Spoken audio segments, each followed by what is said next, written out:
Our boy is walking through the city, just a normal afternoon, and he glances to the side at this couple passing by. Cute girl, guy holding her hand. Just a chill couple, except that's not a girl. Unfortunately, it's not even a femboy. That's a demonic fox, wearing her body like a costume, and the boyfriend has absolutely no idea he's dating his girlfriend's killer, and it's not just her. Half the school, and even the student council queen, the shops, the patrol team that's supposed to protect everyone. The entire city has been taken over by these creatures called the Foxes of Natural Order, a type of monster that affects the perception of reality. Because of that, not a single soul has noticed, because that's their whole thing. With their powers, make a murder be perceived as two people talking. So a fox can literally eat a girl in the middle of the cafeteria, and everyone just keeps chewing their lunch like nothing's happening. The whole city turned into livestock, and humanity is day by day getting consumed. And the only person on the planet who can see it is this guy, the weakest kid in school that was assigned to a lifestyle class since his powers are useless. So how is the weakest the only one immune to the foxes? See, when our boy woke up in this world, he awakened what sounds like a broken ability. By spending his physical and mental energy, he creates gems, and if someone consumes one, he gains control over their life,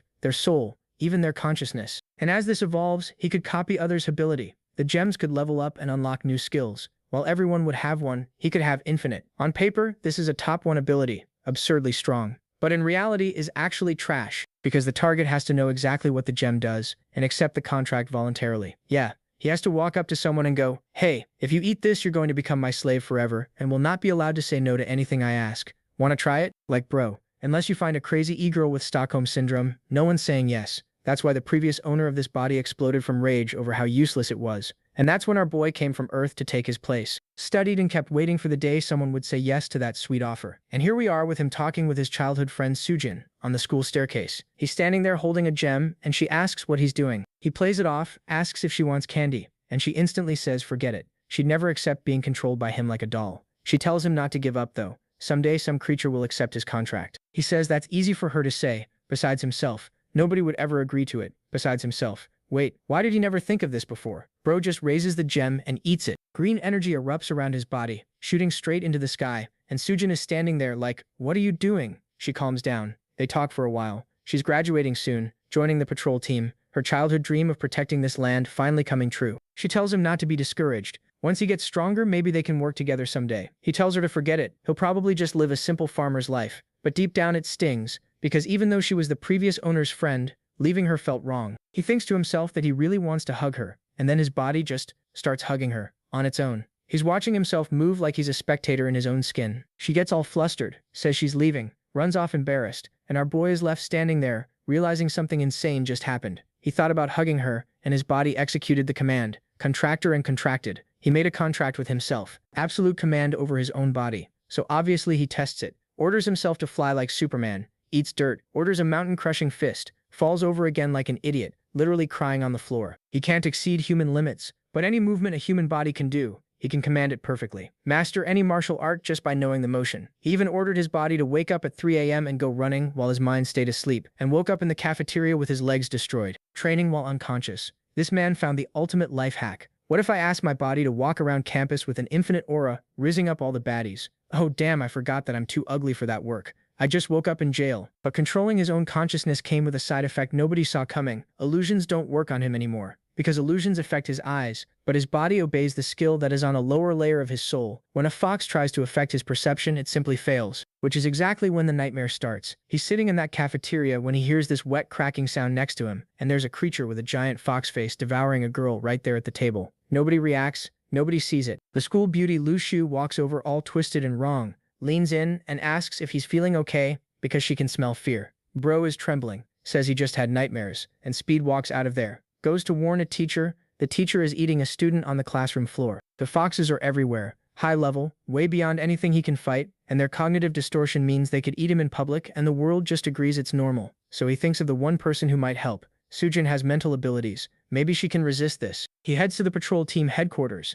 the strongest force in the city, where she just started her first day. The receptionist smiles at him, asks what he needs. The receptionist is a fox, and that already gives him the chills. Even the monster hunting building is affected. And the monster tells that she will call his friend. He sits on that bench sweating, wondering how these things infiltrated even the patrol team. And then Sujin comes out, all excited, introducing her new teammates who've been taking such good care of her. She's glowing, telling him she'll work hard, get stronger, destroy all the beasts, and avenge her family. She even invites him to join the team, but our boy just has this sad smile on his face. nodding and saying goodbye politely. He forgot something at home and had to go. And he walks away, and we see that every single teammate standing behind her is a fox. The entire patrol team is gone. And the girl smiling in front of him. She just got here, but she's already one of them. He walks out of that building holding it together, knowing he just said goodbye to his childhood friend for the last time. In a city full of monsters, where he's the only witness alive, the entire city of Pearl had turned into cattle for these monsters. Using the analysis technique, he managed to uncover some details about these creatures. First, most of them ranged from intermediate to high levels.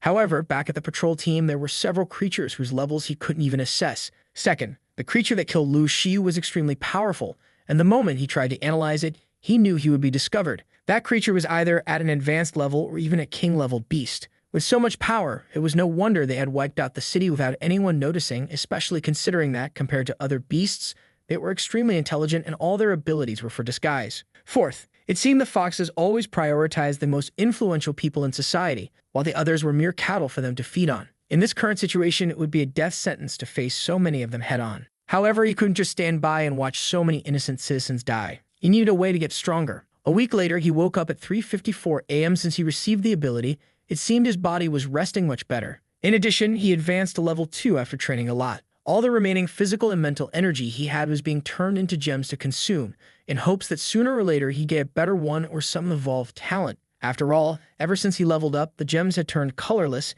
and he seemed to get nothing from consuming them. However, today, he finally got another one with color. He consumed it, saying that it looked more like poison, but he hoped it would have some effect this time. After a while, power began accumulating in him, and in his profile he received a new ability, Night Walker. It granted him night vision, reduced his presence at night, and if he was in the shadows, he became completely invisible. In addition, the contract gem also leveled up to 2, and he wondered if it had something to do with his base level. If he could merely gain a new talent with every level, he would eventually become invincible. But now that he had the new talent, there was no reason to delay. Time to start practicing. Activating the Night Walker ability, he said he wanted to test it. He ran around the school and noticed that his vision at night was now far better than during the day. He could spot any object, including a strange ring lying on the ground. He crouched, finding it a bit odd that it was there. He tried using his analysis ability several times until he finally succeeded. It was the Ring of Assassination, which, when worn, made all forms of life unconsciously ignore the user completely. The analysis then showed what had happened. The natural order fox controlling Lu Xiu's body had faced a man, probably the true owner of the ring. He had attacked, but she seemed to be expecting him, and with a single slash, the poor guy was cut in half. He knew that Lu Xiu had always been an honest girl, so she wasn't the target of this attack. This meant that besides him, there were other people in the city of Pearl going against these foxes. Suddenly, a fox jumped over the wall and asked who was there. The fox leaped into the bushes, saying she was sure the ring had been there. She had noticed someone's presence, but strangely couldn't sense anything now. If he managed to escape her radar, he was probably an intermediate level awakened 1 or higher. The boy realized that the fallen ring was actually a trap, and the fox retreated, saying she had to inform the royalty. But that was great for him, as combined with the Night Walker ability, he was now basically invisible. The sun finally rose, and it was 5:36 a.m. Since he needed to get stronger as fast as possible, items were indeed the best solution. However, suddenly he heard some footsteps approaching. A strange voice called his name. He wondered who it was and who was speaking to him, but the voice only told him to hide. The girl then grabbed his face and warned him that they were coming, or rather, they were already there in his room. It had been 4 minutes since he woke up, and there were 3 foxes staring at his sleeping body. The one controlling Lu Xiu asked if it was him and prepared a red attack in her hand, telling him to die. The claw came straight for his face as he drooled. The fox paused the attack, thinking that if it had been him, he would have fought for his life. Besides, she couldn't sense the presence of that ring. Another fox, however, said he was very suspicious since he went out for walks every day. But today, he didn't. However, Lu Xiu, who was also royalty, said it wasn't him. That one was just a worthless meal, and they should learn that food in this city wasn't to be wasted. Some time passed, and the boy woke up startled. He spat out the ring, saying that was a close call. He was stupid to forget about today's walk, and he was lucky he forced his body to swallow that ring, avoiding exposure. What he found strange was hearing Su Jingyo's voice telling him to hide. He wasn't sure if he was getting sentimental or what was happening, but he knew he had to get stronger and get revenge. For now, to avoid any suspicion, he needed to continue living normally. Later, he went to the cafeteria, and 2 girls were commenting that they had found a body split in half this morning. It seemed it was a guy named Black Star, an extremely talented assassin from the city of Pearl. The boy wondered if it was the person from his vision. If even someone so famous in the city was killed like that, clearly Lu Xiu wouldn't be easy to deal with. The strange thing was that they left the body for the public to see. Maybe it was a way to send a warning to those opposing the foxes of natural order. Their surveillance was going to increase, and he urgently needed to find new equipment. After class, he decided to check out some blacksmiths. However, in every shop he went to, it always seemed to be run by a fox. Suddenly, he performed another analysis. The system congratulated him for having conducted 100 analyses and informed him that he had reached the intermediate ranking of the ability. He could now see growth potential and even some talents. The fox had called him into the shop, but he simply thanked her, saying he wasn't interested. His priority was to find a store that hadn't been taken over yet. He approached a blacksmith called Soul Iron, where someone inside said the sword was of high quality. A blonde guy was trying to sell it to the old man, saying he didn't want to brag too much, but that blade was extremely good and he was offering it for a low price. However, the old man told him to take his eyes off his daughter and get those trashy things out of there. Angry, the guy got in the old man's face and asked if he hadn't heard what he said. Suddenly, Zhang Ping grabbed the sword that the guy had left on the table. The man asked what he was doing while the boy used his analysis ability. The blonde guy came over, telling him to give it back or he'd get beaten up. But the system warned that while the sword was attention-grabbing, it was useless since it had been repaired terribly. Right then, Zhang Ping said that the sword would break, and indeed, it snapped at that moment. The blonde guy started crackling with electricity, saying that Zhang Ping had ruined his plans and asked if he knew who he was. He claimed to be a direct disciple of the martial arts master from Xingyi School. He lunged at Zhang Ping, unleashing a flurry of light attacks. But Zhang Ping had sent out a shadow clone. Then Zhang Ping simply slapped the guy in the face. The boy questioned how he could be so weak, and the blonde guy called him dirty. Zhang Ping wasn't afraid at all since he had already seen that this sickly guy was only a level 1 with limited growth potential. The guy shouted that one day he'd get revenge when he became stronger. Zhang Ping just thought that he was delusional. But while Zhang Ping was distracted, the guy tried a sneak attack. He ended up knocked out on the ground, and Zhang Ping commented on how much this guy liked fighting dirty. Suddenly, someone approached, saying they were gone for a second, and the blacksmith shop got noisy. The one arrived with incredibly strong abs and warned that if the guy didn't leave, he'd be beaten up. The blonde guy ran off terrified, and Zhang Ping realized it would be better to leave too. However, the woman blocked his way, and he asked what the problem was. She said it would be better if he stayed so they could have a little chat. The scene then gave a peek into the boy's room, showing us the staircase where the story began, where he had spoken with his childhood friend. This was also the sports field where he did his daily morning walks and found the ring lying on the grass. Back at the blacksmith shop, Zhang Ping asked what the woman wanted to talk about. She said she was a weak, single girl who struggled every day to survive and had to take care of her uncle. She noticed that Zhang Ping had great potential and physical strength, so she wanted to ask him a little favor. She wanted him to stay with the old man named Liu Tifeng, take care of the shop, and learn everything about blacksmithing. Obviously, she would cover accommodations, meals, and even pay him. Zhang Ping was overwhelmed with joy, thinking it would be great to learn as he would need many items and didn't have much money. Plus, the shop didn't seem to be controlled by the natural order foxes. He struck a worker's pose, saying he was a man of the field and wouldn't shy away from work. She slapped him on the face, saying that's what she expected from a guy she was interested in. Zhang Ping muttered that his first priority would be to survive her hits.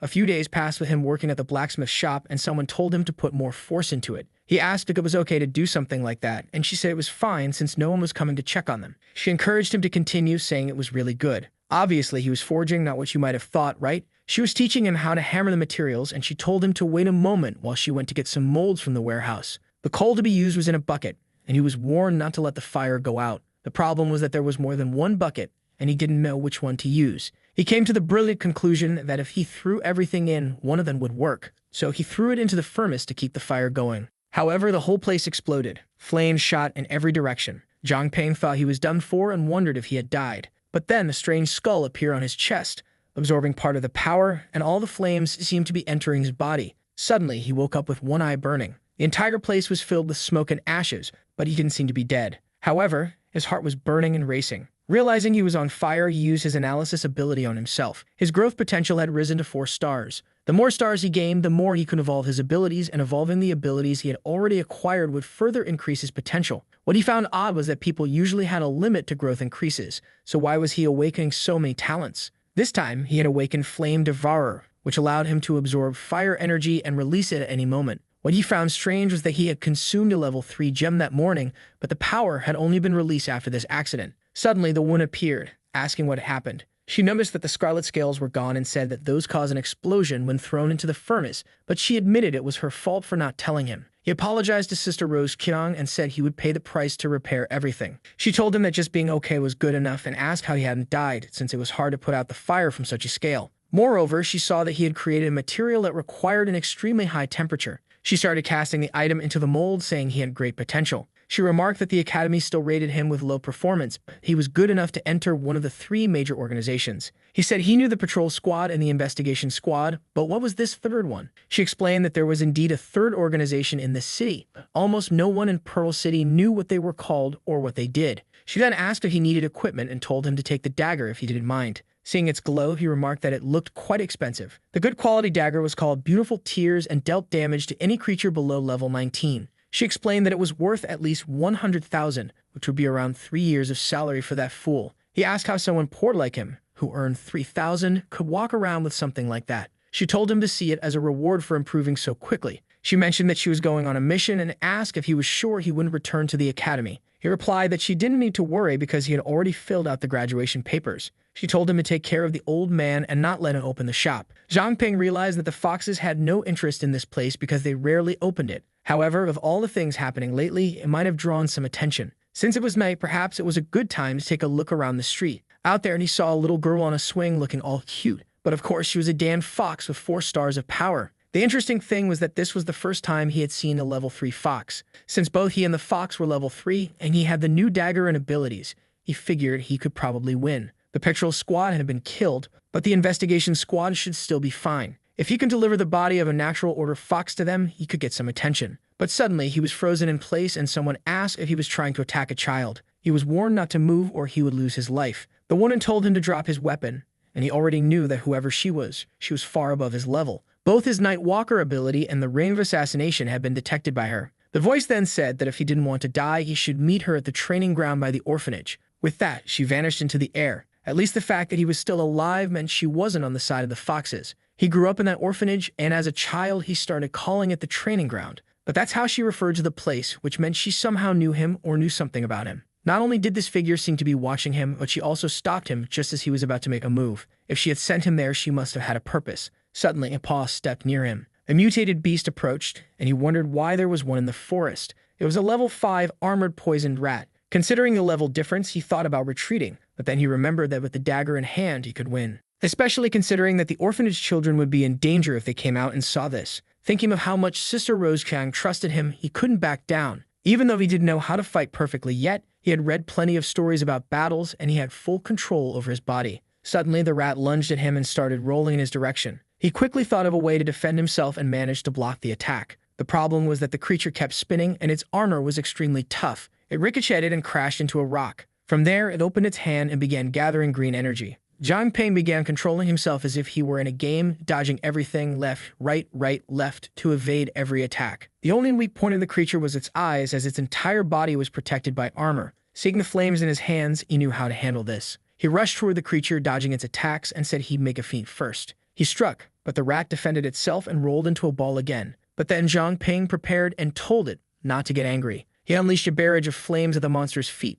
taking advantage of the moment when its resistance was reduced and landed a solid hit on the creature. Sometime later, he leveled up and gained a few attributes. Clearly, combat was the most efficient way to level up. What he found strange was the appearance of a rat in the middle of the city. It was highly suspicious. While he was thinking about whether there were other creatures, something approached him from behind. In an instant, he seemed to fall into a swamp, and before he knew it, he hit the ground. He fell flat on his back like a fool in a cave. A voice reached out a hand and said he had 5 minutes. He recognized it as the same voice from before. A girl pointed an ice blade at him and told him to prove that he was human. He was confused, wondering how he could prove something like that. He had been born human, so maybe that was proof enough. But that he realized that if she was asking something like that, it was because she knew there were some beasts in disguise. However, she couldn't tell, which was why she wanted him to prove it. He then asked her to give him some hints about how he could prove it. He already suspected that the rat from earlier had been a test from her. She told him he had 4 minutes left and he continued using his analysis ability. It had already been 20 times and he kept failing. On the 999th attempt, it finally advanced to a higher level.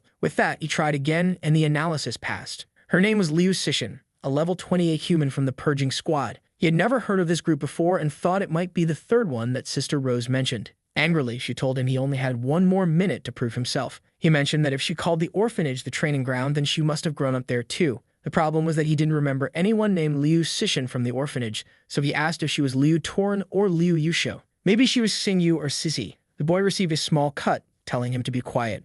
She said that none of this proved he was human. However, Zhang Ping figured she must be Liu Sissy because she reacted when he mentioned that name. She was 3 years older than him, and by the time he had joined the academy, she had already graduated. He needed to recall something that only the two of them knew. He remembered that she once taught him the earth-crushing fist and began mimicking the movements she had shown him back then. He said that it seemed she really was Sizzy. However, she interrupted him, saying she would ask a second question. She pointed out that his ability was the contract gem, which was supposed to be useless. So what had he been doing during this time, and why did he seem stronger? He explained that 2 weeks ago he consumed the contract gem and now had control over his body, making him immune to any beast illusions. Based on what he had observed, there was a massive group of natural order foxes within Pearl City. He believed that their entire tribe had already infiltrated. She asked if he was telling the truth, since a fox's basic talent was cognitive distortion. He started explaining about the city's influential figures, the weapon shop, and even the girl in the park swing. All of them were natural order foxes. She told him to wait there while she checked something and asked someone named Jin Bo if he thought the information was reliable.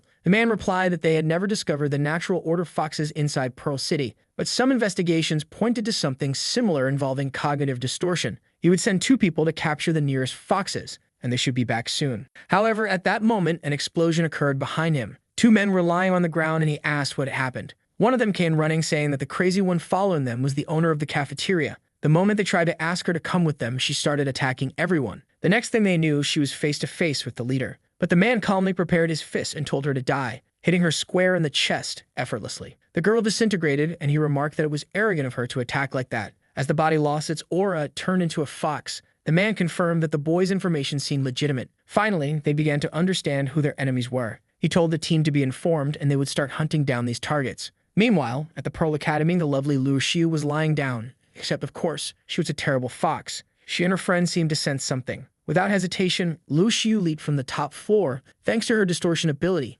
making it irrelevant. In truth, she sensed that a girl named Yu Ju had been killed outside the city, while another had been killed in the business district. Who was managing to hunt them down so perfectly and avoid her detection? Obviously, she wasn't going to let this slide. Back in the dark space, Zhang Ping asked if Sizzy had finished her investigation. She replied that she had, but he was still quite strange, given that he had received this ability out of nowhere. Since they couldn't fully trust him yet, he would only act as an informant. She would keep a close eye on him, and if he found anything, he should get in touch. Zhang Ping agreed, saying he'd do anything to avenge himself against the foxes. She threw him an item, explaining that this jade comes in pairs. He had the cold one, and if he applied heat to it, the hot jade she carried would warm up, serving as a kind of signal. Still, she advised him to keep getting stronger. No one could guarantee his safety 100%. Zhang Ping was excited, playing with the jade, saying he really wished he had joined the martial arts academy, but he didn't have the money for it. Sizzy said she'd talked to the organization to secure a spot for him. The boy excitedly thanked Sister Sizzy. Recently, the number of foxes in the city had been decreasing significantly,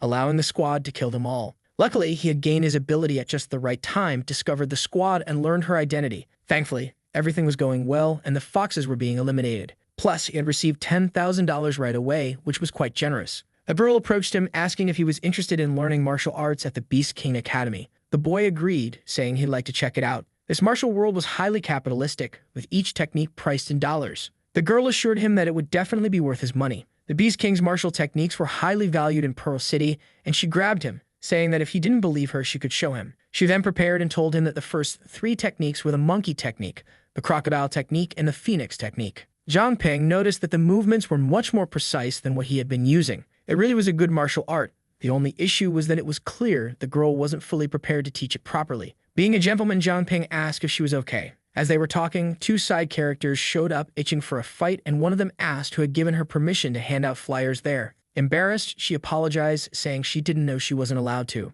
Then that annoying blonde guy, Andy, showed up, saying that the beast fist technique was ridiculous. As he approached, our protagonist already wanted to punch him because he teased him about the thunder technique. Of course, the guy didn't like that and said it was time for revenge from the blacksmith shop incident. But the girl stepped in front, saying no one was going to hurt Zhang Ping. The guys started yelling and tearing off their shirts. Zhang Ping activated his analysis ability. The 2 fools were level 4 and said they would finish them off. They were using a skill that reduced intelligence by 70% for a little bit of extra strength. Zhang Ping was confused. He wasn't even sure if that could be called a talent. He then turned his attention to the girl, whose name was Wan Jimin, and saw that she had a ton of potential for growth. She would definitely be strong in the future, but at level 3, she would only get beaten up. So he handed the flyers back to her, saying this was his problem and he would handle it. After all, he was eager to test the techniques he had just learned from her. One of the fools lunged at him, but Zhang Ping easily dodged and landed the first style strike to the back of the neck. The second guy came, but Zhang Ping elbowed him in the stomach, saying that was the second style. Then that useless blonde tried his lightning technique again, but Zhang Ping kicked him in the groin before he could complete it. Jimin was already impressed, wondering how Zhang Ping had learned the techniques just by seeing them once. She even asked if, in the future, he could teach her when she didn't understand something. Zhang Ping agreed, and she thanked him, saying that together they would get much stronger. Zhang Ping knew that with her 7-star growth potential, she really had promise. Maybe, in the future, he would be the one needing her help. When they arrived at the academy, they saw a bunch of people panicking because it seemed like the instructor was coming back. Jimin mentioned that Instructor Baidi was a bit cruel, and those who didn't complete their missions were usually punished. Zhang Ping asked if she had been punished, and she admitted that she was probably punished the most since she hadn't managed to accomplish much in a month. Zhang Ping wondered why she seemed so proud of that. Then someone opened the door and everyone greeted the instructor. Jimin told Zhang Ping to be respectful and cautious. The first thing the instructor said was to run 50 laps. Zhang Ping noticed the man's name was Bai Day, a level 25 human. He could already tell that Bai Day was strong, especially since his level was on par with Zizi's. Bai Day then asked Zhang Ping if he was the one who helped with the issue at the other school. Zhang Ping responded that he was. Bai Day prepared a fist and told Zhang Ping to take a look. Zhang Ping tried to explain that he wasn't that strong, but he began dodging the attacks.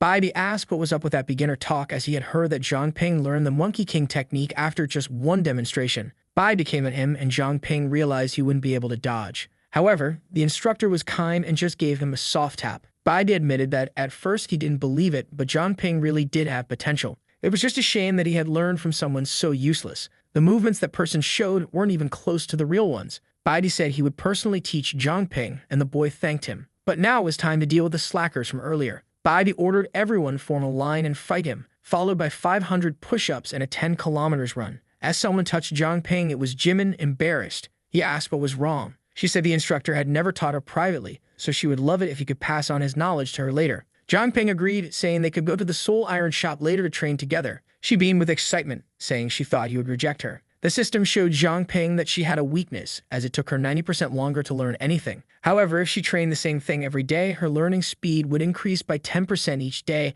up to a maximum of 100%. Clearly, this ability was a nightmare for the teacher, who didn't know why she couldn't learn anything. 5 days passed, and they were back at the blacksmith shop. Someone commented that her movement was wrong. The diligent boy had taken her to the basement and was teaching her, explaining that she was doing it all wrong. Even though he was breaking the technique into parts, she still couldn't get it right. But that beast fist technique he had learned was really something. At that moment, Rose Chang returned. Zhang Ping told Jimin to keep practicing while he went to check on things. Upstairs, Rose mentioned that she had almost messed up this time and still didn't understand why the number of mutated beasts was decreasing so much. Because of this, they had been forced to hunt up north, where they encountered some storm wolves. Zhang Ping asked if she got out of it okay. She replied that yes, they had used a technique to hide, and the wolves attacked another group, allowing her to grab something valuable, a gem that allowed people to control the wind with their minds. Zhang Ping asked if it was a wind gem, and Rose commented that he really seemed to know everything. With that, even a child could create wind blades. Zhang Ping heard a voice saying that her brother was starting to train. Another voice mentioned the wind blade sword, and yet another said that since Yu Shiwei had died, she would eat 2 more of them. With that, Zhang Ping awakened another talent. But then he heard someone talking about the 2 people inside the shop. He recognized the voices as those of Natural Order foxes, and they were discussing how the 2 would make a great snack. Zhang Ping wondered if they were planning to invade the shop in broad daylight. Meanwhile, Sizzy was taking a bath, reacting calmly even though Zhang Ping was about to be in serious danger. He questioned whether she would arrive in time, as those foxes could break in at any moment. Rose noticed something was wrong and asked if he had a problem. Zhang Ping turned to her and suggested she visit her uncle now that she had returned, as he was always talking about her upstairs. She agreed and said she would prepare dinner and buy some ingredients. But before leaving, she took the gem with her. Zhang Ping handed it back to her and thanked her for leaving, ensuring she wouldn't get involved in what was about to happen. He then rushed over to Jimin, who was practicing like a fool. He simply told her to be quiet and come with him. Just then, 2 foxes appeared and asked where they thought they were going. Zhang Ping told Jimin to stay away, but she asked what her mom and dad were doing there. She told Zhang Ping they were her relatives, so there was nothing to worry about. However, standing before him were 2 Natural Order foxes at levels 15 and 16. They asked Jimin who the person next to her was and why he seemed so scared. She explained that he was a friend from the martial arts academy. Suddenly, a dark space began to form around the 2 of them. Both foxes leaped at them, shouting not to let them escape, while Jimin appeared frightened. Zhang Ping told her to forget about them and hold on. The problem was that they seemed to be tracking him. Zhang Ping turned his back to protect her from the attack. The 2 fell to the ground and smoke rose. Jimin asked if he was okay, and he replied that he was. She then asked what her parents were doing, but Zhang Ping warned her not to get closer. They were mutated beasts. The mother fox commented that it seemed he could see through their disguise, and if that was the case, he couldn't be allowed to live. Zhang Ping barely dodged, realizing that his physical strength wasn't keeping up because of the level difference. The real problem was that the mother fox was now heading toward Jimin, who looked too scared to react while Zhang Ping struggled to free himself from the other fox. Just then, Sizzy arrived and told him to step aside. She unleashed a barrage of ice, piercing one fox and then continuing to hit the other. She jumped to finish them off, but Jimin pleaded with her to stop. However, it was too late.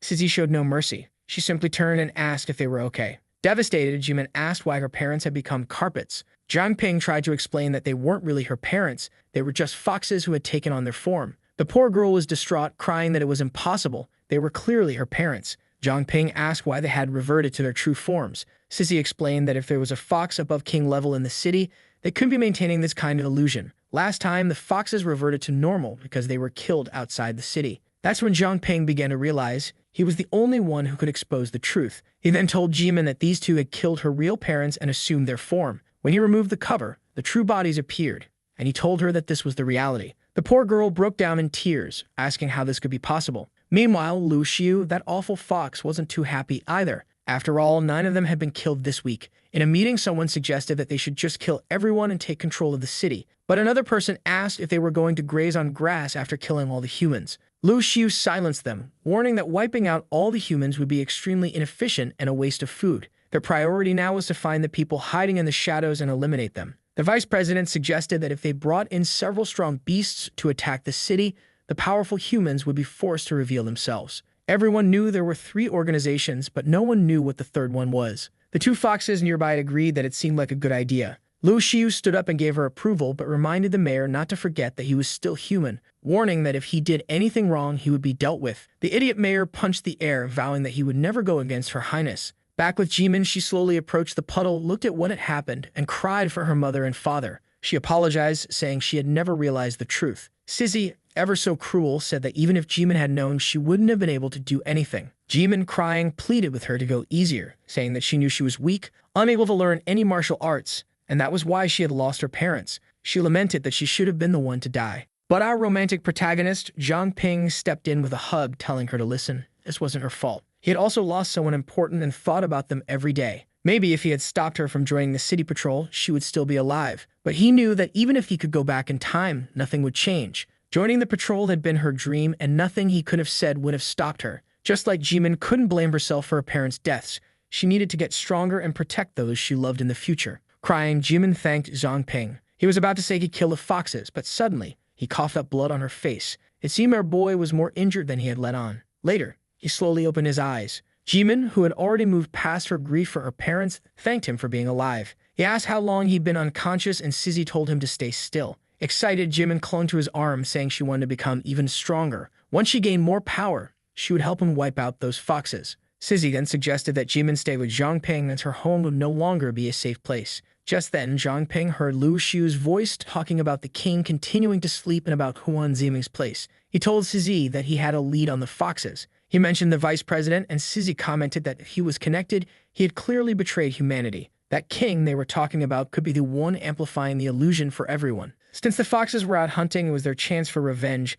and she would need Zhang Ping's help to identify them. Meanwhile, Rose was happily cooking, starving. The scene shifted to the purging squad's base. The girl named Manny complained that Sizzy was always bossing everyone around and making all sorts of demands, while Chen Luo just quietly observed. They entered the meeting room, where another, far more dangerous, person offered Manny a cup of coffee. This base was a dangerous place, if you know what I mean, and it was time for the meeting to start. Her name was Suji, and she initiated the solar recharge. Another person activated the black curtain, and the last one triggered the light and shadow distortion. Together, they created a celestial curtain around the entire city. Meanwhile, Zhang Ping thought that the purging squad was finally starting to trust him. They were the only ones who had a chance to deal with all of this, and they had extremely rare weapons. They also had a secret group for operations like this. The leader had the black curtain ability, which was responsible for creating those non-existent spaces he kept falling into. Suji had the solar recharge ability, which would give a long-lasting buff to allies, and Chen Luwei could turn herself or others completely invisible. Together, their powers allowed them to create the celestial curtain, which lured any creature below king level into the world they had created.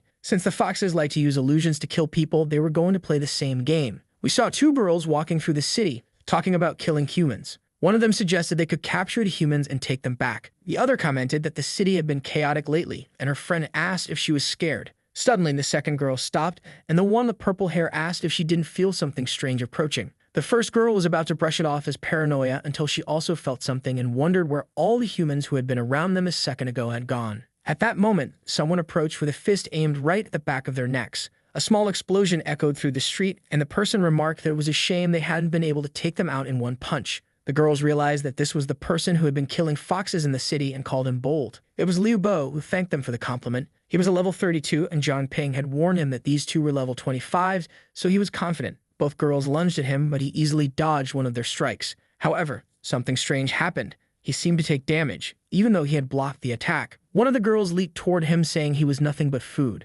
Liu Bo found it strange that even though he had blocked the attack, he was still taking damage. The girls kept striking him, taunting him, asking if that was all he was capable of. They found it ridiculous that their friends had been killed by someone so weak, but then one of them took a slap to the face with Liu Bo, saying that now she knew why. Her friend jumped in, shouting that he would pay for that. However, up close, Liu Bo said he could see it now. He had been defending against their human forms, but needed to remember that he was fighting foxes. It was difficult, but now he understood their true size. They were indeed strong when it came to sneak attacks, but in a real fight, they were nothing. Agonizing, the friend asked the other for help, but Liu Bo just smiled and asked if she was feeling nostalgic. With that, he slammed her friend right into her chest. As they were reeling from the blow, Liu Bo appeared behind them, warning that another strike was coming to finish them off. He delivered a crushing heel kick, driving them into the ground. Writhing in pain, the two foxes wondered why they couldn't sense the rest of their race. Liu Bo told them to stop overthinking it. This was the end. He unleashed an electric explosion, finishing them off completely. From afar, Zhang Ping observed and remarked that Liu Bo was indeed strong.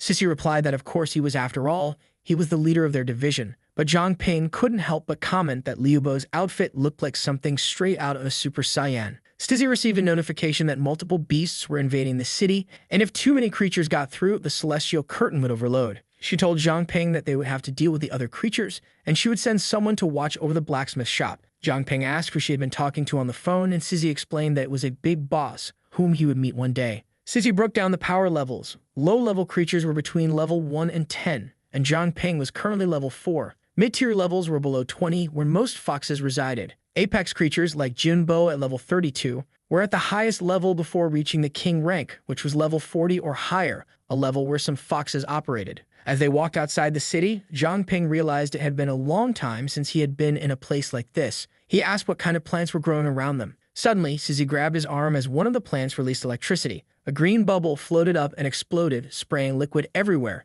Stizzy warned him to be careful. It was actually acid. She pointed to a rabbit and told Zhang Ping that it would be his challenge while she checked the surroundings. Zhang Ping analyzed the rabbit and saw that it was level 9. Even though it looked harmless, he knew he couldn't let his guard down and had to finish it quickly. He attacked with his dagger, knowing that the first strike was the most important. However, the rabbit didn't even try to dodge. Zhang Ping quickly followed up with a pearl fist, but the rabbit released poison from its ears. Zhang Ping realized he was still quite useless. The rabbit hopped around, activating poison traps from various plants. Zhang Ping commanded his body to dodge while trying to figure out what was happening. Clearly, the rabbit had insane reflexes, and his sneaky attack had been useless. Worse, a creature was luring him into an area filled with acid. The rabbit was fast and intelligent. This wasn't going to be easy. Zhang Ping noticed something strange. The acid wasn't burning him. Maybe the fire in his body was evaporating the acid on contact. The rabbit launched another series of attacks, but Zhang Ping responded with a barrage of flames, easily blocking the assault. Since the acid was liquid, the fire evaporated it instantly. Zhang Ping understood why Sizzy had assigned him this task. Despite how dangerous these creatures were, he had a clear advantage.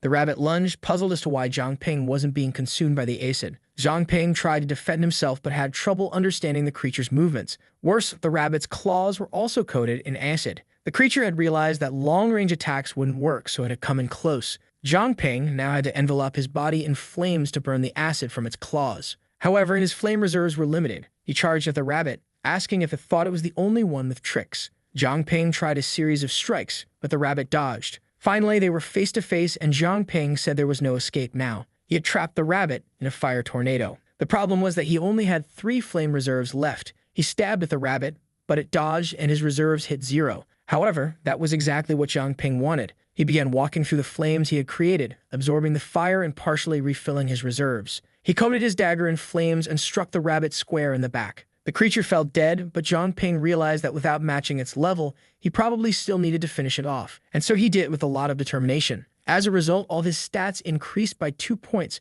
which was strange since he hadn't leveled up. The system explained that each level up became harder, so sometimes, when training or defeating enemies, he would only gain stat boosts. Zhang Ping, still at level 4, lamented how hard it was to level up. Poor guy. But then he heard a strange sound behind him, a legion of not-so-happy rabbits. Worse, Zhang Ping only had 2 flame reserves left, and there were far more rabbits than he could handle, including some huge muscular ones. He muttered that at least it was enough to activate the pendant and started running in desperation, calling for Sister Sizzy to help. But the rabbits were smart. They cut off his escape route. The area behind him was packed, and the rabbits were clearly coordinating their attacks. A barrage of poison was heading his way, and Zhang Ping had no way to dodge. But suddenly, an ice barrier rose up, saving him. He knew who it was. Sister Sizzy had arrived to save the day. She warned him that these bullet rabbits were in berserker mode, so she would have to take care of them, already preparing to send a wave of attacks in their direction. With that, the fools were all chased out of the forest, drenched and defeated. Now they looked cute, didn't they? But they were still damned creatures. Zhang Ping couldn't help but think,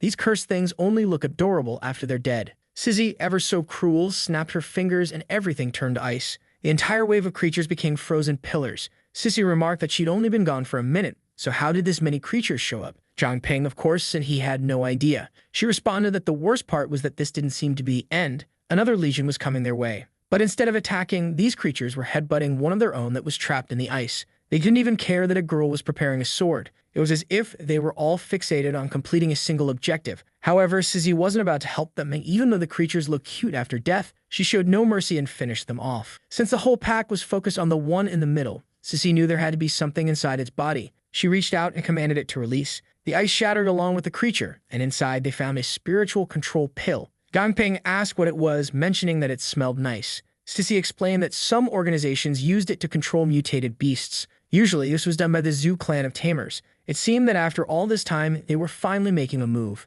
The pill emitted a strong scent that only mid-tier beasts could sense. It made them crave the pill, and once they consumed it, they lost control and became mindless. However, the Zhu clan somehow had the ability to control these creatures, which was still a mystery. Sizzy crushed the pill, explaining that if it weren't destroyed, another beast might consume it. But it was clear that there was a connection between these beasts and the pill, and they would have to investigate whether the Zhu clan was responsible. Before that, though, they would continue training just outside the wall. What they didn't know was that a hooded figure had been eavesdropping on their conversation. Zhang Ping had a feeling, though, that Sizzy already had her blade ready. Her attack sliced through a tree, but the intruder had already vanished. Zhang Ping asked why she'd done that out of nowhere. Sissy told him to forget it, questioning whether she was imagining things. A week passed, and all the foxes from the blacksmith area had gathered. The dangerous Luz and Yuki were among them, but of course they were just horrid foxes in disguise. Beast attacks were becoming more frequent, and they wondered if it was Zemming's doing. Still, Luz wasn't going to rely on him, as it was time for her to make her own move. She told the others that, as many of them knew, humans had discovered a way to break free from mental control. Most of the foxes had disappeared from the blacksmith region, so everyone would head there. Their plan was to spread chaos and make it look like they were acting impulsively. That way, Luz could observe who would appear, allowing them to eliminate all threats. Meanwhile, back in the forest, the dumb bullet rabbits were still standing around. Zhang Ping sneaked up behind them. Since it was nighttime, he had his evasion ability active, allowing him to strike without mercy. For the past week, he'd been hunting these cursed rabbits and had reached level 6. Additionally, he had become familiar with all their attack patterns. First, he easily neutralized their long-range attacks using his flames. Typically, they would cover themselves in steel and try to attack or escape. Since the acid they used was flammable, it made it even easier to eliminate the ones covered in steel. He had also been using the scarlet scales to recover his energy, so the flames he used never ran out. This was the technique he called Flame Devourer, or maybe not, because even he thought that name was a bit cringe. The problem was that he had already used up all the snake scales he'd collected, but with so many kills, it should be enough to level up again. Finally, Zhang Ping reached level 7 and he was thrilled. His contract gem advanced to level 5 as well.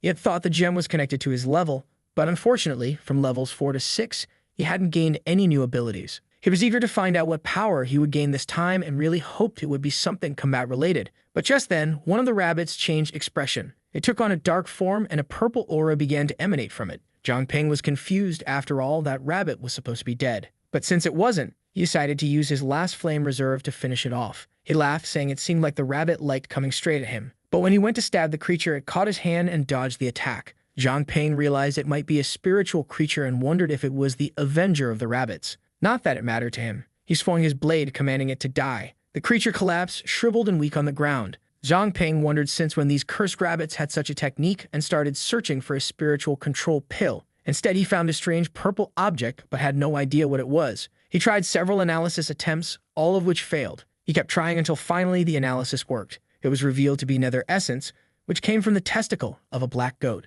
Once again, Zhang Ping forced the analysis to try and see a memory of the item. Finally, he glimpsed the black goat fighting a horde of creatures. The beast went 1 on 30 and it easily started decimating all the creatures, or so it seemed. Suddenly, one of the creatures landed a bite on it, and it appeared that both of them had died. Zhang Ping felt that the orb had some kind of effect, but he didn't know how to activate it. Besides, the place it came from was pretty disgusting. He muttered to himself that he was an insignificant, useless insect who didn't have the luxury of choice. Harsh on himself, but he consumed the orb anyway. Immediately, he felt a shock, screaming as he couldn't understand what was happening. Suddenly, he remembered the moment when he hugged Jingyao and how she had turned into a fox soon after. She had told him that no matter what he encountered in the future, he needed to survive. Zhang Ping reassured her in his mind that he wouldn't die, not until he killed all those damn foxes. With that, he gained the nether body, which allowed him to convert the fear of others into nether energy. Each percentage of fear generated a manifestation that represented 10% of his current attack power. With fully recharged energy, he could unleash an attack with 1000% power. It was a perfect ability, both offensively and defensively. The most impressive part was that his growth potential increased by 3 stars because of this. Clearly, the nether body was more powerful than he had anticipated. But suddenly, Zhang Ping started crying, and even he didn't understand why. He couldn't tell if it was sadness, joy, or regret, but he swore he would avenge Jingyao soon. At that moment, a group of men carrying some things approached him. One of them asked if the kid was okay, but the other told him to leave Zhang Ping alone, as it wasn't their problem. Zhang Ping slowly stood up, his Hour of Darkness ability active, and said he was fine. However, the men ran off in a panic, which only fueled Zhang Ping's nether energy. It seemed like he was going to have to cause a little mischief in this world. The most interesting part was that the nether energy could form any shape he wanted. Curious about its strength, he swung to strike toward a tree. Even a blade created from just 1 point of nether energy sliced through the tree like paper. He then slashed through the falling trunk, cutting it into neat cubes like something out of Minecraft. He created a small shield that cost 10 nether energy points and easily blocked everything. This was going to be his trump card against high-level beasts.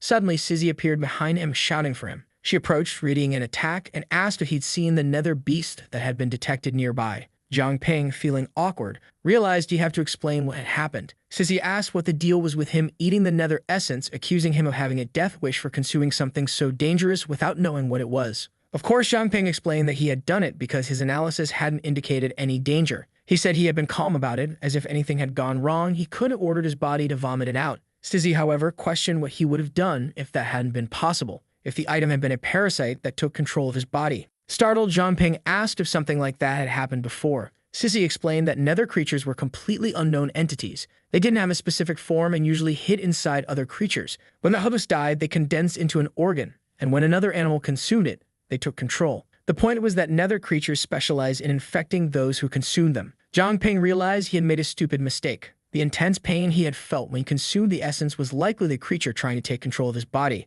However, since he felt fine, maybe that meant the creature had failed. Stizzy said that because Zhang Ping had absolute control over himself, the beast hadn't been able to steal his body. Still, she warned him that if he showed any signs of mutation, she'd have to cut him down. Zhang Ping apologized, and just then, a spider descended between the two of them, shouting surprise at Sizzy. Embarrassed, Sizzy tried to swing her sword at the creature but missed, and it scuttled away. Zhang Ping noticed that Sizzy was terrified of it, and she clung to him all flustered. He thought to himself that she still had the same fear of insects she had when they were kids. He remembered a time when he ran over to her, proudly showing her a beetle the size of her head. He admitted that even he would have been scared of that thing. But Sizzy had swatted it away, making it run off, and Zhang Ping was sad, saying he had wanted to be friends with it. Sizzy asked why he wanted a beetle as a friend when there were so many people at the orphanage who could be his friends. He replied that he knew that, but eventually, all those people would leave and he'd end up alone. But Sizzy hugged him and said that no matter what happened, they would always be friends. Of course, she had made that promise, but had abandoned him later and nearly killed him. Yet he forgave her. What a surprise. Now, however, he found himself in an awkward position as she leaned in for a hug, asking why he was squeezing her so tightly. Sizzy told him that he had been lucky this time, but it was important for him to remember that the world was full of dangerous things. From now on, he couldn't rely on luck alone. Zhang Ping thought that even though Sizzy seemed so cold after joining the squad, she was always concerned about him, even if she didn't always show it. She received a message and said, "Understood." Zhang Ping asked what was going on. She explained that his training and investigation would be paused for now because they needed to return to Pearl City. It seemed that Liu Bo had been injured, and they needed to go back to offer support. Zhang Ping was shocked that someone as strong as Liu Bo had been hurt and asked why they didn't call the other groups for help. Sissy explained that they couldn't alert anyone to their presence, and besides, things outside the wall were a mess. On the way back, it was explained that when the cataclysm began, they erected walls to protect what little was left. Because of this, traveling beyond the wall was extremely dangerous, and only a few independent awakened ones had the courage to do so. There were a few villages around Pearl City that hadn't yet been taken over by creatures.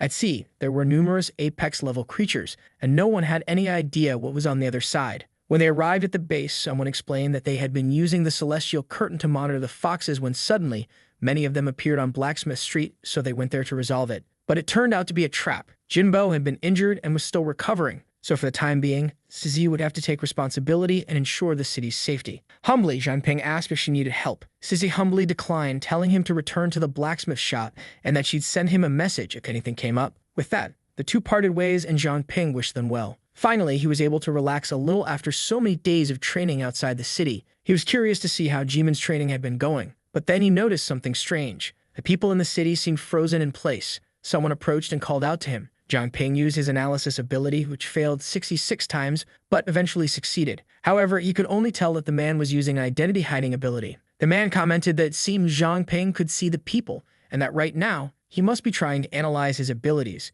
He congratulated Zhang Ping, saying that normally an analysis-type awakened could only use their ability 10 times, but here, he was with no limitations. Zhang Ping was shocked at how this man could tell he was trying to analyze him and asked if he needed help with anything. Despite his fear, the man exuded an incredibly terrifying aura. Zhang Ping stood his ground. The old man asked if he wanted to have some fun. Zhang Ping did nothing, and the man asked why he wasn't starting. Zhang Ping responded that there was no reason to fight him, but the man questioned whether he had no reason to become stronger or if his quest for vengeance in South Nile was just a lie. Instantly, Zhang Ping was in his face, demanding he repeat himself. But strangely, reality seemed to shatter around him. The man teleported, and Zhang Ping thought he was behind him. As he turned, the man blocked his punch and said that Zhang Ping still had a lot to learn. Zhang Ping replied that they'd find out soon enough and unleashed a flame right at the man's face. However, the fire passed through, causing no damage at all. The man reappeared in the distance, saying that he had had his fun and now it was his turn. What Zhang Ping had hit was just a false image, and the man unleashed a slash. Zhang Ping was barraged with ice attacks and wondered how this lunatic had so many abilities. He began using a bit of his nether reserve to dodge, and when he couldn't, he pulled up his shield to defend himself. All of this was just to get the man to lower his guard. He sacrificed his shield and launched an attack in the man's direction. As the shield blocked the man's vision, Zhang Ping came from the side to land a finishing blow. The old man said Zhang Ping was clever, but he wasn't strong enough. He emitted a light that pushed Zhang Ping back, sending him crashing to the ground like a fool. The old man remarked that it was impressive for someone at Zhang Ping's level to have so much power. Zhang Ping realized he was pinned to the ground by some kind of telekinetic pressure and couldn't move. The old man said it looked like they would need to have a conversation. Zhang Ping immediately realized this man was far above Jinbo or even Sizzy. The only person with more power that he'd ever heard of was the captain of the purging squad. Zhang Ping, trying to be clever, asked how he could refer to that person. The old man said Zhang Ping could call him whatever he wanted and questioned if he really didn't know who he was. Considering the man had information about Jing Yao, Zhang Ping guessed he must be from the purging squad. He knew the captain's name was Sidu Shibai, but wondered why the captain would reveal himself to him. Zhang Ping asked why the man was there. The old man warned him not to think too hard about it, especially since he couldn't block a mind reading. He explained that in the 2 years he had been in Pearl City, he had never seen an awakened one with an unlimited type ability. Of course, that had piqued his curiosity. Zhang Ping asked if such a thing as an unlimited level truly existed, as he had thought Apex was the highest level. Shibai explained that normal awakened individuals could only have a single ability, no matter how strong they became. However, unlimited users could continuously gain new abilities as they grew stronger, and there was something he was extremely curious about. Could his unlimited level ability, called Path of Others, copy Zhang Ping's contract gem ability? Of course, he wasn't asking for this test for free. Zhang Ping would be rewarded, even if it didn't work. Zhang Ping wanted to know what would happen if he refused to test this. Shibai said that was his decision, but he should take a look at the gift first. It was a bracelet called Golden Treasure, which had the storage ability that Shibai had used long ago. He added that Zhang Ping should know what that meant. Zhang Ping was excited. A storage ability was perfect for someone like him, who had abilities that consumed items. The old man then told him to raise his hand, and a strange blue energy began to flow. Shibai looked thoughtful and sighed. Zhang Ping asked if he was finished, and the man replied that he was. Unfortunately, Shibai couldn't copy Zhang Ping's contract gem ability, nor could he copy any abilities that Zhang Ping had stolen, which meant that the boy was truly unique. Despite this outcome, the item was now Zhang Ping's. However, as soon as Zhang Ping took the bracelet, he felt something strange. His analysis revealed how the item had been created. A girl with magical powers had been bound in ropes and golden liquid had been poured over her. The lives of humans and awakened ones were used to create items like this. Zhang Ping asked Shibai if all items like this were created in such a cruel way. Shibai explained that in the 2 centuries he lived, many items had been created like this, even though it was strictly prohibited. He had tried several times to destroy the item, but perhaps Zhang Ping could make better use of it. Zhang Ping then asked what the city had been like 200 years ago and if lives had always been wasted in this way. Shibai nodded, explaining that 200 years ago, the Zhu Beast family ruled the city and everyone was a slave to their desires. Men worked all day just to have something to eat. Beautiful women were turned into toys for the masters. Those with any potential were brainwashed into becoming tools. Anyone who lost their usefulness was fed to the Zhu family's creatures, and awakened ones with rare abilities were turned into ingredients for certain equipment. After the Zhu family committed so many atrocities, a revolution began. After years of fighting, the Zhu family was finally overthrown. Zhang Ping acknowledged this history and Shibai asked if he wanted to know more. Zhang Ping asked why, if Shibai was so strong, he didn't just go and take out the fox leader by himself. Before answering, Shibai shielded their conversation from the world. He explained that it wasn't that he didn't want to, it was that he couldn't. Zhang Ping might think the city's defenses were weak since they had been invaded by the foxes, but in truth, Pearl City's defenses were incredibly robust. The patrol and investigation teams could easily detect any beast that approached the city. Once the signal was given, the purging squad was always ready and dealt with any of the beasts. Additionally, the city had an artifact called the Pearl of the Sun and Moon, which capped the power of any creature within the city at level 40. So even if a king-level creature invaded, it would only have the power of an apex level. No doubt about it, Shibai was the strongest apex-level being. The problem was that even though they knew who the enemy was, they didn't know who was pulling the strings behind everything. Zhang Ping questioned whether Shibai was suggesting that there was a traitor among them. Shibai explained that the city's lord had gone missing, and aside from him, only a few people had control of the artifact. There were remnants of the Zhu family lurking in the shadows, angry at the loss of their reign. These remnants could deactivate the Pearl of the Sun and Moon and had opened the gates to allow the celestial foxes to enter. It was clear that they were behind everything. Zhang Ping asked why they didn't just wipe out these fools. Shibai explained that they had been trying to eradicate them for over 100 years, but a new seed always sprouted. Likely the Zhu family had been entrenched in the city for so long that they had many hidden connections that the purging squad didn't know about. Zhang Ping realized that this was why the fox invasion never made sense. What was the true goal of the Zhu family? Was the lord dead or alive? And why had the beasts recently started to stir more frequently? That's why Shibai was being so cautious, because if he were to die, the city would lose its greatest weapon. Worse still, if he were captured and controlled, it would be the end of Pearl City. Sitter Shibai then reiterated that while he couldn't copy Zhang Ping's ability, they still needed him. He asked Zhang Ping if he was willing to join the purging squad. Without hesitation, Zhang Ping shook his hand and said, "Of course I am." Meanwhile, at the Soul Iron Forge, Jimin asks Rose why she's been repairing so much equipment lately. She says she's just trying to make the best use of her free time. Then Jimin asks when Zhang Ping is coming back since it's been a few days since he left. Rose says it must be all the missing that's making her so distracted. She replies that it's not that, it's just that during the day she has no one to help her train. And she keeps wondering how he's doing outside the wall and if he's encountered any danger. Rose says that kind of talk is identical to a wife's. It seems she can't go a day without a boy. She turns to the barrel and says she'll stop teasing her. But she warns that she doesn't need to worry because the creatures outside the wall are all marked. So as long as he stays in the right regions, he'll be safe. Jimin then questions if there are other villages outside Pearl City capable of doing that. Rose says yes, there are a few, but they are very backward and xenophobic. Most of them still worship bestial gods and make sacrifices to them. So if you ever come across one, it's best to flee. Jimin asks if they are human, and if so, couldn't they just communicate with them? However, Rose warns her to be cautious with that thought, saying they are actually much more dangerous than the beasts when it comes to the outside world. Some of them wear terrifying masks, and you never see them coming. At that moment, Jimin asks if it's like that thing showing up behind them. Rose says yes, it really is quite similar to that one. That's when she notices the thing is really there. And our guy shows up like a fool, scaring the poor girls. But Rose doesn't forgive and gives him a good kick in the groin. Well, boy, your little plan fell apart. A few moments later, our boy decides to pretend nothing happened and tells Miss Rose that was a bit cruel, but she wants to know who he is. Our girl removes the mask, revealing it's him. The two of them want to scold this rascal for playing around and scaring them. But then he teases her hair, saying he's a rascal for going away and coming back just to give them a scare. Our girl says she heard them talking about some scary villages and decided to play along for fun. She asks if he finally finished his training and he says yes and will stay by the walls for a while.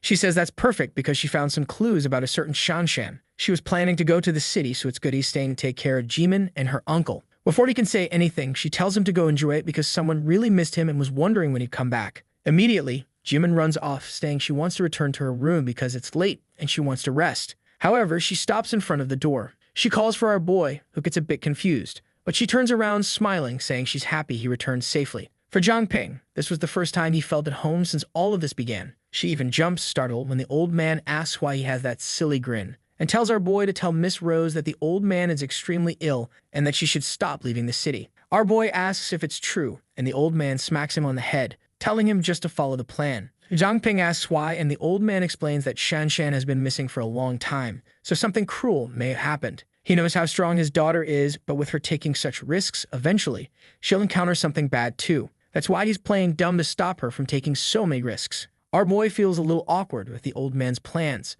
The old man tells him just to follow the script. That girl is extremely loyal, and if she knows he's a bit sicker, she'll stop risking so much. He warns that our boy has a real talent for forging. His daughter is good, but she never put in much effort and never wanted to. So this next week, it'll be him who really teaches our boy the essence of forging. Even though it's not a super secret technique, it's a unique skill of the Liu family, so he better pay attention. Excited, Ping says he won't disappoint, when suddenly he hears a voice calling his name, saying it's her. It was the spirit of Jingyeo telling him to keep going because she was waiting for him. Once again, he's confused about why he keeps having these hallucinations. As the old man planned, his daughter stayed more in the city, and Ping started learning the techniques. He said he had a lung disease from smoking so much, and his daughter told him to stop smoking. Meanwhile, our boy has also been practicing with Nether to create much more precise forms with energy. Jimin finally mastered the 3 basic styles of the Beast King. And that night, when he heard Su Jingyo's voice, he felt something familiar and, just to be sure, contacted the purging squad. He asked Shibai if he's sure there are no more foxes around the blacksmith's district.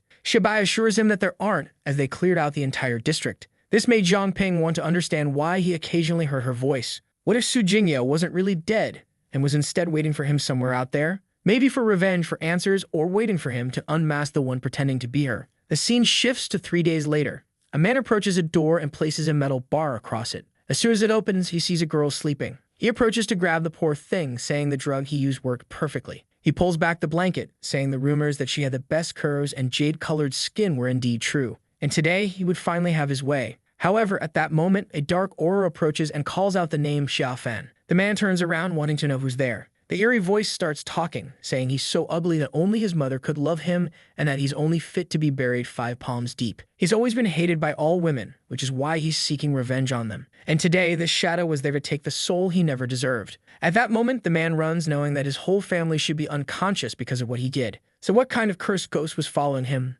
Until he's struck in the knee by a whip. He falls to the ground like a fool, and Ping's reservoir of fear begins to fill. The man starts crying, begging him to stay away. In that instant, the man wets himself and faints, and our boy wishes he had stayed awake a bit longer so he could draw more fear from him. But this marked the success of the first mission he took on. It was time to bring this man back to headquarters and let them deal with him. This man's skill was pharmaceutical mastery, which allowed him to create extremely potent drugs. In that moment, our boy has flashbacks of the things this man had done. What he was up to was obviously horrific. Using the drugs he created, he harmed numerous women. Seeing this left our boy shaken, and suddenly, the man started waking up on the ground. He turned to launch an attack, but it seemed to hit an aura.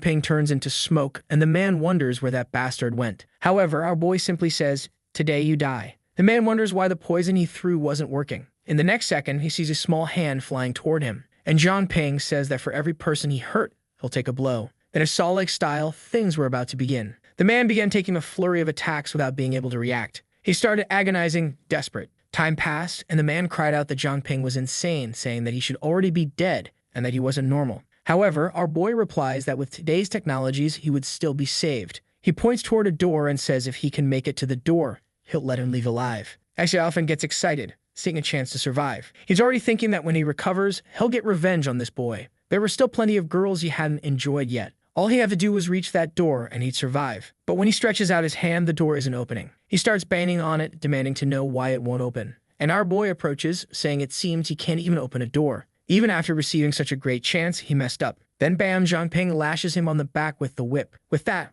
our boy levels up once more. He'd always thought that killing the foxes would be enough to bring peace to Pearl City. But he realized it wouldn't be that simple. There are people like this man who don't deserve salvation. Then he hears another voice talking about Hanai Academy, saying today would be a special day. It was the perfect chance to capture her. Ping realizes he's going to have to teach another lesson. He tells the captain that he's already dealt with this scumbag, but found another one on the radar. The one relaying the messages is Manny, who controls the subspaces. Our boy warns Shibag and asks her it's true. She says there might be something strange since she can't feel what's happening over there. He then informs her that Zhang Ping seems to be heading to that location and tells her to report any situation that arises. She tells him to be careful, but reinforcements are on their way. The academy was surrounded by a red barrier. Inside, there were a few hooded figures. They had been searching for their target for 15 minutes, but still hadn't found her. One of them says they're in trouble because someone just breached the barrier. The chubby guy, panicking, says it looks like they've been discovered. However, the leader says it's impossible because they're using the dragon statue. But he warns that they're running out of time, so they need to find her soon.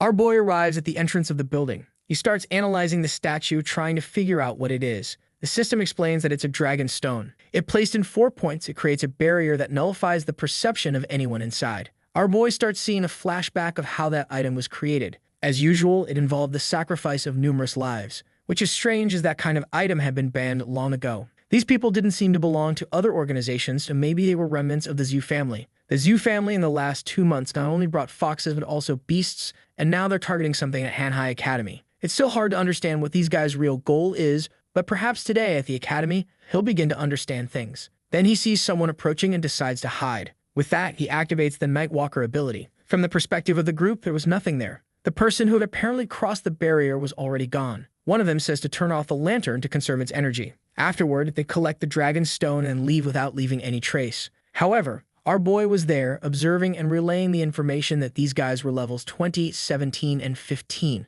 The lantern they were carrying concealed their presence, scent, and even identification details. The girl they were taking was named Chu Jumting, who had an extraordinary potential with a lot of stars. Moreover, she had the blood of a saint, which created a bond with any living creature. Zhang Ping realizes her ability is similar to a gem contract but much more advanced, as it works even without the person having to consume anything. The question remains, what does the Zhu family want with controlling this girl? However, it was obvious that he wasn't going to let these guys take her away like that. But suddenly, they seem to disappear. His analysis is interrupted and he wonders what happened. Amani, on the other hand, tells him that they're heading outside the city. Says he wouldn't make it in time, so our boy says he'll delay them. However, Shibai tells him to be careful and to consider his own safety. But our boy says he won't miss the chance to learn more about the Zhu family. The guys were already running outside the barrier, when one of them seemed to notice something. A strange other wolf came out in the bushes. The guys wondered why there was a creature like that right at the city's exit. Our boy's precision with form creation had improved a lot, but if he was analyzed, it would be risky. The guy decides to do just that to assess the creature's strength.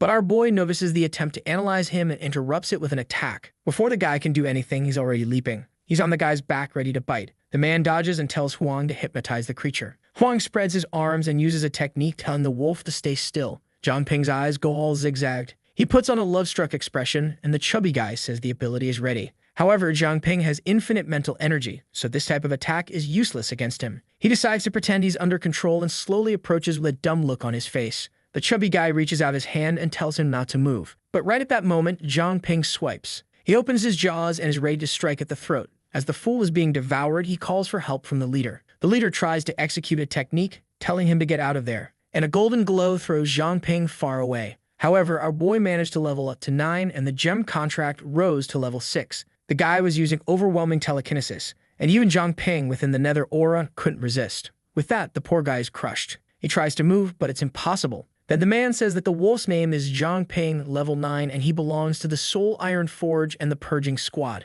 He wonders why a worthless human like that was pretending to be a rat. But since he was one of Shibei's slaves, he wouldn't leave here alive. Although the guy's skills weren't great, the items he had were extremely dangerous. Clearly, the Zhu family had been depending on equipment they've been accumulating for a long time. The good thing for him is that even with restricted movement, he could still use the nether. What he found strange was that the gravity guy, instead of defending himself, was only trying to dodge. And then the guy jumps to the side and fires an electric arrow. Our boy has to use a good amount of nether to create a protective shield. The guy says that this type of ability our boy is using has a limited energy supply, so soon enough, it would run out. Our boy realizes that if the guy isn't trying to dodge, maybe it's time to try the next move. Another shock arrow comes, and he spends 15 nether to defend himself. At the same time, he buries some of his energy into the ground. He spends another 15 to launch a series of attacks. The other guy steps in to protect his friend. But what they haven't noticed is that nether had already seeped out from under their feet. Our boy pulled his Shikamaru, controlling both of their arms, and they couldn't use their items. At that moment, he approaches, saying that with their hands bound, they're useless. He pulls out a nether dagger and stabs the guy in the stomach who can't move. However, the guy activates telekinesis on his own arm to hit Zhang Ping's arm. With that, he congratulates Zhang Ping for the attempt but says that this is the end. However, in that moment, our boy releases all the flame he had stored up, and with that, the man has to throw him far away. But as he's sliding back, an electric arrow is already coming. And man, this one hits him in the chest. It looks like his clothes are fireproof, and the guys say he's got quite a few tricks up his sleeve too. It was a shame, but this was where it was going to end. However, Zhang Ping only replies that the time has come. The guy laughs, asking if he's talking about his own death. But as water flows over him, Zhang Ping says he was only buying time. One of them manages to defend and counterattack,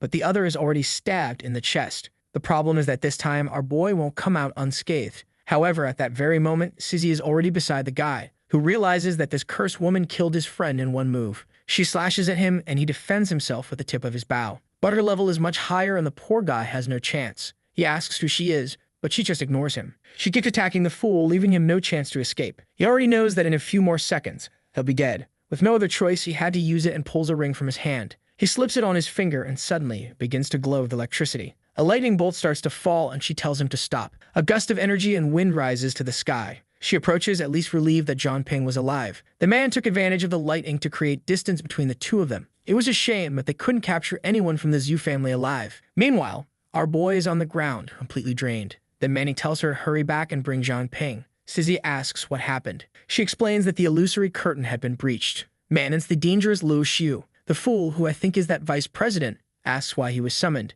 She questions how the preparations for the beasts outside the city were going. He says that, just as she ordered, everything was in place. It's at that moment that the giant lightning bolt falls in the distance. She wants to know what that sound was. The vice president recognizes it as the myriad call of thunder, which means the guy he sent out ran into trouble. It seems like he's up to something sneaky. He says it was probably just a random thunderbolt, but Lu Yu questions if he really didn't see anything unusual. Trembling, he says no. Everything seemed perfectly calm. She then asks why he seems so nervous. He assures her she can trust him. He's been tracking thunder for a long time and knows each one. She realizes the bastard is lying, and the problem is that outside the wall, she can't sense things clearly. It was exactly like that other time when that guy was about to die. But as soon as she turned the corner, he completely disappeared in an instant. There must be someone of high level using illusion tag techniques in this city. Normally, humans don't affect the foxes, but this one was messing with their perception. Maybe the entire city was under some kind of illusion. Man, she casts a jutsu and activates a domain expansion. The illusory barrier begins to crumble.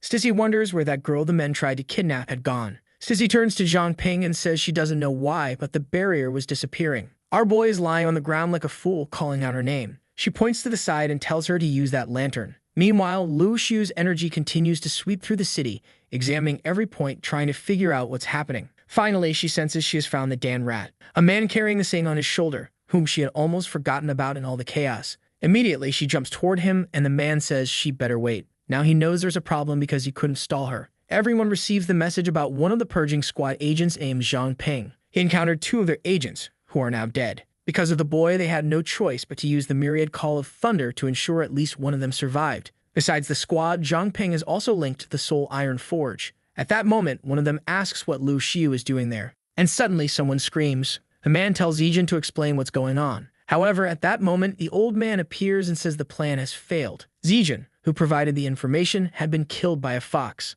The problem is that the saint, who poses the greatest threat to the foxes, is now under their control. Lu Xiu knows she can't kill the saint, so she plans to send her back to the Lord's mansion. The man asks what they're going to do now that they won't be able to control the foxes. The old man says he knows of a passage that leads directly to the outer entrance of the mansion. Only he knows about that place, and they can release a bunch of beasts to make the foxes' lives difficult. That way he could take advantage of the chaos and rescue the saint. Another one says it's easier said than done, especially since Princess Lu Kaiyu will be guarding that place. The man says they'll have to use a plan to lure Zhang Ping since she's probably hunting him. If they send an attack on the Soul Iron Forge, Zhang Ping will go to defend it and Lu Kaiyu will show up to kill him. While the purging squad and the foxes are fighting at the forge, they'll take advantage of the situation to cause chaos at the mansion. One of them says this would mean breaking all ties they have with the foxes, so failure isn't an option. Obviously, no one must know they are descendants of the Zhu family. The guy with the black eye warns that the fate of the Zhu family is in Zemin's hands. Stizzy is asking if he's awake and how he's feeling.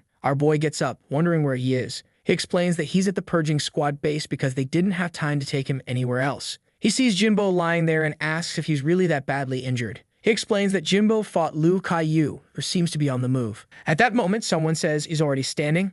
It's Suji, who says he fought against 3 people 10 levels above him and still walked away after taking one down. Usually, someone dies instantly if they fight someone 5 levels higher. Sizzy introduces the girl, saying she's the one with the solar recharge, and that she took care of him. Our boy says he was lucky, and it's thanks to them that he made it out alive. The girl replies that it wasn't a big deal, but besides that, she can't maintain the illusory curtain anymore. Enough chit-chat, he needs to explain everything that happened, as they need more information. The girls, it seems, have been working double shifts to try to understand what's going on. They're all asking to be fired for a few days. Manny says the cursed Xiaowei was awake, so it was time for her to help. But clearly, she wasn't that awake. She keeps getting beaten every hour to try and wake her up. At that moment, Shibai enters the room and sees the two fighting like madmen. He says he really needs more staff because they're being forced to work so hard. Then our boy walks into the room. Shibai explains that the Zhu family and the Foxes seem to be working together, but that no longer appears to be the case. And the fact that they used that dragon shows they were already aware of the illusory curtain. He knows that submission isn't the Zhu family's style. This means they're just waiting for the right moment to deal with the Foxes. The headmaster of Rai Academy, known as Shan Howie, died 14 years ago without any heirs. But soon after, a girl named Shen Junting was announced as his granddaughter. She didn't seem to have any connection to Pearl City, so she must be from a village outside. It was likely the Academy's headmaster who wanted to keep her completely hidden. Because of this, they have no records of her, and it's impossible to know what ability she possesses. However, Zhang Ping says he knows the ability because he analyzed her earlier. What she possesses is called the blood of the saint. Shibai wonders if she could be from the ancestral sacred village. However, that would be too much of a coincidence. Meanwhile, our boy explains her ability. At that same moment in the Lord's mansion, Junting excitedly asks if her sister always lives there and why she seems so angry. Clearly furious, she says it's nothing important. Junting tells her to drink some tea because sweet things make you happy when you're mad. However, obviously Lu Xiu isn't in the mood for jokes and tells her to die. A terrible aura passes over the girl, but she opens her eyes and glares with a golden light. Xiu's attack seems to have no effect, and the girl pretends nothing happened. She offers her a cookie, asking if she's not in the mood to eat it. She pops it into her mouth, saying the cookie is really tasty. Meanwhile, Xiu can't understand why she can't kill this girl, who's all smiles, saying it's delicious. Every time Xiu tries to strike, at the very moment she's about to hit, she feels ill and cancels the attack. Junting spits out the tea, saying it's terrible and that the person who made it is a complete idiot, who just so happens to be Xiu herself. The girl leaves, saying she'll prepare a new batch of tea and tells her to wait there. Meanwhile, Lu Xiu wonders why she feels so ill every time she tries to kill the girl. She's a princess of the Celestial Fox clan, so clearly this wasn't her own weakness. There was something about this girl that she had no idea about. Meanwhile, back at the base, Sizzy tells our boy that her water is similar to the nether. The main difference is that she can easily recover and reuse the water. However, once his nether is depleted, it's gone. That's because he still doesn't know how to convert tangible nether into something intangible again. It's like someone who knows how to turn water into a liquid, then a solid, then gas, and back into a liquid again. Our boy thinks the advantage of being intangible is that he doesn't need to walk around with armor all the time. But Sizzy tells him to stop thinking about that and focus on the fight. Take that fool always thinking about Naruto. Now the rascal knows how to use nether to create a barrier that reduces the impact of attacks. She sends a blizzard his way, saying his luck is that it's easy for him to collect more nether since all he has to do is feel fear. And the boy was there, breakdancing on the floor, until he realizes that the ice on the ground had turned into water. He had focused too much on what was coming from above and got distracted, ending up captured. Stissy says the big problem, however, is that if the enemy doesn't fear him, he'll quickly run out of nether. But Zhang Ping says that if an attack is strong enough, that's all he needs. And right then, the dagger flies toward her. She says she wants to find out how strong this so-called attack of his is. She creates a water prison as the energy accumulates, but the dagger easily pierces through the barrier. Our boy says it looks like he won since her barrier couldn't resist that. She dissolves the barrier and says that this nether energy must come from some kind of king-level beast. But she warns him that if it had been a real fight, he wouldn't have stood a chance. Suddenly, her waters begin to bubble and the boy is burned. She tells him he needs to study more and understand the true nature of his ability. She can transform her water into ice, hot water, or even steam, and each of these options has the potential to change the pace of a fight. He asks her what she thinks of the giant spider he made. With the fear she felt, he recovered Sandy and Nether, and she slaps him across the face. But the crazy boy starts drinking the water she threw at him. She is startled and tells him to spit it out because the water she uses is either extremely pure or toxic. Our boy asks for help, saying something strange is happening, and he can't control his body. Suddenly, his shorts fall down, and half of his body has turned into water. An arm starts to emerge from his chest, and he wants to know what's going on. That's when he realizes that he may have awakened a new ability. The owner for his ability allowed him to consume any substance and have a 10% chance of adopting its composition, along with a pure water body, which granted resistance to any physical attack. Clearly, the level 6 gem was much stronger since it awakened 2 abilities. What he's curious about is exactly how this Oniferous works. Sizzy asks if he's really okay, and he explains that he's beginning to control how he can maintain his form. The water body and the nether body were quite similar, so he just had to use the same knowledge of form transformation. Out of nowhere, the fool turns into a puddle on the ground. He gets up like a stickman, saying it worked, or at least it should have worked. A while later, he was back to normal, and she was blushing. She turns around and tells him, for the love of God, to put some clothes on. He then explains what happened. He says that because he accidentally drank her water, it seems he gained an ability called Pure Water Body. Hearing this, Sizzy is shocked by his growth potential. The ability that's a dream for almost every water magic user was awakened without any effort. She turns to leave, and he asks if she's okay. But at that moment, the alarm goes off. She asks what happened, and they request reinforcements because the Soul Iron Forge is under attack. She orders all units to be sent and says she's going to help. Our boy obviously wants to go, but she tells him to wait because it's a trap. He says not to worry, now he can turn into a puddle of water and slip away. She responds that she doesn't have time to convince him, so he better follow quickly. When they arrive at the forge, there are a bunch of fallen assassins. While our boy runs ahead, Sissy gives orders to find the assassins. Outside, our boy calls for Jimin and everyone. Out of the corner, Rose appears, looking completely wrecked, and calls out to him. He runs and asks if she's okay. She points to the side and says that both Jimin and the old man were hurt.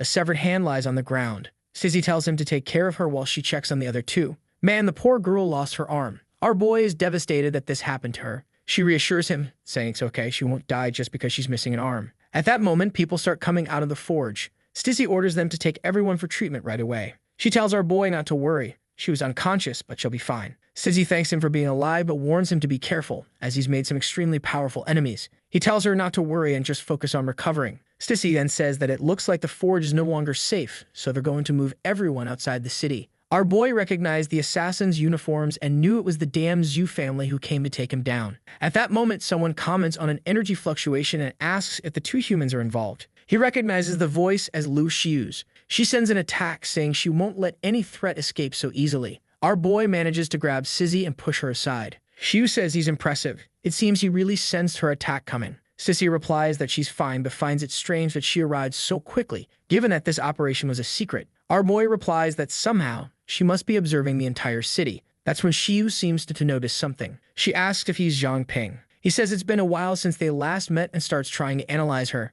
As his analysis progresses, Xiu says she's going to buy some time for the two of them and sends a blizzard her way. Xiu blocks it and realizes that her true identity has been exposed. She says it looks like they've figured out who's behind everything. She creates a portal to send an attack to Xiu's back, but Xiu raises a shield to defend herself. However, Xiu is completely destroyed by a single attack. She realizes that even with her identity exposed, she can't sense the attacks she creates. If that's the case, she wants to see her dodge this. She sends a flurry of attacks in all directions. Our boy, who can see the fox's attacks, starts relaying the coordinates. She decides to trust him since he's the only one who can see everything. With that, she begins dodging and cutting down each of the claws. Xiu quickly realizes that this is the one responsible. She prepares a claw and sends it in his direction, but he gives himself the order to dodge. As a result, he starts dancing around like a fool, but doesn't get hit by any attack. And Xiu already realizes that this bastard can see through their disguises.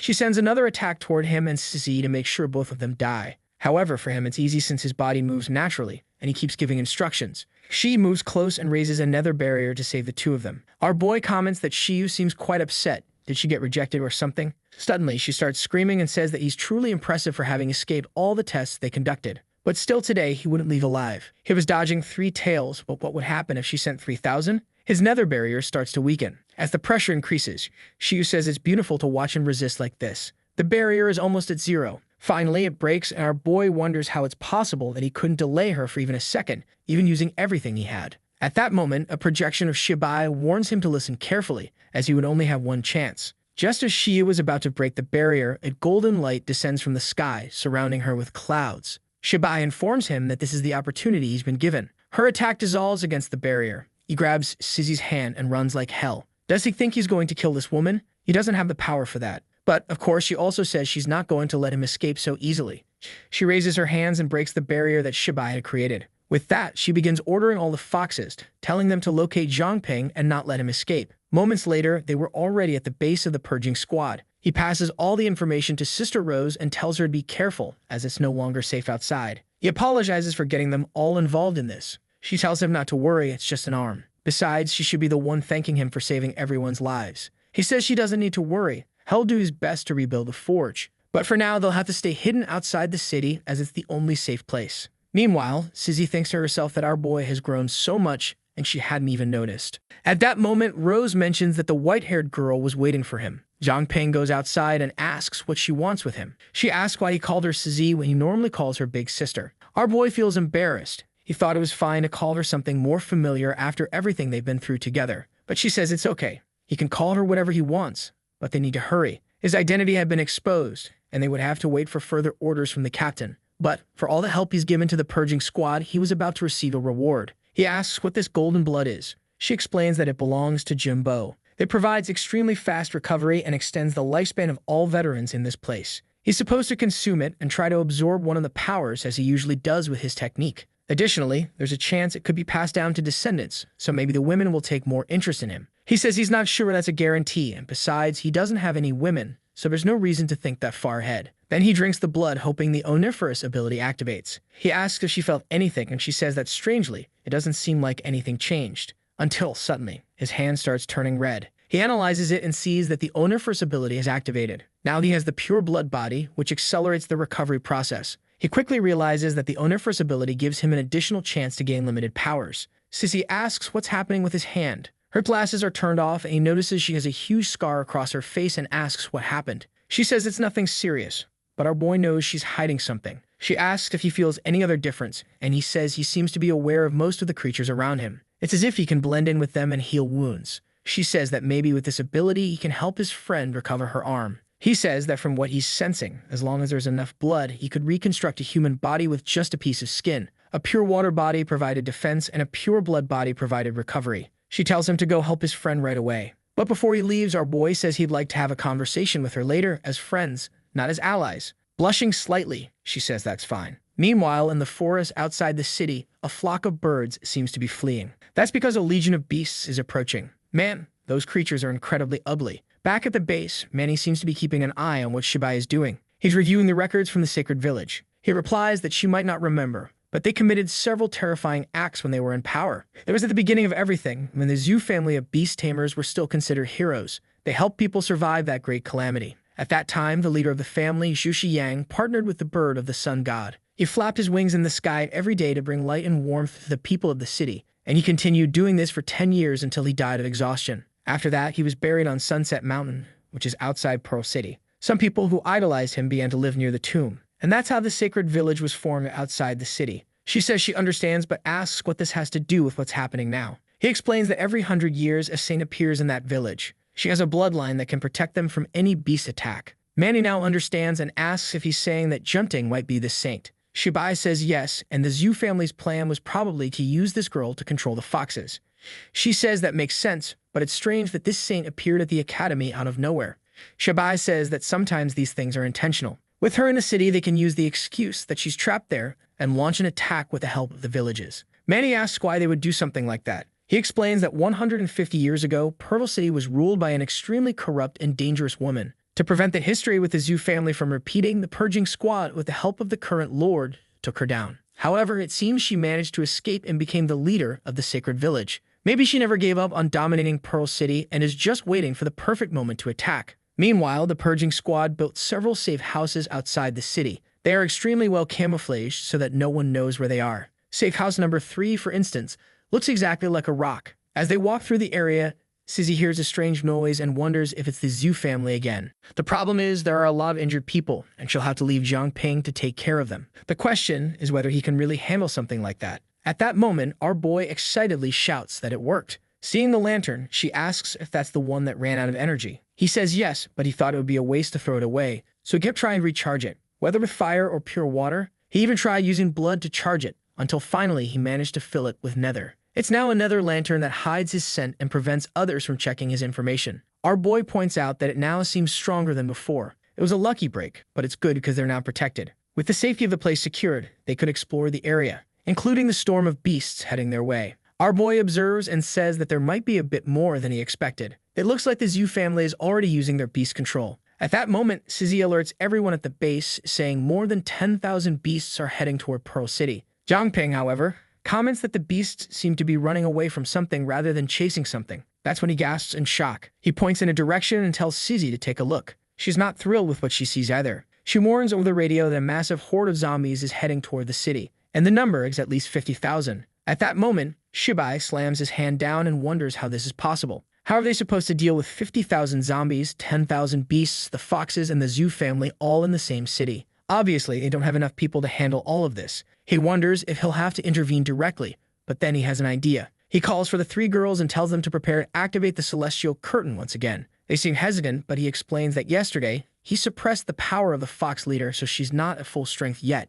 They're going to have to rely on the help of everyone in the city and send out a warning about the incoming zombies. Once all the awakened individuals are ready, they'll infiltrate the crowd. This way, they can blend in and avoid being attacked by the foxes. He then orders Sizzy and Zhongping to buy the city as much time as possible to prepare. At safe house number 5, the man says those are the captain's orders. Everyone was supposed to head to base number 3 and help them survive. The men are excited, saying it's time for them to shine a little. Meanwhile, the guy from the zoo family is furious because the plan to take down the forge failed. He sends a message saying that Lu Xiu is not in a lord's mansion. At that moment, the person on the other end says they've encountered some problems. A giant horde of zombies has appeared outside the city and they don't know who's behind it. He tells them to stop the small talk and come up with a plan or everything will fall apart. He needs to find that saint as soon as possible before they lose their chance. At that moment, he looks back. The city's main squad is passing by and he recognizes the captain as Link Dai. The chubby guy already said that the city's lord wasn't there and asks what the captain is doing there. But the man is completely ignored and the captain heads for the door. At that moment, he begins to open it. The chubby guy is confused by what is happening. There's a serenade going on and everyone is dancing romantically. Jumping tells them to join in and have fun with everyone. Link D takes a sip of the drink. He regains consciousness and wonders how he ended up there. That's when he remembers the plan was to capture someone named Zhang Ping. Jumping says he must be a bit lost, and the man wonders if she's the one who made him appear there. As soon as she gets close, he feels like she's some kind of king of his species. She tells him not to waste anything, and immediately, he kneels, saying he understands the saint. Confused, she asks why he's calling her that since she considers everyone their friend. She tells him to join in and take part in the dance. The chubby guy knows that the saint's power only affects mutated creatures, so maybe this man has been taken by the fox. Considering how all the guards are there, there's not a single real person left in that mansion. The good thing is that Junting is controlling everything, and even she hasn't realized it. If he could convince her to be part of the plan, they could move on to the next phase. He approaches her and asks how things are going. She explains that she met many new friends and didn't expect such a big party just for her. She asks about her sister, Lu Xiu, and he says she'll be back soon as she went to take care of some things.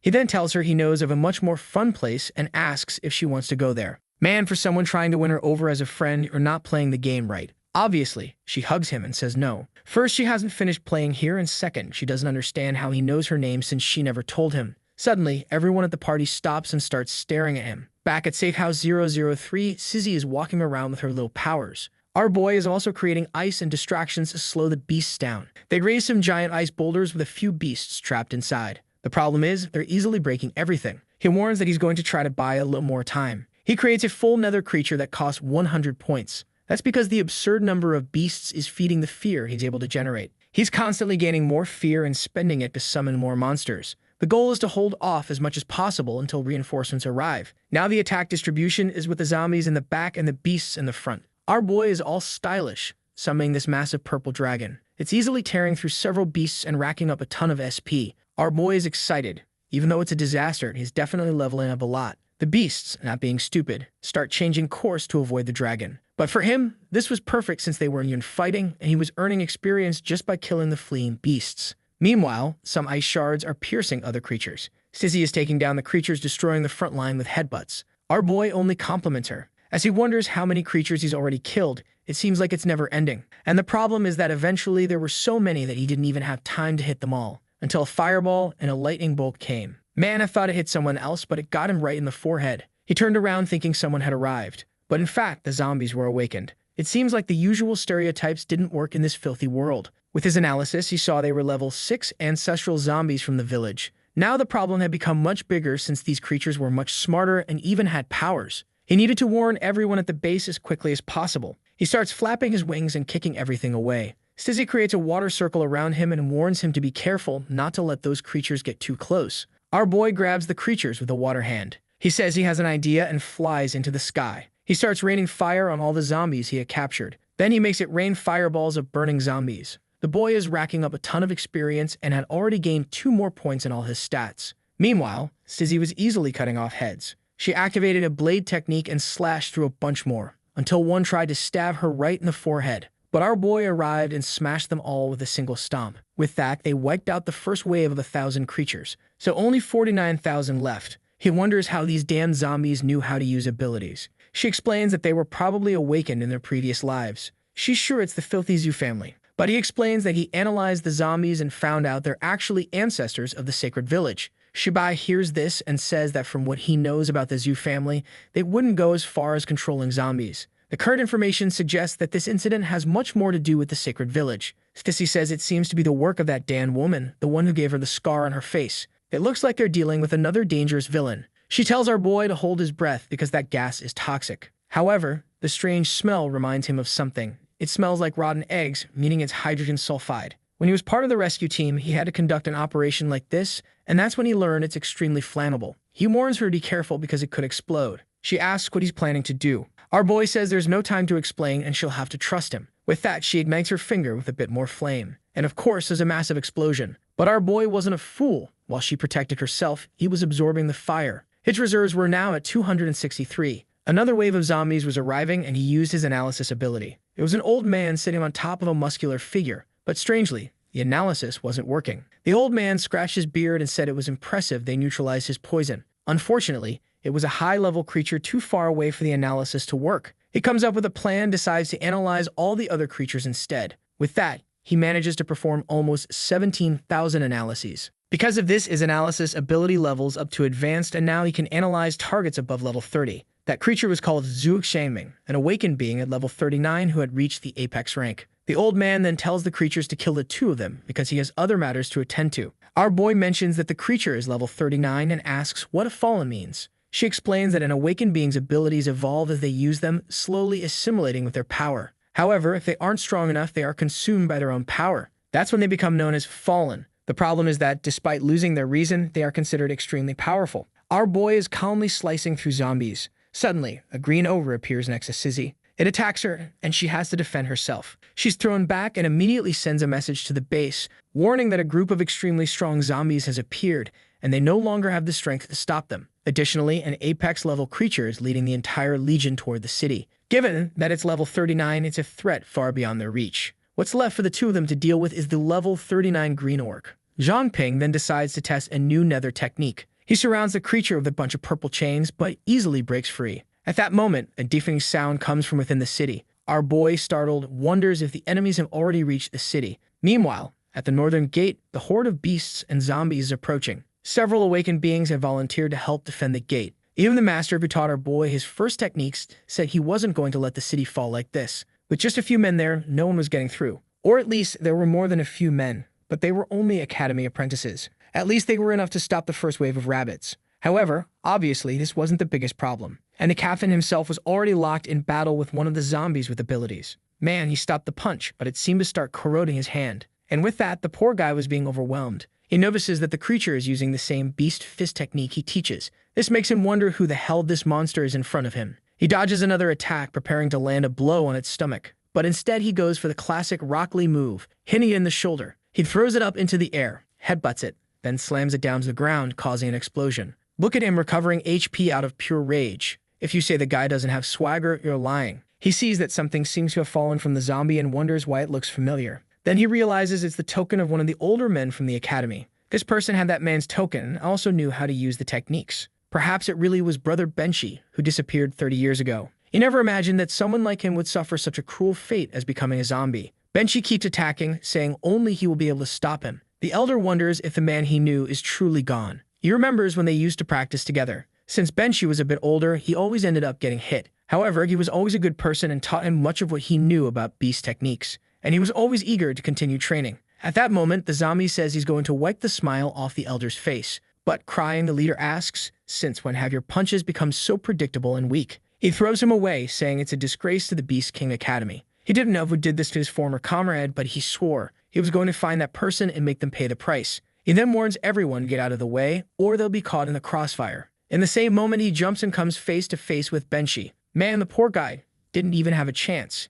he got hit right in the chest. The impact generates a shockwave that passes right through him. As he's being evaporated, he thinks to himself that his younger brother really has become stronger. With that, the leader steps back, telling his brother to rest in peace. At that moment, a man with yellow teeth says it's a shame to see a masterpiece being destroyed like that. But it didn't matter because that guy would be the perfect replacement. The leader, furious, asks if he was the one who turned his friend into a zombie. The old man says yes and asks what his objections are. Did insects like him really think they would survive that army? The Zhu family, after failing in their plan to kidnap the saint, is now being hunted by the purging squad. The attack on the forge was a good plan, worked to leave everyone on edge. And now Lu Xiu and Yu are running free through the city. The goal of releasing mutated beasts into the Lord's palace went wrong since a bunch of strange zombies appeared instead. The plan to capture Junting directly from the mansion center also failed. And now he's here, alongside the foxes. With that, the Zhu family's plan had been completely uncovered. They wanted to bring all the foxes under their control by using the saint and then retake control of the city. However, the current investigation shows that these zombies are connected to the sacred village. The celestial curtain has successfully been raised, gathering all the combatants in the area. The attack is mainly coming from the north, as the south is surrounded by mountains. At this moment, the Beast King Martial Academy and other awakened ones are holding the northern position. Meanwhile, inside the ancestral sacred village, a man kneels before the cult leader and informs her that everything is ready. She tells them to go help the zombies cause chaos in the city. And the moment the Zhaoshi brothers capture the saint, they are to return immediately. The boy asks if that king-level beast in the city won't interfere with their plans. Additionally, if they're already declaring war, why would they retreat after the first attack? The warden says that the old fox is likely just waiting for Shibai to reveal himself. The boy asks if that doesn't put their plan at risk. She reassures him, saying he needn't worry. Even though the saint had only just awakened, not even that powerful fox could completely ignore her effect. Besides, the fox isn't their biggest concern in the city. The real problem is Shibai and the purging squad. And that's why she's using the zombies to create chaos in the city. First, they'll use the saint as a pretext for war and launch this invasion. The purging squad will have to activate the Sky and Moon Pearl. But to do that,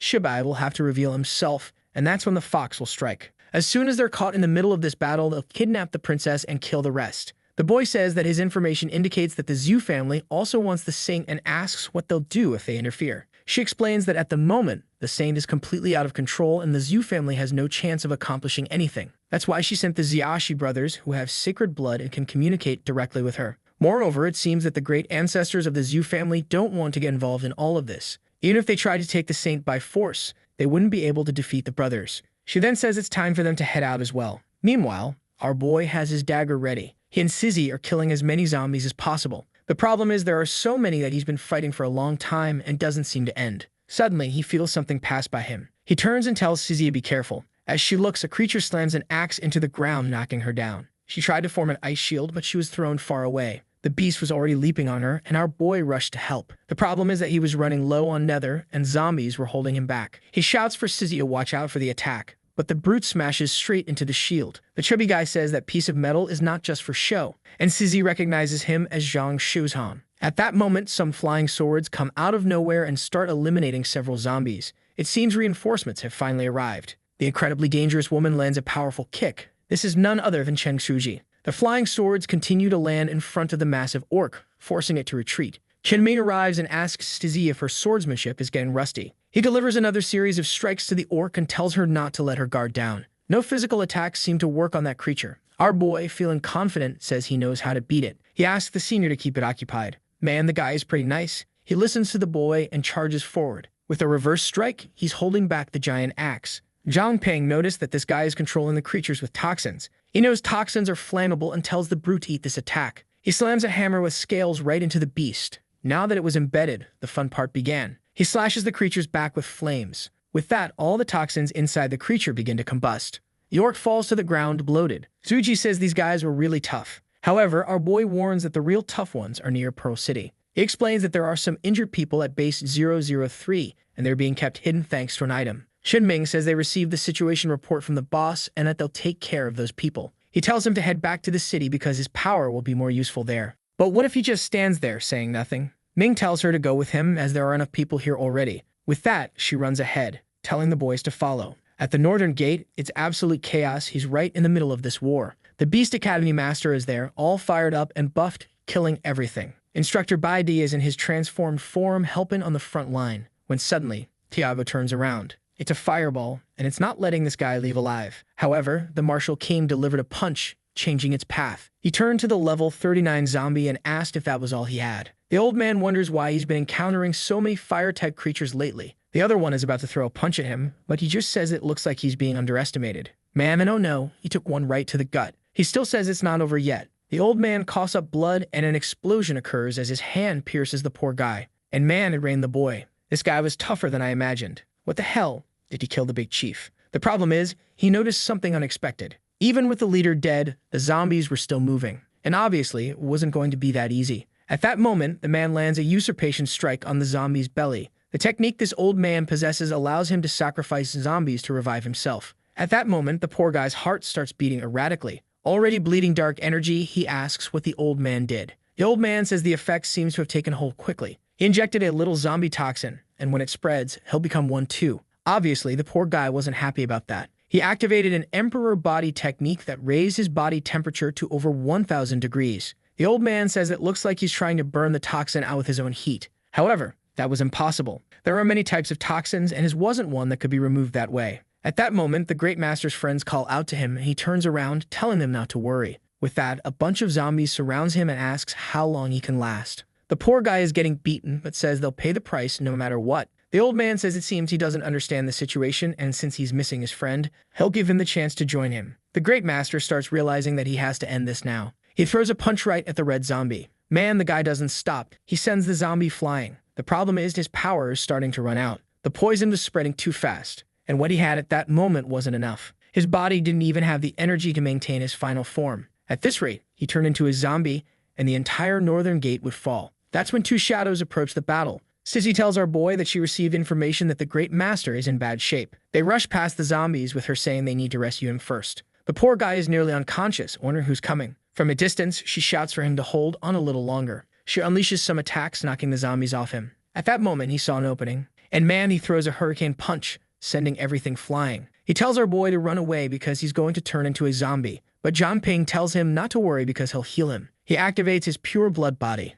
The master is shocked and says that method is quite unusual. Not only did it heal his wounds, but it also restored some of his energy. Zhang Ping explains that he couldn't neutralize the poison, but he managed to suppress it so it wouldn't spread any further. The Great Master says that's good enough. He just asked the kid to buy him a little more time. Fang Leishan, the true master of the Beast Martial Academy, was an apex-level awakened being at level 38. The old man tells him to give up and become one of the zombies. However, he only raises his body temperature even higher. It's already at 3,000 degrees. Man, he explodes from his position. And in the next second, he's right in the old man's face. He delivers a powerful punch straight to his arm. John Payne warns that his analysis shows this guy's body is connected to the other zombies, so the only way to defeat him is to kill them all. The old man grabs his arm and says he's not going to die that easily. At that moment, another legion of zombies surrounds him again. The temperature rises to 4,000 degrees and the old man starts melting in his hand. With that, he starts firing flames at all the surrounding zombies. However, that still wasn't enough. He asks Zhang Ping if he knows any way to increase his body temperature even more.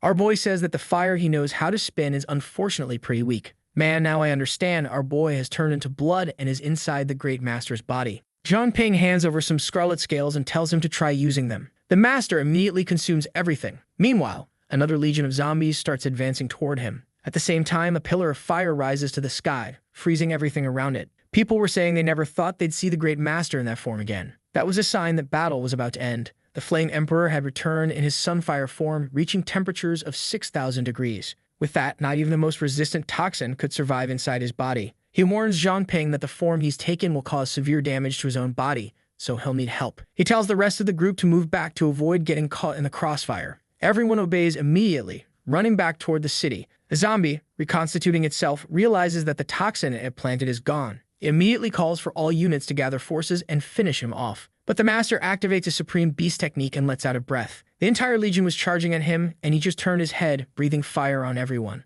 With a single breath, over 20,000 zombies return to ashes. Sissy quickly realizes that of all the people she knows, this guy is one of the 3 strongest. Just then, someone reports that the masters of 2 other academies have betrayed everyone and let creatures through the gate. Leisha knows who those masters are and can't believe they've really betrayed the people. At that moment, some zombies begin to emerge from the ground. The chief says that if the city has already been invaded, his objective is complete and this time the victory is his. Leixian, realizing he'll have to clean up the city, can only say that next time he will kill that man. He tells everyone to return and help the city while he handles whatever comes from the north. He tells our boy that he has managed to clear the toxin, so he can return as well. In the city, chaos reigns as people flee from the beasts. Meanwhile, a man from the Zhu family is delighted to see everyone screaming. This is how the city should look without his family. He then asks how the plan is going. They say that at least 1,000 of the beasts that invaded are under their control. The man says that's perfect and orders them to attack the Lord's mansion. They respond that it doesn't make sense since Junting is there and her divine blood would interfere with their control. Considering even the foxes are her servants, how could they kill this girl?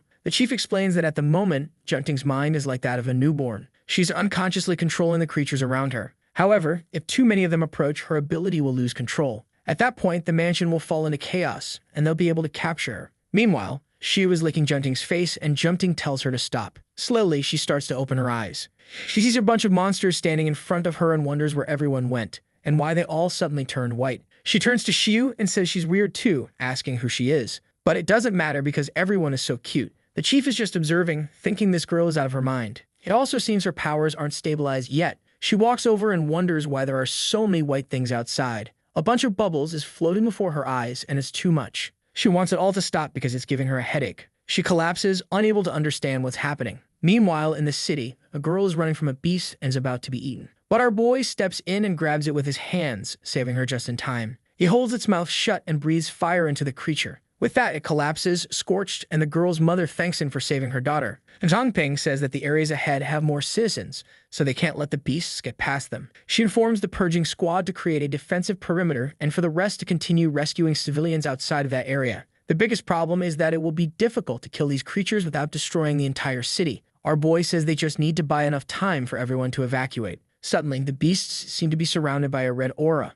Stizzy also receives a message that the beasts near her have stopped moving. Our boy wonders what's happening. At that moment, Junting is rising and even the mayor wants to know what's going on. If it's what he thinks it is, everyone's in trouble. Suddenly, she starts to open her eyes. A pink aura begins to radiate from her. The energy spreads throughout the castle. The Zhu family instantly loses control of all the beasts they had under their command. It seems the cursed saint has awakened her goddess blood. She starts flying, saying she sees a lot of white balls in that direction. Immediately, the old man runs, saying they need to capture her. However, he senses something strange. An unusual feeling that only a king-level creature could emit. Maybe Lu Xiu had regained 100% of her powers. He wonders if Junting has something to do with the fox awakening. His men ask why the chief is standing still. He tells them to contact everyone and capture Junting as he has more important things to take care of. Given that the foxes now have someone at the king level, revealing himself would be suicide. For now, it's better for him to stay back and observe. Meanwhile, the martial fighters are organizing groups to continue clearing the city. Baibi asks the Great Master how he's doing, and he says he managed to recover after that fight. He then punches the wall, saying that those damn traitors abandoned the city. The Great Master tells him to calm down and remember that they need to rescue everyone from the city.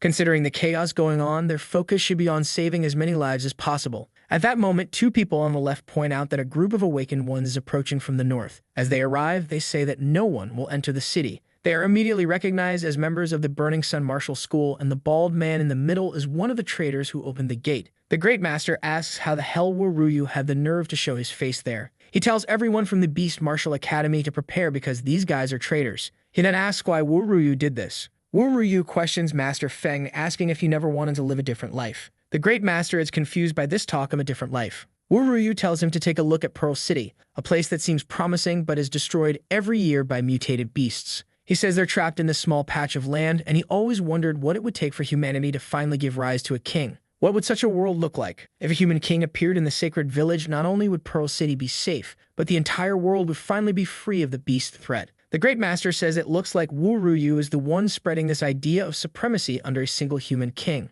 Wu Ruyu says of course, and that even the Great Master could become a student. However, Leixian asks if being a student means sacrificing an entire city. Wu Ruyu says they're actually here to find the key to creating that king. If they just stay put, nothing will happen. However, Leixian asks what he'll do if he doesn't obey. In that moment, Wu Ruyu lunges forward, saying that in that case, they'll have to settle this with their fists. Meanwhile, in the northern part of the city, Junting is flying. Our boy is seeing all the creatures that seem to be worshipping her. It appears the mutated beasts have stopped because of her. She's flying, saying that this bunch of white energy is so cute. However, Manchu Junting has so many stars and worse yet has become a fallen human. Sizzy asks if that's true. Before he can respond, she pulls him down, saying someone had arrived. It was members of the Zhu family who were trying to kidnap the girl, but were terrified. After all, she had stolen all the beasts that were under their control, and they have lost communication with the rest of their group. It was impossible for the two of them to complete this mission alone. Suddenly, someone says it's amazing that the Zhu family finally revealed themselves for a second. Apparently, they were braver than the others they encountered last time. The ones who appeared were the Celestial Tribe brothers, level 25 humans with 5-star potential. Our boy immediately relays their characteristics to Sizzy, who says this is the perfect chance to extract some information. The brothers talk about turning the Zhu family members into zombies. The Zhu family members realize they're behind everything that's happening in the city and tell them to resolve it quickly. With that, the idiots charge forward. However, they haven't even started fighting yet, and they're already being poisoned. The brothers stand still, calling them pathetic and saying they thought they'd be stronger. The Zhu family members' bodies were paralyzed. One of the brothers points his finger and tells them to stop resisting and accept defeat. Only now does the idiot from the Zhu family realize there's poisonous gas around them. One of them manages to raise a barrier, but the other gets bitten by a tiger. Meanwhile, a snake coils around one of them, and the brother says it's a shame they won't last long. It would be better if they stopped resisting and accepted becoming zombies. However, the kid lets out a scream with his Zhu aura, telling them to dream on. The other fool tells his brother to be careful. The boy lit up like a star. The snake and tiger were evaporated. The brothers thank him, saying they were lucky not to have been hit by that attack. At that moment, Jumting appears behind them, wondering what happened to those two white creatures. Wow, but it looks like she's already siding with the brothers because she starts healing their beasts and them. They bow to the Sing and say they are here to take her back. She says there's something impure in their bodies and she will purify it. In that moment, strangely, their powers stop working and they wonder how that's possible. What she was doing was extracting the sacred blood from everyone. The problem is, this would turn against them. Both creatures begin to be purified. And in the next moment, Junting says now they're all clean. She hugs the tiger, asking if he likes it here and saying they can go watch the other animals. She walks off with the creatures and the brothers realize she's already mastered the goddess's blood. The problem now is that it's going to be much more difficult to take her back to the village since she's lost her mind. One brother says that for now they need to focus on returning to the city and the leader will come up with a new plan. Upon hearing this, Sizzy gets angry, realizing that the leader is already there. Zhangping gets worried and asks who this leader is. Sizzy explains that her name is Lai Aksu, the most dangerous criminal wanted by the purging squad. She was the one who killed the master and also left the scar on Sizzy's face. Additionally, she's strong enough to face Shebai head-on, so they need to find out if this monster is really in the city. Even though they can't deal with Jumting, at least she's out of the city for now. And now that she's taken those beasts, this is the perfect chance to capture these guys. They were escaping when a barrage of ice struck them from behind. One of the brothers pushes his sibling aside, saying that more people were hiding nearby. He was about to make a move, but Sizzy had already landed a helium strike on his arm. The man calls out to his brother, unaware that Zhangping is already behind him. And just like that, another fool is captured. Our boy says that if that poisonous mist is activated, both of them will suffer a lot.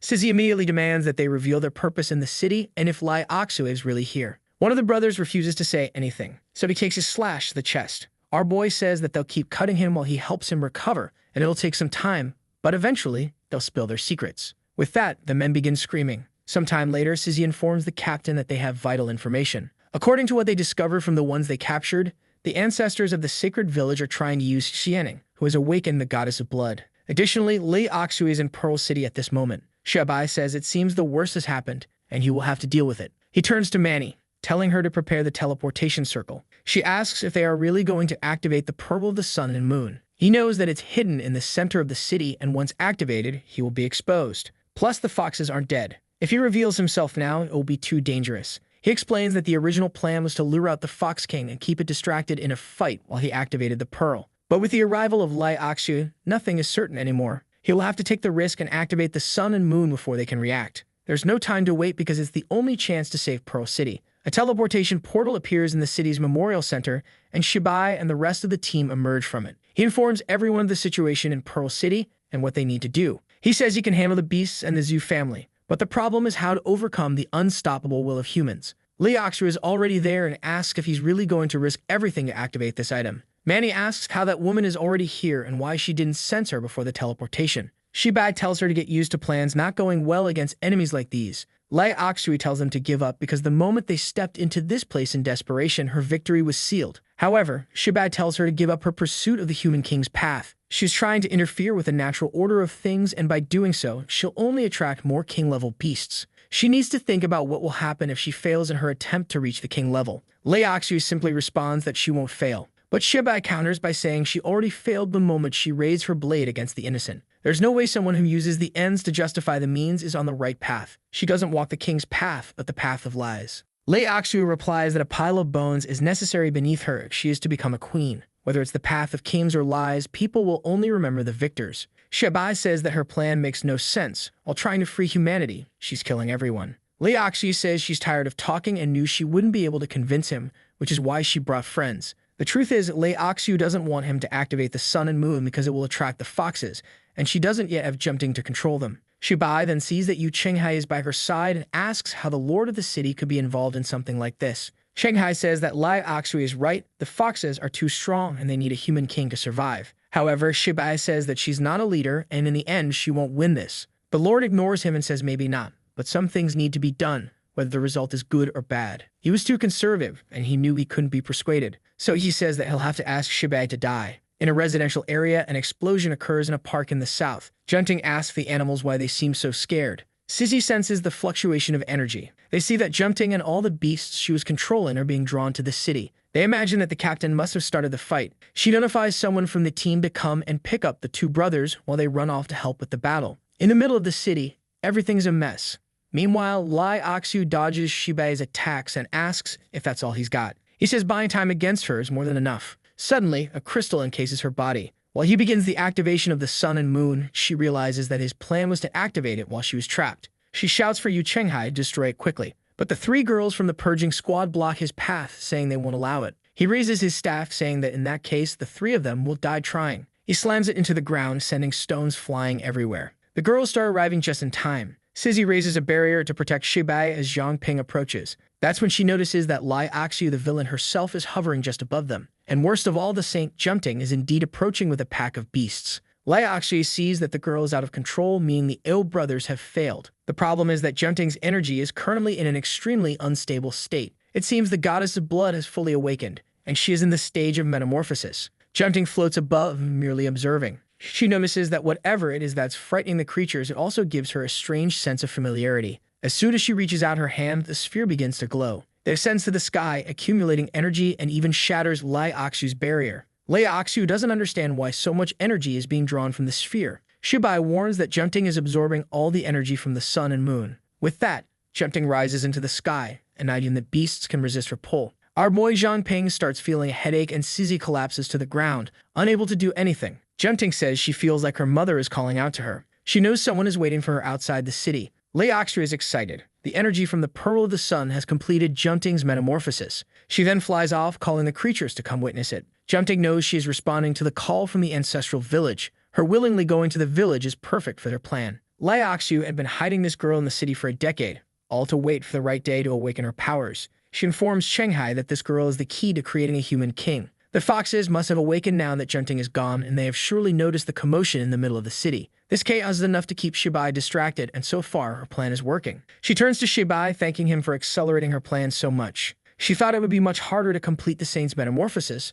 but he did it for her. While she talks about how this is truly destiny, Sizzy approaches from behind, saying she won't let her escape. Sizzy jumps and attacks with energy, declaring she will avenge her master. But Lei Aksu just asks if she's being serious. She stretches her arm and says the girl is getting ahead of herself. She creates an impact that sends poor Sizzy flying. Our boy Zhang Ping quickly jumps in, creating a pair of nether wings to catch her midair. He grabs her gently in his arms, saving the damsel in distress like a true hero. With that, Lei Aksu bids Shibai farewell, saying until next time. The group asks if they should follow her, but Shibai says it won't be possible for now because they need to focus on recovering the city. Our boy tells Sizzy that she only suffered a few small cuts. She's feeling down, saying she's still too weak. Suddenly, they hear a loud crack, and Manny wonders where it's coming from. Shibai says it's undoubtedly the Celestial Fox King, so they need to prepare for teleportation. They spot the castle guards, and they know that in reality, they are all foxes. The guards tell them to stand still and respect the law. But obviously it won't listen, and Manny begins setting up the teleportation.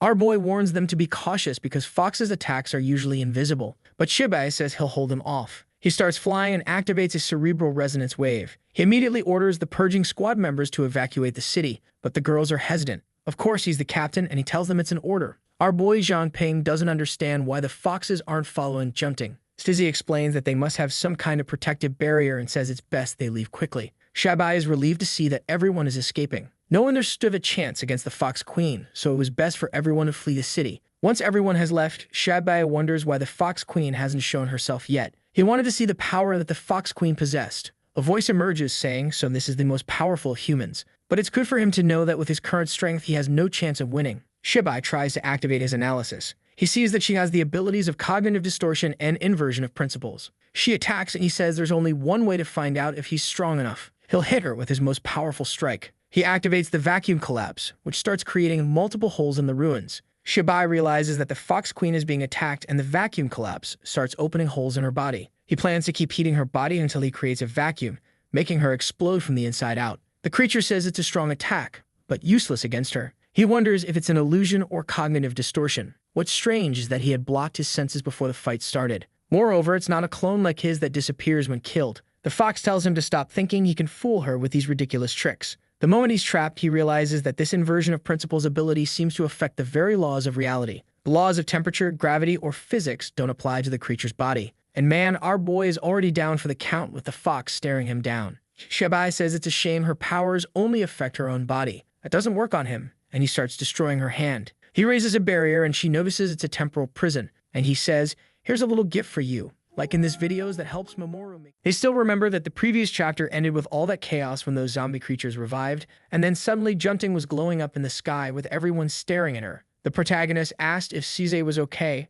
while the blonde said she felt her mother calling from somewhere else. Oxu was happy because that energy sped up the saint's metamorphosis, and with that Junting flew off, while the woman said she'd probably come back on her own. She had been hiding the saint for more than 10 years and she'd finally be useful. The only problem was that now the foxes must have awakened from the illusion and knew she was being controlled. And obviously, things were going to get messy to keep everyone quiet. She then thanked Shibai for helping her achieve the transformation and organize the ceremony. But then Cize said she wasn't going to let the woman escape and rush forward, throwing some ice shards with her sword, saying she'd take her revenge today. Oxu just looked at her and asked if she was being serious. A little flick of her hand told Cize to stop underestimating her. In a split second, poor Cize, the lovely thing, was launched away, while the protagonist charged in and wow. Keep her move, he caught her clean. Wow. No, got excited for a moment, calm down. He slid across the ground while Oxu said goodbye to Shibai and left, and the group was confused, not sure what to do. The captain said they needed to deal with the crisis in the city first, and meanwhile, the other girl there would help the two of them. The protagonist was embarrassed, saying Cize was fine and there was nothing to worry about.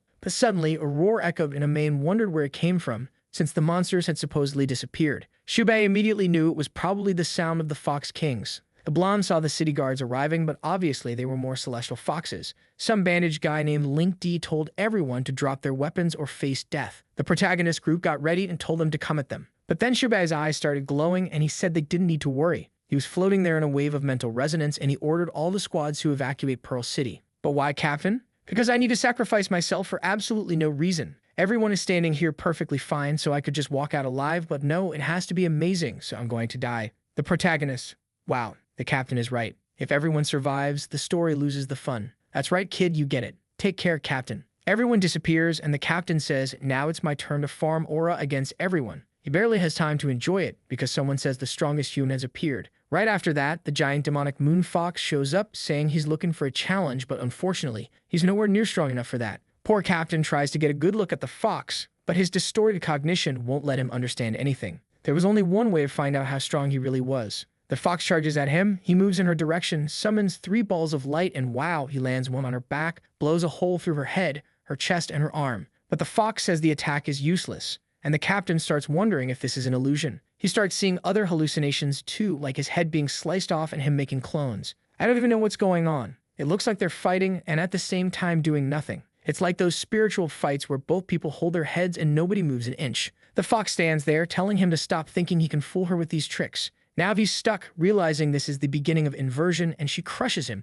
saying today is the day he dies. But the captain is smiling, saying he didn't stay behind just to fail at forming an aura. Suddenly, he starts glowing gold, saying nothing she does works on him. The fox is shocked that he actually had a spatial barrier, and he tells her she's about to experience frozen time. In a blink, the two of them are inside some dynam-like space, and once again, she seems to cut his head off. But it's that same spiritual fight thing. She fell into an illusion because in reality, she's now in his grasp. The fox even admits, your spatial breaking ability is pretty interesting. I'm trapped in an endless cycle, but unfortunately for him, I can invert principles so time won't be affected. I'm looking at him. Honestly, I never know who's who anymore. It's just the remains of him, missing part of an arm, just a stump of bone, and she keeps destroying him. But he's still standing there, completely still. He's basically just a skeleton now. I don't get it. The fox then says that rumors about other species being powerful weren't lies, and there's even a rumor that if they keep feeding on humans, it might gain the same potential humans have. Then she orders all troops to control the chaos in the city and reduce human casualties, since they want to keep eating humans everywhere. Meanwhile, on the south side of the city, the two martial guys are rushing at each other when Link D appears and blocks both. The mustache guy goes, "Link D, let us go." But Link D, poor guy, is confused, wondering why are humans fighting each other when we foxes were the ones killing everyone? They're hopeless. Sadly, I have to agree with the villain. Holon Head notices the city guards still hadn't returned, so he decides to finish this. He goes in to kill Link D, only to get absolutely destroyed. I thought Link D was just going to slap him, but no, he did a Mortal Kombat fatality, ripped the guy's skull out, tossed it aside, and said the city guards really are weak. Now it's clear why everything turned into a mess. Everyone was supposed to drop their weapons or face the consequences. The Grandmaster steps up and says, "Sir, I don't use weapons, so I can't drop anything. Thank you." Okay, that's not what he said, but whatever. We're back at Base 8 and everyone is freaking out. Oh no, the captain. Is he going to die? He stayed behind. Stissy is there saying, "I can't believe this." The protagonist asks, "What happened?" She's trying to communicate. "Captain, please answer." The protagonist watches and asks, "What happened? Tell me." Manny from a distance says the captain used the purging blessing of the squad. It's a national level ability where the user dies, but the power lasts forever. The guy with the monocle had a blessing that reduced stamina, and the red-haired girl's blessing reduced fatigue. Now both of them felt their blessings disappear, meaning if everyone's blessings vanished, the captain might have crossed over to the other side. The protagonist is shocked. How is this guy farming more aura than me when I'm the protagonist? But calm down, kid, because your ring is glowing. Everyone wants to see his ring blinking. Suddenly, the captain appears from inside the ring. Everyone rushes over. "Captain, are you okay?" He says he's not. Unfortunately, he's going to die in a year, but the energy he has left will restrain the fox. The protagonist goes, "Dude, what are you doing? How did you get into the bracelet?" He explains, "No, this isn't actually me. This is a contingency plan. It's ChatGPT with my consciousness, the famous virtual persona." Sizzy, cross-eyed and looking in the wrong direction, asks, "B, but how do we save you, Captain?" He says, "Don't worry, Sizzy, all of this is part of the plan. I felt death coming and farmed a little aura." Sure, he's not farming that much aura, standing there missing an arm, just a skeletal stump in front of the fox inside that giant crystal, but we respect him for sacrificing himself to hold her down. He tells them, "You have 1 year. She won't move." This is their chance to eliminate all the other celestial foxes, and everything depends on the unlimited potential of the Rock Eater. Everyone is stunned, staring at Jiang Ping. Lu Han's, confused, says, "Captain, I don't know what the plan is, but do you really think we can rely on this clown?" Manny agrees, saying the kid's level is low and he's ridiculously weak. But Cize is already melting, saying she believes in the captain's decision. She trusts Jiang Ping's potential. Shibai tells them not to be so tense. If they remember the fight against the Zhu family, it was pure desperation. The enemies had tons of resources and at least 5 powerful treasures. They had absolutely nothing, but they still won. The truth is that the gap between them and the enemy wasn't that big. All they need is a weapon strong enough to kill mutated beasts at king level. There's a certain place where such a weapon is stored, but only a limited number of people can access it. It was there that he found that blue arrow that changed the fight against the Zhu. And the Burger King says that now it seems to be Jiang Ping's turn. The protagonist comments that it looks like he has no say in the matter. Everyone else has already decided what he's going to do. Shibai puts a hand on his chest and says, "Don't complain, you idiot. I died so you could have this chance." Manny smiles and says they should head to the company right away, but the captain stops her. Hey, slow down, Blondie. There are things to prepare before we go." They move him to something like a chair. The protagonist is confused, wanting to know if there's no way to resurrect Shibai. Shibai explains that there isn't. After thinking through everything, he concluded this was the best solution. If they failed to repel the attack on the sacred village, Pearl City would fall into Oaksu's hands and half of the Awakened would die. The other scenario, they win, but everything spirals out of control and the Fox King wipes everyone out. In that case, 30% of the Awakened would still die. But the outcome they achieved is positive. The Fox King is trapped, and that girl, the new queen, is still out there. But she won't defeat everyone on her own. And even if she becomes stronger, they have time to prepare. He tells the kid to go get some of Yunlong's blood. The protagonist obviously wants to know what Yunlong's blood is even for. Shibai says, "Kid, I've already noticed you're stuck at level 9. Jiang Ping admits it's true. He felt he was about to break through, but something blocked him. Shibai explains that if he drinks that guy's blood, he'll be able to understand how to evolve. Apparently, the protagonist didn't get a choice. He drank the blood. Don't even ask how. Took a vampire bite. Whom knows? Shibai explains that while a regular Awakened has to choose a path to keep evolving, the protagonist is an exception. He has several paths he can follow, and that's why he now needs to start balancing which one he'll commit to. Our boy enters his evolution phase, sits cross-legged, and activates that omnivorous ability. At that moment, the system warns him about the blood of the ancient king, something that removes strength from suffering. Shibai tells him his chance has arrived and tells him to use the new ability to feel how it affects the others. If he looked toward his heart and within himself, he'd understand what his chest desired most. He's staring at the stones he can offer and the abilities he has. He also has the pure water body and the pure blood body. He's thinking about the contract gems and the omnivorous ability. Meanwhile, Shibai, calm down, old man, stop rushing the kid. He's looking at two giant panels. Let him think for a second. The protagonist, greedy as ever, says there are too many options and he wants all of them. But the guy tells him it can't work like that. He has to pick something. If he wants to try the bait path, he doesn't recommend it, but the kid makes his own decisions. The protagonist realizes he really has to choose something. And the most important options seem to be the contract gem or the omnivorous ability, since everything else obviously comes from them. The omnivorous ability gave him 4 powerful skills: the mist body, the water body, the blood body, and the ancient king power. Even though that ability originated from the contract gem, its potential was just as huge. He stays there cultivating completely still while Shibai says it looks like he's found his answer. Then the kid's level rises and the old man wonders if he actually broke through. Xiangping is now level 10 with the contract gem at level 7. And now the contract gem is in the martial pact form. The user can temporarily place attack abilities inside the gem. Breaking the gem releases a one-time version of that ability. The treasure gem allowed you to fuse a contract gem into special equipment to make it stronger. And the third form was the storage gem, which shrunk something down to the size of a grain of rice so you could store it anywhere. Pretty lame, but whatever. We're planning to kill 1 billion foxes, and he's getting apocalypse tier fire and ice abilities. The protagonist notices he can now control the flames in his body much better. Shibai asks if it worked, and he says yes. Now it makes sense why Sizzy only felt ready to fight at intermediate level. Immediately, he forms the Martial Pact contract gem. The ability manifests like some kind of stake. He stabs it into the ground to test its hardness and finds out it's really solid. Wow. And since it's comparable to a pearl blade, he can use it in duels without worry. Shibai realizes the kid chose the gem abilities instead of the omnivorous path. Good thing, since the omnivorous ability came from the gem anyway. You'd have to be very foolish to pick the other one. Shibai says, this thing really does grant powerful abilities, but with high risks. And the protagonist replies, wake up, old man. The abilities born from the gem are the real monsters. Suddenly, the kid has a shock remembering the princess's plan to recruit Awakened so she can wipe them out. At the same time, she mentioned needing to eliminate all threats within a year. Shibai explains the princess's plan. She's gathering all the Awakened to kill everyone at once. Yulu, we know she probably wants to erase the city's entire fighting power in a single strike. Shibai says that unfortunately, yes. She's probably targeting the people who fought in the previous battle. The protagonist wants to go back to the city and warn everyone that they need to get out, especially since his childhood friend, who lasted about 7 pages in the story, was destroyed and eaten by the foxes. But Sizzy steps in, no way, I'm going with you. Going alone is too dangerous. Manny says she wants to come too. Great, the kid's just going to stroll through the city with all the girls. Shibai complains, you little brat, I died and you're taking all the girls with you. I sure am, Captain. I'm the beast. Lu Hans says absolutely not. Entering Pearl City now is like asking to walk into a trap. The protagonist says, I'm not staying here and watching my allies get devoured. He even coughs mid-speech.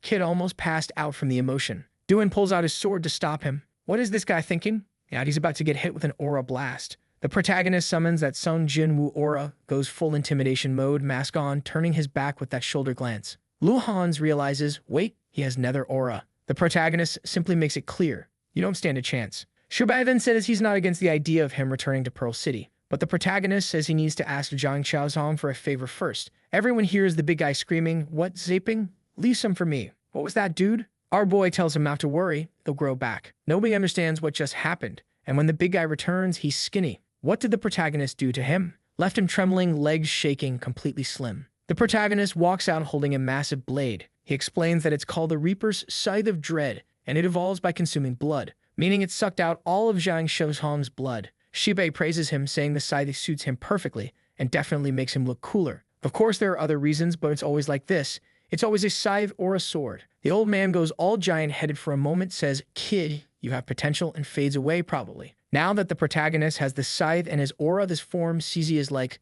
Senpai, remember we said we'd talk? Outside, she tells him she's overcome her inner demons and realizes she needs everyone's help. She wants to know if he intends to go back alone because of revenge. He stays quiet, then admits yes, he has thought of revenge. He wanted to evolve, become stronger, and kill the foxes. It felt awful being weak, watching the princess kill everyone and being unable to do anything. But now he realizes he doesn't want revenge, he wants to save people, and he swears he won't do anything reckless for Su Jingyo, the poor girl who got eaten in Chapter 1. Sissy still thinks it's dangerous for him to go alone. Honestly, the most logical and sane thing would be to not go back at all, but the story has to keep moving. He tells her to relax, he's strong now. Level 10, bet the secret weapon, drained Zhang Xiaozong dry. But things aren't looking great. In Pearl City, for every 3 civilians, there are 15 foxes. Wonderful. The protagonist arrives now in a hood, all low profile. At the city entrance, some huge foxes warn him that only authorized people are allowed in. Shubei is now basically a grumpy old man glued to him 24/7. He keeps saying, "Kid, these foxes can't do anything to me,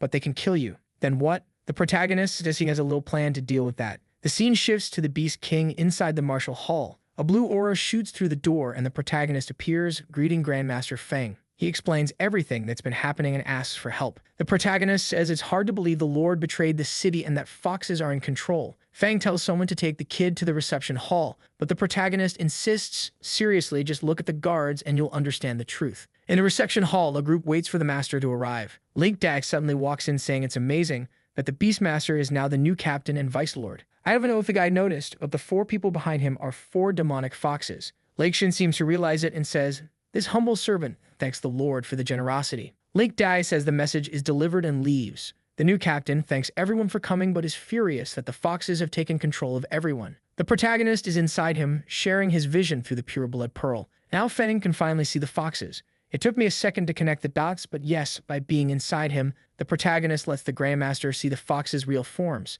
Now he believes everything. The plan was to gather everyone who had been taken over by the foxes to join their cause. But when he looks around, almost everyone is a fox. Realizing that most martial masters are already gone, Feng just thanks the protagonist, saying he's done enough. They couldn't save everyone, but now they'll stand together until the end. The protagonist thanks him for keeping his mind and hope intact because it's not easy. And then looking out the window, he sees her, Sujingyo, the 2-chapter waifu. Random thought, it would be cool if the protagonist had a fox girlfriend, not because of furry stuff. Calm down, my god. I mean something like, she knows he's strong, he knows she's a fox, but he has to pretend he doesn't know she knows he knows. You get it? No furry business. Relax. The protagonist is already mad at me for even suggesting it. Meanwhile, that gorgeous girl from the school, also a fox of course, starts mocking the Grandmaster for thinking he's someone important just because he became the Vice Lord. She has no idea what track she's walking into. Sujinua asks if they should keep an eye on him, but she says no. He's an idiot and not a threat. They should focus on finding the members of the Purging Squad, especially that annoying Jiang Ping, because he is a threat. Lu Xiu, your days are numbered. I want to see if the protagonist goes full Sigma and wipes out all these fox women. No? Oh no. But she's a girl. Nonsense. At the banquet, everyone is congratulating the mayor and trying to butter him up. The Grandmaster thanks everyone for their kindness. When one of his students whispers something in his ear, he apologizes and says he has something urgent to handle. Everyone comments that he was an excellent host as he leaves. Link Dai says the Grandmaster is just using the banquet to fill his pockets. What a rascal. But the Grandmaster is playing triple IQ chess. He's pretending to be a corrupt official to trick the foxes into thinking they're buying him. Einstein would cry. And for some reason, they're all praising this person with glasses, still not sure if it's a man or woman. Link Dai says they can do whatever they want, but they should remember there are many eyes watching. Su Jinhua, now completely unhinged, says she understands. In a private room, the Grandmaster gives instructions to the awakened he gathered. He says he called this meeting for an important reason and that Jiang Ping will explain everything. The protagonist appears. What's up, everyone? How are you doing? The group, what do you want? Why is Jiang Ping suddenly here? A moment later, he tells the whole story and everyone is in disbelief. What kind of nonsense is this about the city being taken over by foxes? The old man clears his throat and says, all right, listen up. Everything Jiang Ping said is true. Almost everyone is a fox now and only a few remain. And the few left are here in this room. It's incredibly hard to identify them, and you can't trust anybody except the people here, because the foxes have been infiltrating us for years. Skinny Reinhardt and the girl with glasses say that if he is saying it, then they'll trust him. Everyone believes him. The protagonist says they need to be clever and conserve their strength to prepare to deal with the foxes. He hands out a list of names of people who haven't been replaced yet, and tells them to warn those people only if they can do it without drawing attention. He also says that anyone who needs to escape should leave through the main gate and quietly return through the portal. One guy immediately asks, and my family? What about them? The Grandmaster sighs, listen, only Jiang Ping can see who's who, so it's better if you don't warn anyone. Oh boy, that guy looks like he's going to make a mistake. Some of them already start sighing, saying it'll be hard to keep the secret with so many people involved. But the protagonist tells them to relax, he'll be watching from the shadows. If any fox acts suspiciously, he'll warn everyone. The Grandmaster says that from now on, the plan is in everyone's hands. The group begins to leave while the protagonist watches quietly. Out of nowhere, the spirit of the real Su Jingyo appears to warn him. He asks why, and suddenly the demonic Su Jingyo is behind him staring. Worst of all, she's going after the woman who was in the meeting. Someone calls out, Miss Wei Hua. She turns around and sees Su Jingyo. She asks what's going on. Su Jingyo says they seem close and invites her for a walk. The protagonist smiles when he hears this. Perfect opportunity. Suddenly, Sujinhua turns and says it's a coincidence. The protagonist steps in, saying it's been a while since they talked. He tells Whitehua to inform the Grandmaster that they have a problem and to meet at the east side of the city. The fake Su Jingyo wants to know what Jiang Ping is doing back in the city. She only wanted a little snack but ended up finding a big fish. Then the protagonist suddenly bolts full sprint. She calls out, Jiang Ping, wait, I missed you. But he activates agility and acceleration and disappears down the street. He slips into an alley, and she's left looking around confused. Where did he go? He appears instantly with the scythe, right in the chest. She's stunned as he says, enough with the act. The fox Su Jingyo says that apparently her highness was right. She doesn't know how, but he can really see through their disguises. Before she can finish, a barrage of attacks enter from behind. The protagonist appears from the side and drives another blow into her abdomen. He activates nether chains, locking down her arms and legs.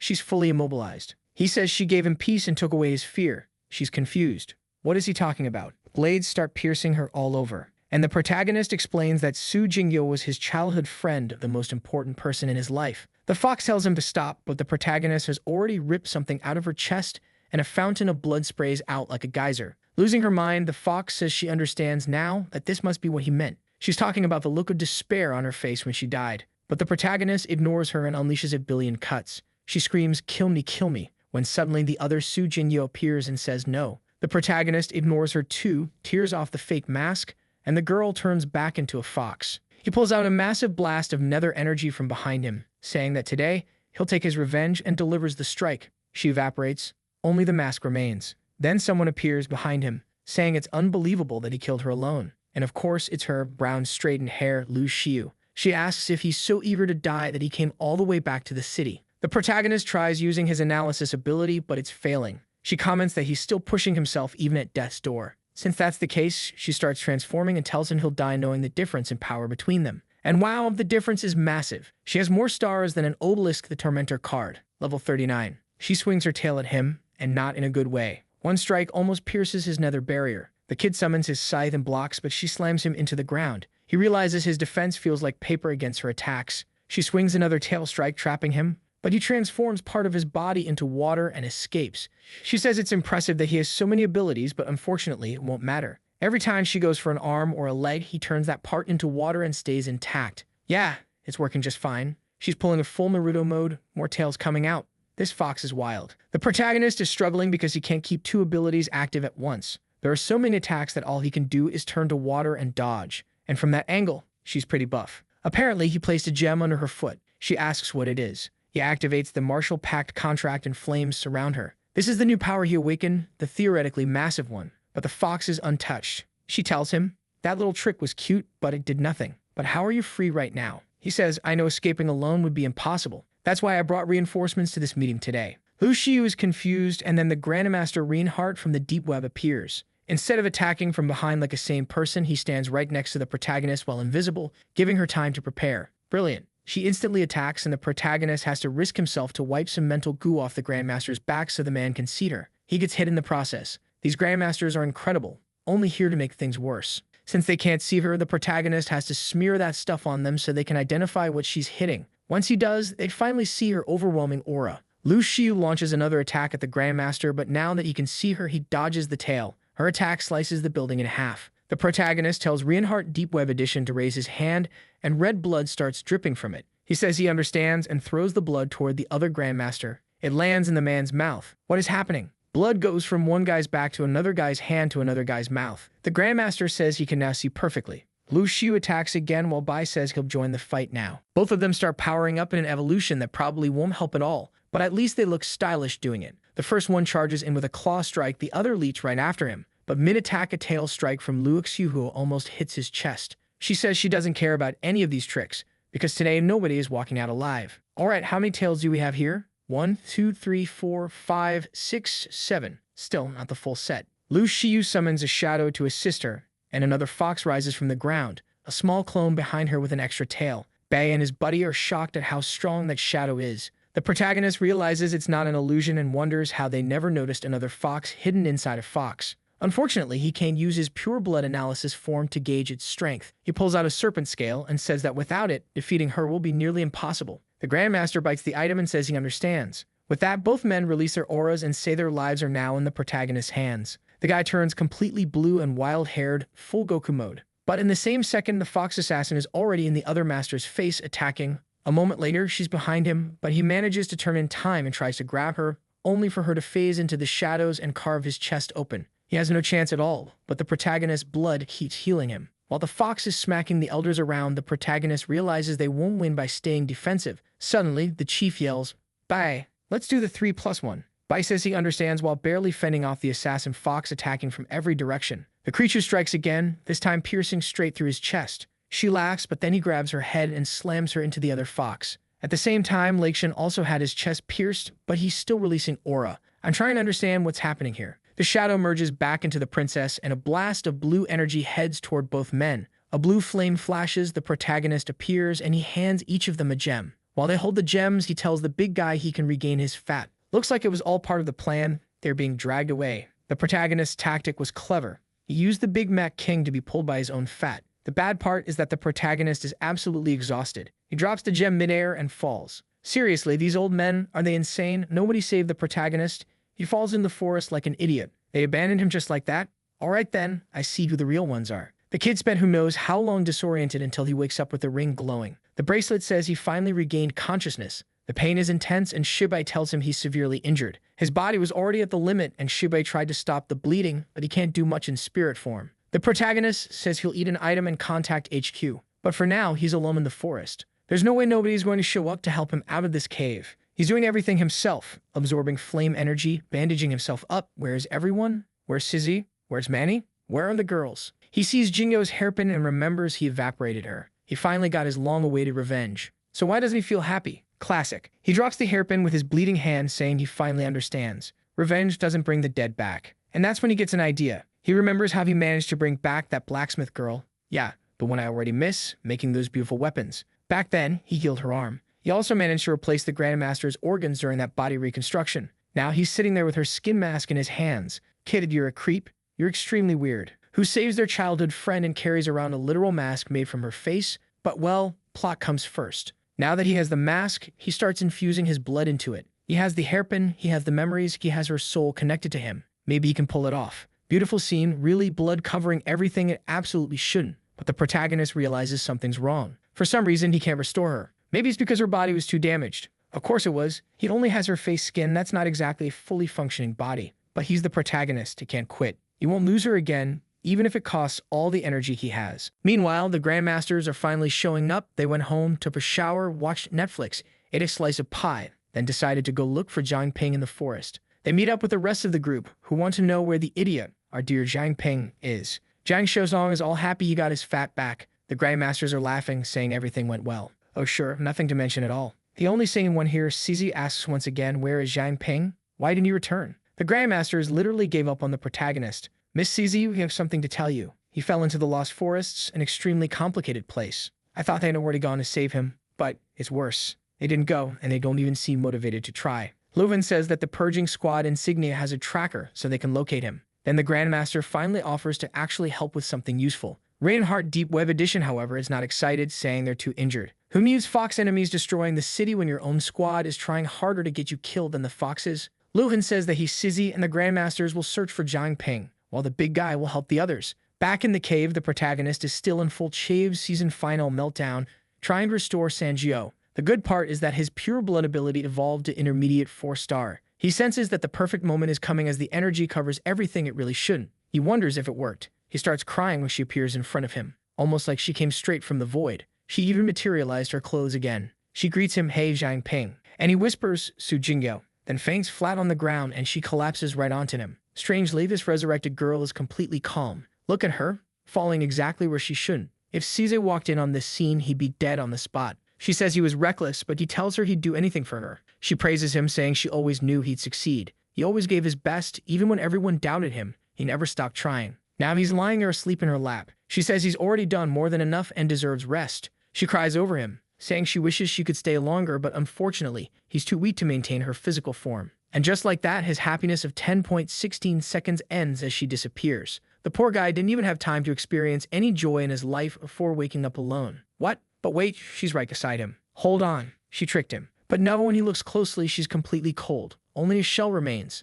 There's no breathing, nothing. He panics and immediately tries to activate the blood technique again, completely losing it. The kid is burning calories, hasn't eaten for hours, he's out of power completely. He keeps trying to use everything he has, but of course nothing reacts. He tells himself, impossible. I heard her voice in my head. I'm sure that wasn't a lie. He wonders if the resurrection failed because he doesn't have her soul, but he remembers sensing it close by. Then a little ant approaches him. The creature looks hypnotized, acting strange, and the protagonist sees it and offers a stone for it to eat. He thanks the ant for not attacking him while he was unconscious. But suddenly, the ant becomes startled and starts running in circles. She's spinning around the exact area where Su Jingyo was before. The protagonist explains she's sleeping safely inside the bracelet. He notices that the ant seems like a newborn, ugly as sin, for the love of God, like something that shouldn't be alive yet. Then the ant offers the food he gave her back to him. He thinks it's the first time he's ever met such a friendly beast. He realizes he should appreciate the gift instead of dwelling on how his plan failed. The boy is out here philosophizing with an ant. He decides to analyze the ant to understand what's going on. He learns she's basically a walking fortress,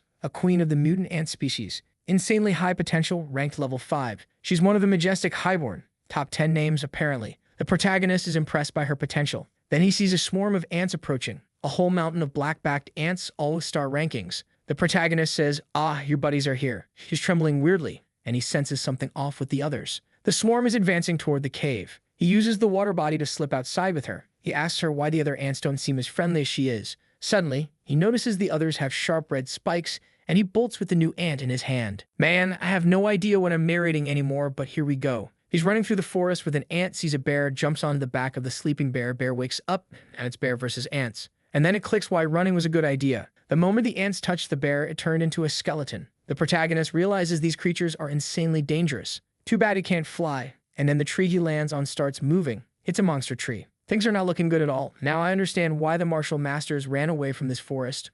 Honestly, I would too. Leave Zhang Ping behind. Let him die. I'm out of here. The ground shakes, a green vine rises, something attacks from underground, and the giant tree stares at the protagonist. He's cloaked in aura, but it can still see him. It suddenly tells him to stay still because it can see through invisibility. The protagonist is face to face with the tree trying to use analysis, but it's impossible. Then the tree tells him to relax and seems to allow him to analyze. Its name is Yi Changshun, a fallen humanoid tree, level 35 with a mutated body. The protagonist wants to know what exactly it is because the fallen he's seen before were all maniacs, like that old man and the saint girl. But this tree actually seems friendly. Well, sort of. With no options, the protagonist says they can talk. The tree asks where he came from, and he says he's from Pearl City. Yi Changshun laughs, saying that's a coincidence. That's where he came from too. But that's all he remembers. He's probably too old. The protagonist asks if he really doesn't remember anything else. And what exactly is this fallen thing supposed to be? What does it mean? The tree thinks for a moment and says that now it understands he's a fallen. It seems not even he knows what he is.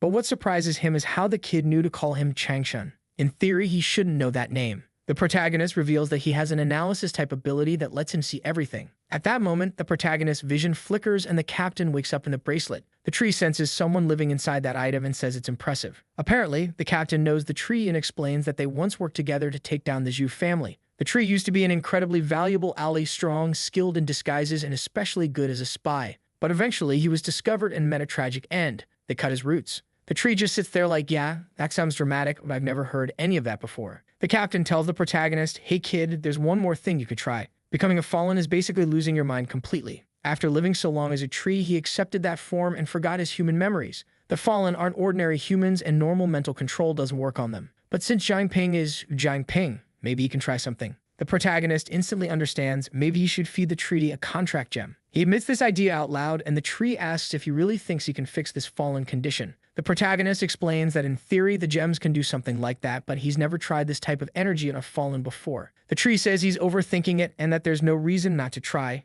He just grabs the gem and swallows it. The item embeds itself in the middle of his chest. The protagonist is shocked. This tree doesn't care about anything. After living so many years, all it wants is excitement at this point. A moment later, it's surrounded by a blue aura and the contract activates successfully. He's still classified as a beast. The protagonist can't believe it actually worked instantly. So he decides to test a command, and he chooses the most important one. He commands the tree to stop being a fallen. Imagine if it just died right there. But no, it starts agonizing, screaming, and transforms back into an old bearded man with horns. The old guy looks around in disbelief, saying he remembers Pearl City and the Blue family again. The system announces that the level 7 gems bonus effect activated and a new contract with the beast was formed. The protagonist realizes the level 7 gem he wanted to use for himself is gone, meaning he won't get any new ability out of this. All he can do is wait for level 8 now. That beast better be useful after wasting his upgrade. Chang Shun, now in human form, says he still needs to know the boy's name. When he hears it, he laughs and says it's funny that someone with such a plain name has so much power.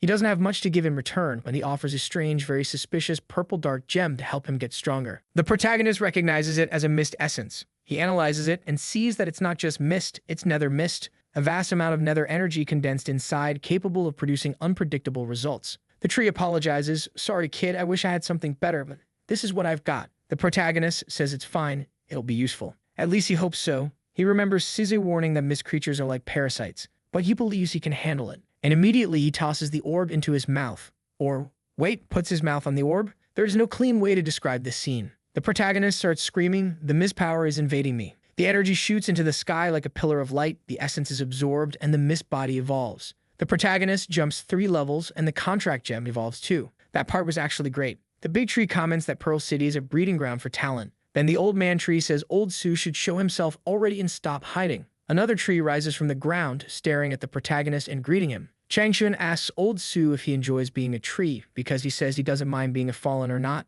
The current life is free and simple anyway. Chang Shun admits that he also forgot what really matters in life and doesn't even know if he wants to see his family again. Those words trigger something in tree number 2, who rises like a stone golem. The protagonist tries to analyze him again, but it all fails until he finally sees the names. Su Yangbo, level 35, but his potential is unreadable. Chang Shun says, "Yangbo, you don't even look human anymore." He explains that this man was one of the founders of the investigation team. He disappeared many years ago. The protagonist wants to know if it's really just a coincidence to find 2 seniors from their side turned into fallen out in the forest. Chang Shun explains that he himself was injured by the Blue family and had to transform in order to survive. At that time, Yangbo was only a young man, yet he wouldn't stop talking about his granddaughter. Hold on, a young man with a granddaughter? That family wastes no time. The protagonist is shocked when he hears him mention a granddaughter. Something clicks. The tree asks what the boy noticed. The protagonist then shows a picture of Su Jingyo. Of course, Yangbo Su Jingyo, same family name. He asks Yangbo whether he knows this girl. The stone man suddenly gets flashbacks. His family holding a baby, the mark on her forehead, the blue eyes. It looks like he recognizes her. Yangbo starts clutching his head, screaming in agony, overwhelmed by memories. Chang Shun asks if the person in the picture is really who he thinks it is. Yangbo, terrified, demands to know who she is and starts remembering his family, Pearl City, someone he must never forget, a traitor. He's losing control, begging for answers. Chang Shun urges the boy to act or Yangbo will lose himself completely. The protagonist knows he just leveled up, meaning he has 1 more contract gem. But if he uses it on this, he won't be able to awaken new abilities. Even so, he has a good heart and decides to save the old man first. He summons the gem and says, "Hey big tree, take this." But Yangbo slaps him away, calling him a liar and saying that cursed brat won't leave alive. The poor guy is completely unstable. 1 second he's threatening to kill him. The next he sees Su Jingyo in his mind and gets emotional. Chang Shun tells him to calm down, holds out the gem, and says to consume it so everything can become clear. Once Yangbo uses the item, the protagonist gives the command for him to stop being a fallen. Yangbo transforms back into his natural human form and immediately asks whether he's seen a Jia Yo. He collapses to the ground crying, apologizing for failing to protect her. He asks if it was that bastard Ma Bin who did this to her. Shibei explains that Ma Bin became the leader of the investigation team. Yangbo, furious, asks if it was that member of the Yu family who took over as leader. He punches the ground, blaming himself for not being able to protect his own granddaughter. The protagonist then says he finally understands why the investigation team went silent during the chaos in the city. Apparently, it all makes sense now. The Yu family is behind everything, and I'm just as confused as Chang Shun here. Please, protagonist, explain this mess to us. The protagonist explains that Pearl City was on the brink of disaster. That's it. No grand revelation, just misery. He says he got badly injured and took refuge in the forest. If it hadn't been for the trees and the little ant, he would have been completely lost. The stone man wants to hear more about the vision of his granddaughter, not about any of that. The protagonist says he's certain he heard Su Jingyo, even though the resurrection ability seemed to fail. Yangbo explains that maybe it did work in some way, because she had a skill that allowed her to project her consciousness into dreams. She could probably separate her soul from her body right before dying. But without an anchor, her soul might have drifted away. The protagonist realizes Su Jingyo might have become a fallen too, but in a spiritual form. And maybe that crying he heard from her was her trying to say she didn't want to hold him back. I know, you're confused. I'm also confused. I'm at like 30% comprehension here. He looks at his arm and says he'll never forget what she did for him. And apparently she's living inside his ring now. But he needs some way to form a proper contract so she stops being a fallen or something along those lines. The protagonist asks, "So gentlemen, what's the plan? You're all my servants now, right?" The old men look at each other like, well, we're screwed. We don't have a choice. We'll help you. Both trees reveal their human forms and say they'll fight at his side. Meanwhile, the protagonist's enemies are hunting him down in the forest. This squad is even worse than his friends. They arrive where he was supposed to be, but no one sees anything. Then Sizzy notices a strange puddle of blood. She follows the trail until suddenly she stops, shocked, and everyone's jaw drops. I thought it would be something spectacular, but it's just a bunch of destroyed trees. They're sure the protagonist fell there and a big battle happened. Lu Hans recognizes the trail of devouring ants. Sizzy runs ahead saying they need to find it right away. But then, out of nowhere, a portal appears behind her.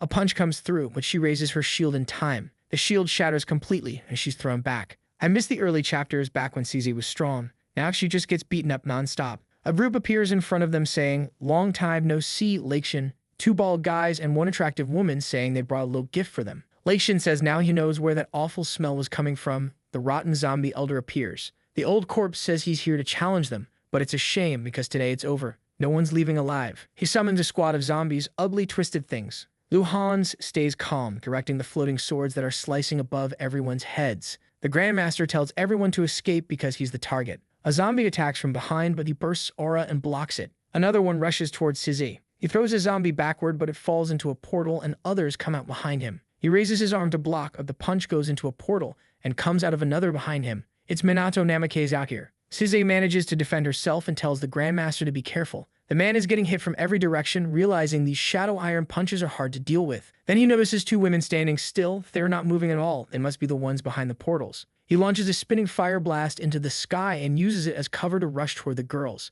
The older one raises another portal at the same time. The old zombie appears behind him. But when the zombie tries to hit him, he ends up punching a giant who was swapped in by the portal instead. The worst part is that his body temperature starts dropping, weakening his strength and stamina. The bald guy with the mustache says he knew the Grandmaster got weaker at night. That's why he waited for this moment. From far away, the protagonist sees a tornado of fire rising into the sky and wonders if that's the Grandmaster's aura. Sisei says she's almost finished dealing with the zombies. But suddenly, a strange poison begins spreading from their bodies. Both she and Lu Hans have to hold their breath while portals keep appearing everywhere and the Grandmaster keeps getting attacked. He gets hit in the shoulder, another strike comes from behind, but he still manages to shove one enemy away and call the others. Somehow, the man is managing to defend himself, even blocking the old zombie's attack before the creature falls back into the swarm. The enemy praises the Grandmaster's potential, but says it's a shame his friends won't have the same luck. A strike appears behind Sizzy. Useless, poor Sizzy, and she gets flung like a ragdoll. Lu Hans asks if she's okay, but she turns and tells him to be careful.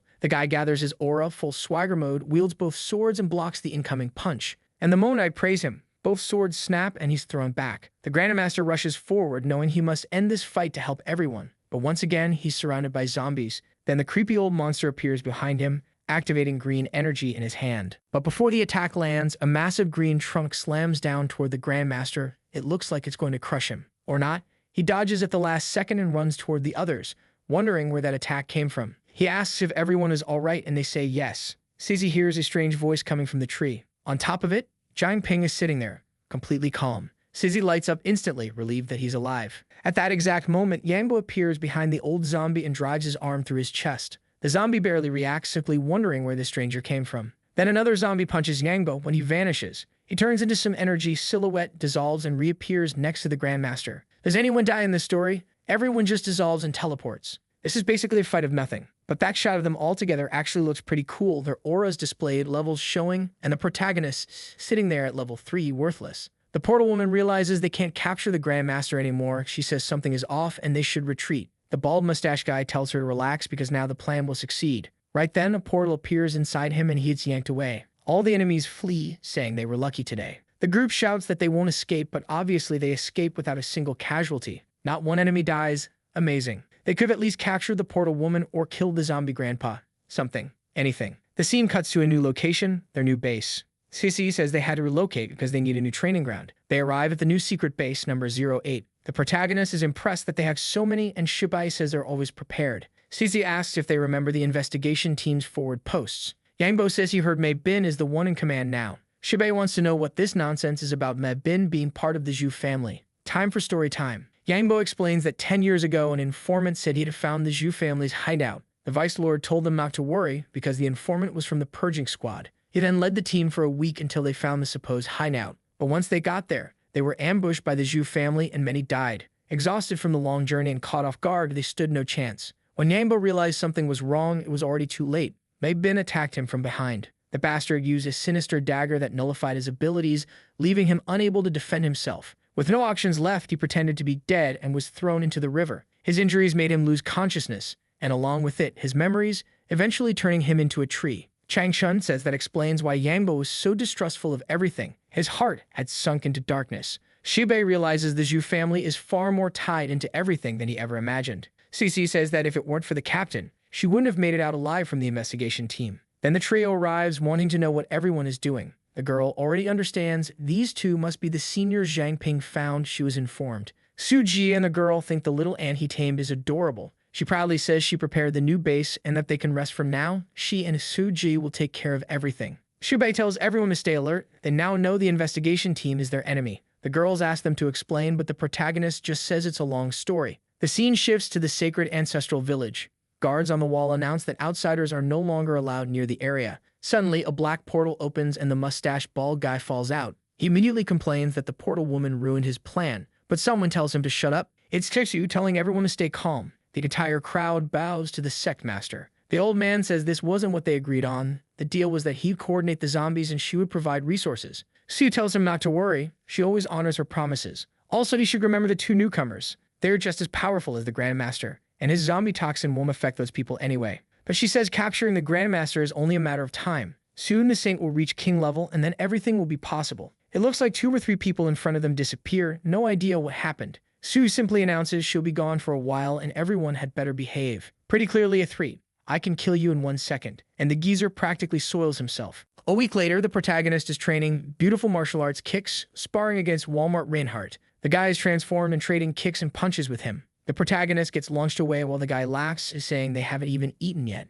Giant Ping uses the Beast King Fist Burst, launching a torpedo punch, but Reinhardt blocks it easily. Then wow, look at her go. She rushes in from behind, locking him a tight hold. She activates the Beast Fist style as well and stacks her energy onto his attack. Poor Deep Web Reinhardt gets blasted away and crashes into the ground. Bai says, I'm really hurt. I can't fight properly. The protagonist thinks he's just making excuses. The girl apologizes for hitting too hard, but the protagonist grabs her arm and says, let's go eat, leave that fool behind. Bai just keeps praising how much they've improved in so few days. Giant Ping greets the others in the training room, everyone lifting weights. In the workshop, their favorite blacksmith is working hard using all her talent. The big guy is there too. Looks like we're doing a quick tour, checking on everyone. In the briefing room, everyone is waiting for the protagonist. He says he has something to discuss about the testing grounds. Somewhere else, a scream echoes. Inside the Zhu family headquarters, a guy is being scolded for letting the saint be taken, but he's forgiven because he triggered her awakening. The man bows his head to the floor, thanking the great elder. Another elder comments that it's strange this Jiang Ping kid is some sort of unlimited potential awakened.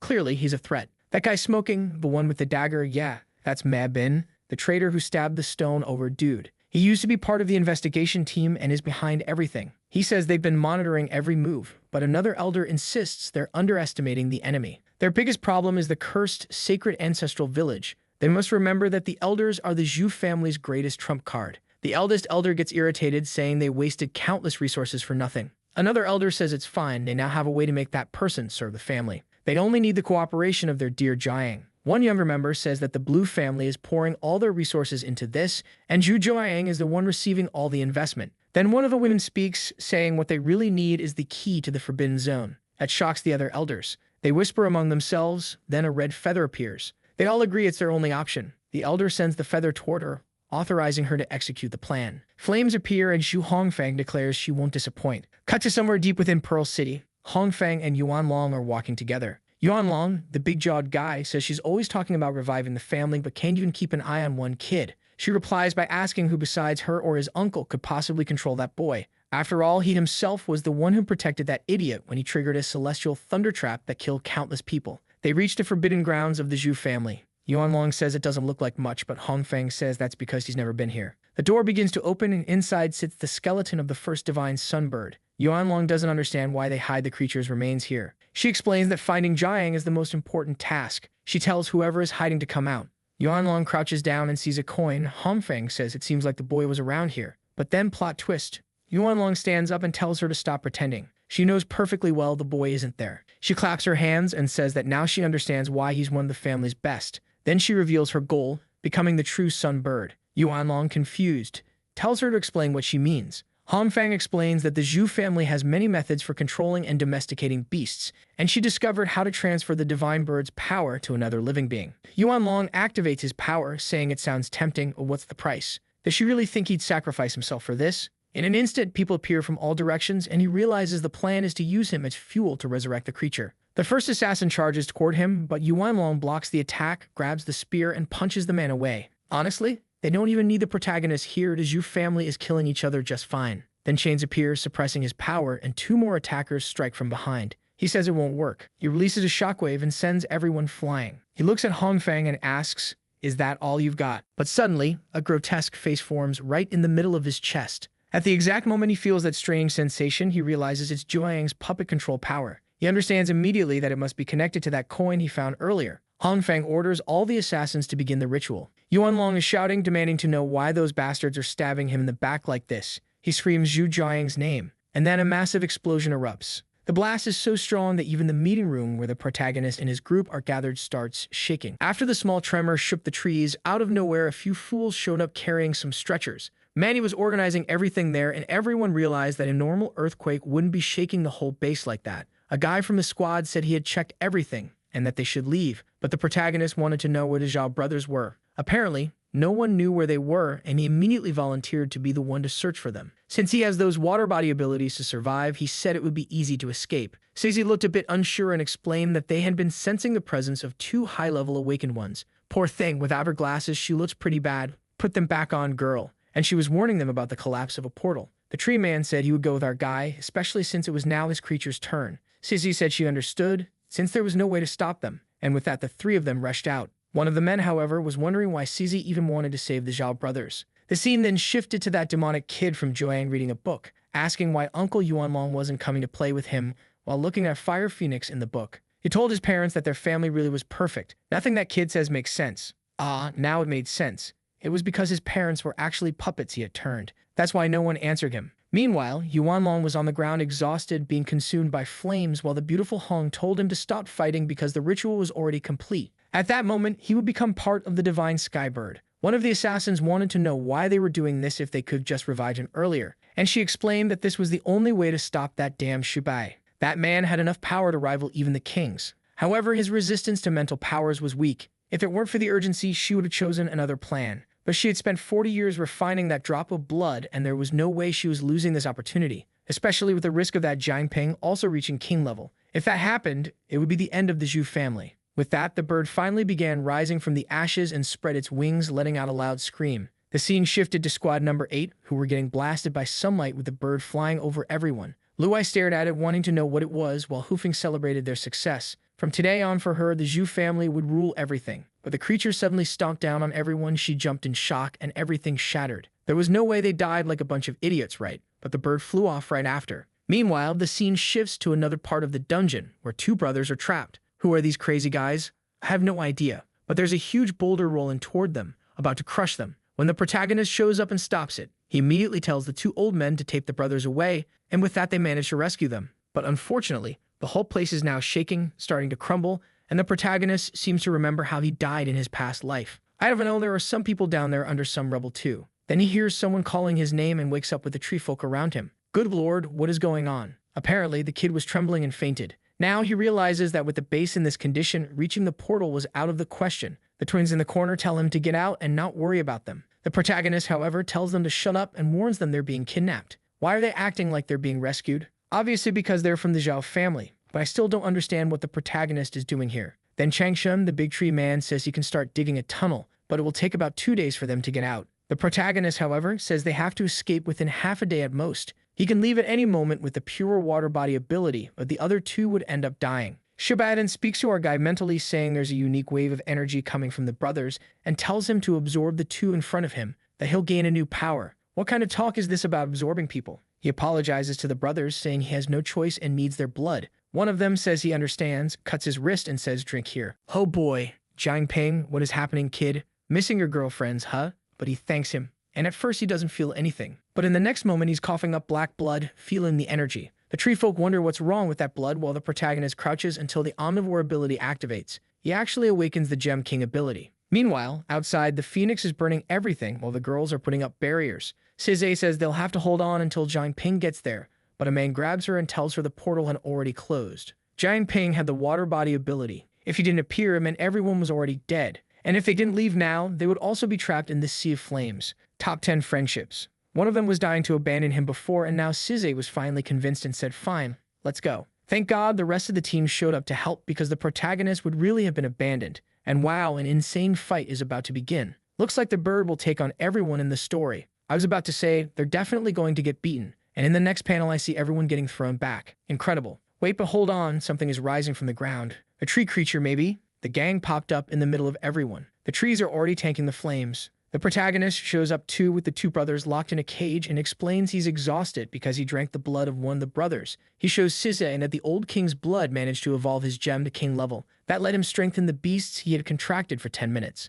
But each creature could only be buffed once. And he used that power to boost all the seniors' strength by 5 levels. Suddenly, he's staring at that big stone again and seems to remember a bunch of people inside spheres. He wonders what those strange red orbs were. Ah, did he get information from the brothers' minds? At least now he's sure the sacred village of the saint has more secrets than he imagined. He sees that the tree creature is clearly weak against fire and is being roasted, turning into firewood. The bird keeps attacking while the big tree is only retreating. Suddenly, Amain says she knows its weakness and tells everyone to gather and form a barrier. On top of that, she needed whoever could still fight the monster to buy her 30 minutes. Girl, half an hour is not a small request at all. She also asks for Sizzy's help and Shibai appears impressed, saying the girl has grown and must have some incredible plan. The protagonist then consumes his own King Stone 2 and buffs himself, gaining 5 levels and reaching level 24. Oh boy, look at the level he chose to hit. The bird keeps throwing flames everywhere, the 10 IQ tree keeps tanking and ending up burning, while everyone else goes all out in the fight. Guys, you need to attack the monster, not its attacks. Meanwhile, Suzong is standing there with a bunch of needles that apparently sucked out all his body fat. At that moment, Amain shows the map and explains a plan to suppress the bird. Everyone needs to bury certain types of transmitters where the map indicates. Meanwhile, the bird is condensing some kind of flame spirit bomb, but suddenly it dissipates. The oversized bird doesn't understand why, but over at Shanggong's spot, the big tree managed to seal a space around it. Since it's fire, and fire without air turns off, it was extinguished. The big tree probably wanted to prove a point because I made fun of it for being countered by fire. It sent out roots, grabbed the bird, stretched it out, and slammed it into the ground. At the same time, everyone hopped up and threw an explosion at that useless beast squad that never helps with anything. Lu Han's activated some mist power that formed a sword. The protagonist coated that sword with black aura. The two of them launched a combined attack, a super combo, and the giant blade sliced through the phoenix. It started burning and only a single feather remained. Even I felt exhausted. As always, the martial masters were completely useless, but our protagonist helped get the job done. But of course, we forgot the obvious, right? It's a phoenix. And what is a phoenix's main power? Look at that glowing feather. Everyone, including me, is an idiot and completely forgot that resurrection is its biggest strength, and instantly it comes back unleashing fire rain. Then someone rushes forward with a gas ability, activating some sort of vacuum through vaporization, while Chang'an tries another vine attack, but it hits and melts instantly. A dragon that came out of somebody's backside, I have no idea where that thing came from, also tries to bite its neck. The useless martial artists to jump in with their punches that never achieve anything, and obviously get pushed back without causing any damage. The dragon knows the bird's ability isn't just fire, but temperature manipulation too. The phoenix starts charging another energy sphere and blasts a fire laser straight into one of those martial trash fighters. Kellogg's yells, "New, my friend," but the man falls into the hands of the exhausted tree creature, and the other tree creature also reverts back to normal. The martial guides rush to help the poor master who's already coughing up blood. And good lord, he looks terrible with that white body and brown lion head. But hold on, the story has a protagonist. He's trying to activate his bonuses, but nothing is triggering. Then Caesar calls him through the headset, saying the traps are ready and telling him to lure the bird there. The dragon starts fleeing, dodging attacks. Seeing that, the dragon is in shock. The tree creature, wow, got pierced straight through. Meanwhile, the squad of girls is gathered around the magic circle, creating a light that suddenly forms around the bird. A storm rises and the poor thing gets frozen solid, turning into a giant popsicle. He immediately starts running, saying that this won't last long and they need to get out of there. Changshan is reverting from his tree form, completely worn out. Then Jiaming appears and says that for now it's better for them to rest. Turns out he's going to use that ability that shrinks people down to the size of a grain of rice so he can put everyone inside that orb. Nice, that way the creatures can rest and recover SAB. The trio of troublemakers then says they have no way to escape since the base was destroyed. The entire forest was also on fire, so how were they supposed to get out? Shibai mentions the bracelet and says it might be a good idea to head for the testing grounds. There was a support base there. The team starts running like a Pokemon squad. But of course the phoenix is already breaking out of the ice. A man is startled when she sees that and says they won't have time to reach the place. She looks around searching for cover, and the protagonist pulls out another lantern. It seemed to hid their presence completely, and shortly after they reached a cave. Everyone celebrates managing to shake off the bird, but once again the protagonist is exhausted. Lu Hans says they might end up luring the bird toward the testing grounds. The protagonist explains that those test ruins are part of humanity's history, and they can't let the bird destroy them. Man, it can destroy whatever it wants. The important thing is everyone staying alive. Shibai appears and tells them to relax because the bird won't sense them there. They should be more worried about an ambush from the investigation team, or maybe the appearance of some ancient creature that lives in those mountains. The useless martial guy says that if there's a beast around there, it will be king level and extremely dangerous. Shibai answers that they don't have a choice. Unfortunately, the testing grounds belong to those creatures. The best thing they can do is carry a purple flower called Morning Glory, which apparently repels those beasts. The protagonist thinks it's strange and wants to know why the beasts hate it, but whatever. He says he'll go look for some flowers and tells the kid martial artist to check the perimeter. The two instructors tell the protagonist to rest and say they'll look for the flower, but man, you can't trust those useless people with anything,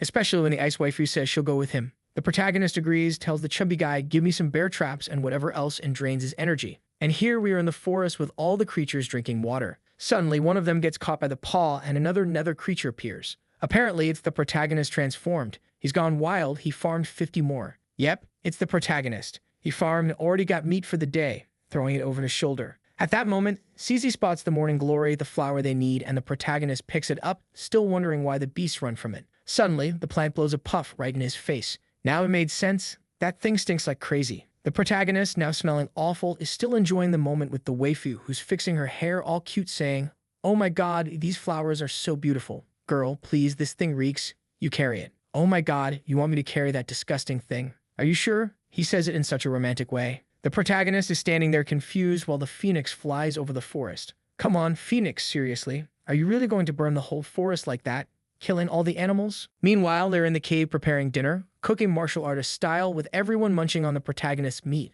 Oh boy, and the two confused guys are still trapped there. They can't understand why everyone seems so happy. Their own village had a completely different vibe. He arrives and offers his meat to the two guys so they can take a bite. They're a bit stunned. After all, they were kidnapped. Why was the kid treating them so well? But they're starving, so no way they're refusing. Right then, once again, the cave shakes. CZ, further ahead, tells them to take a look. The entire forest was burning. Elephants, snakes, lizards, everything running away while the phoenix set everything on fire. The protagonist group basically gave up like, yeah, whatever. Let the forest burn, we'll just chill here. The scene shifts to three guys in another part of the forest saying they've been waiting for this person for 3 days. And who is it? May Bin, villain of all villains. They say they're waiting for someone named Zhang Ping. Apparently, the kid has some kind of contract gem ability they thought was useless at first, but it seemed to grant him some special technique that'll allow him to reach king level. And because he has several escape-type abilities, he's extremely hard to capture. The guy up top is shocked. So the kid has the contract gem plus 4 or 5 other abilities. And Mebin says yes. In fact, no one even knows how many cards he has up his sleeve. All he heard is that this kid is a type of awakened with unlimited abilities. Back with the protagonist, hearing the wind outside, he warns them that the Zhu family set up an ambush and that there are at least 2 high-level awakened out there. The useless Grandmaster thinks he'll take them both down alone, the same guy who can't accomplish anything. The protagonist says he can handle one of them, especially because his analysis ability gives him a good advantage. For now, the plan is to keep resting in the cave and recovering while he gathers some intel. The next day, the sun rises. Everyone must be smelling awful since nobody bathed. When Zhang Xiaozong enters the cave saying they have a problem, they go out to check and the entire forest is burned down. What did they expect? The phoenix burned it. That's how it works. Chemistry or physics? I don't know, man. Physics is doomed.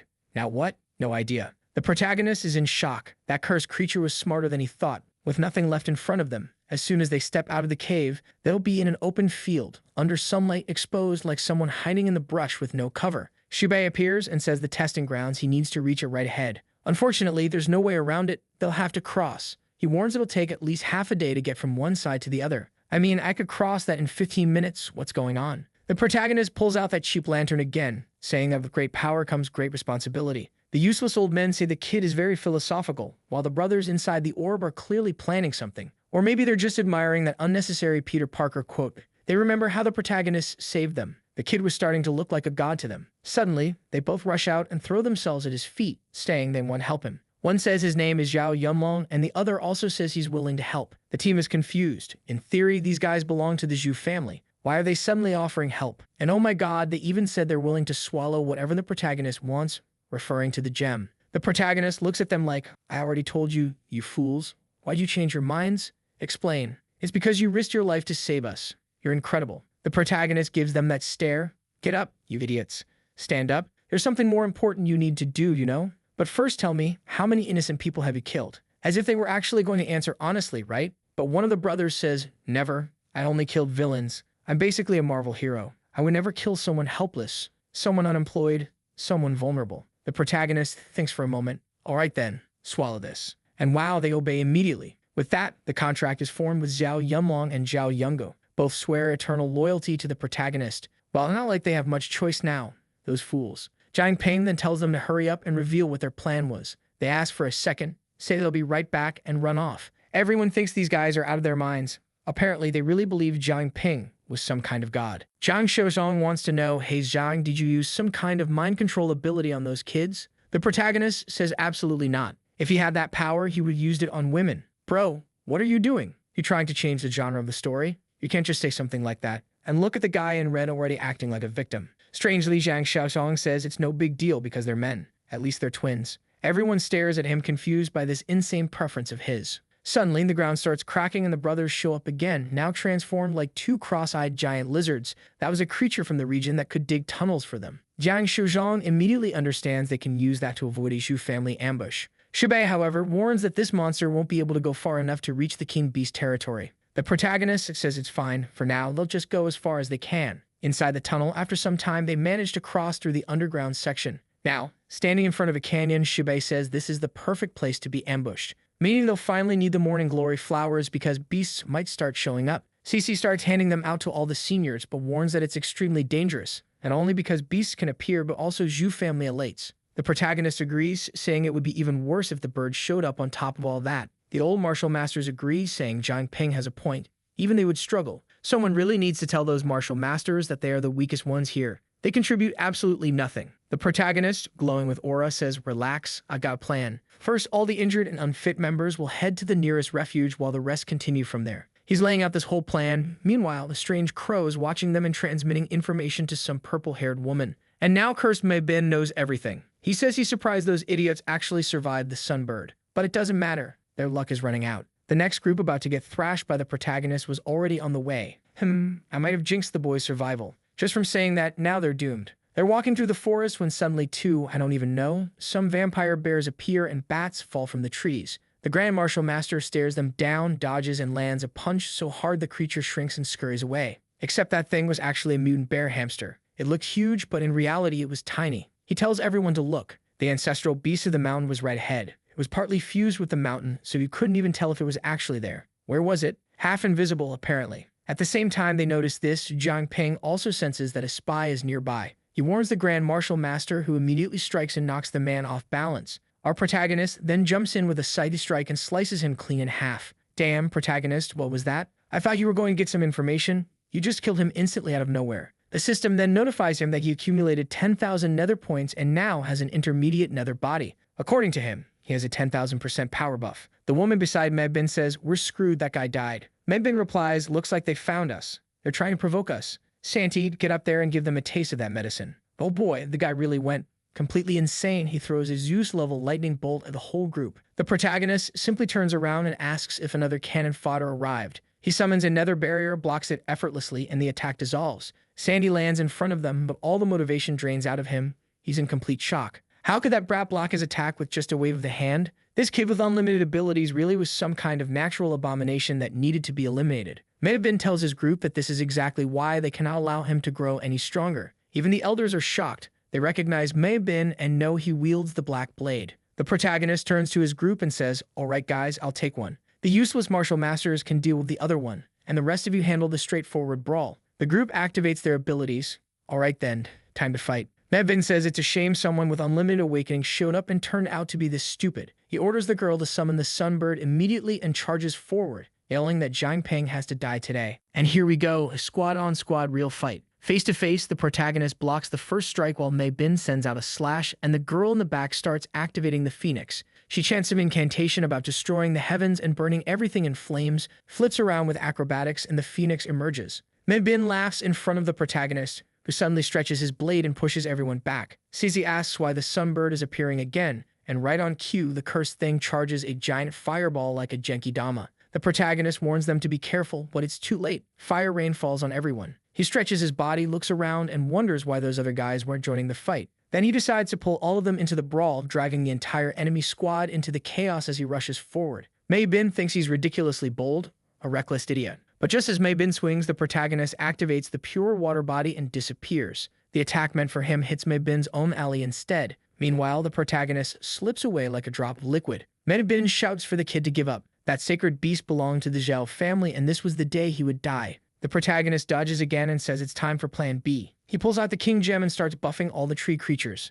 The beasts immediately transform. Both charge straight at the phoenix while Mei Bin tries to figure out what those two think they're doing. Yang Bo comes in from behind and clamps onto the phoenix, while the summoning girl warns that Zhang Ping's group has disappeared. Poor Sang Long, the tree creature, is getting roasted in the face while Mei Bin orders his team to resume hunting that cursed Zhang Ping. The protagonist vanished because he activated the Nether Lantern again and was escaping with the whole group. CC, however, wants to know how they're supposed to deal with that thing. None of their attacks were even scratching the bird. The protagonist tells her to relax, the plan is already set. He figured out that the mountain's ancestral beast is extremely territorial, and he and the seniors carry a bunch of morning glory flowers, meaning the phoenix might get trapped under that smell and possibly get attacked by that monster. Now they just need to pray they can lure the phoenix to the right spot. Mei Bin's group reports, Captain, that squad of the kid disappeared. Mei Bin knows the only thing capable of hiding a team of that level is a Nether Lantern, but he's not worried. He knows how to deal with them. He's holding a box and his allies say, Mei Bin, don't use that.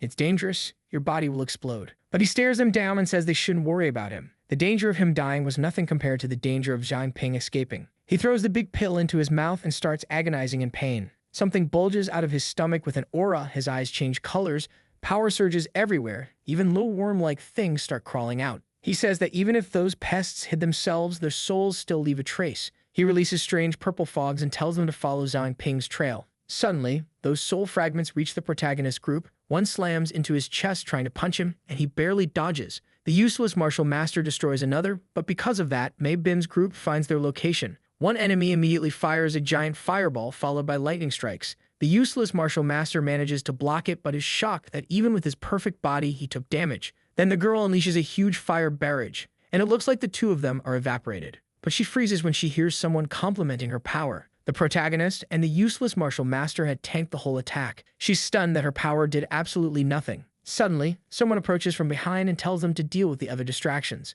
It's Mei Bin, completely shadowed, hair wild, saying he's going to kill Zhang Ping right now. Purple flames spark everywhere. Off in the distance, they see a massive flame tornado, apparently the martial trash guy trying to draw attention. Poor thing, he's about to get beaten again. And right as I say that, he gets slammed out of his own flame attack. Then an enemy rushes in with 2 daggers, trying to stab both sides of his head, but the martial trash guy manages to grab them. Meanwhile, the rest of the group is getting absolutely destroyed by the Shadow Woman. I miss when Caesar used to beat everyone up. Good times. Suddenly, she is blasted by something straight out of a Susuko Chita-jutsu. Almost exploded, actually exploded. The protagonist gets distracted and almost gets slashed by the black blade. He's forced to rely purely on evasive movement. But Mei Bin jumps again for another strike. So he activates the pure water body technique and escapes one more attack. Right then, Zhang Ping suspects the obvious. That armor had some sort of hidden power. What was strange was how the eye on it seemed to react differently, like it had its own consciousness. The protagonist decides that since there's no escape, he has to gamble.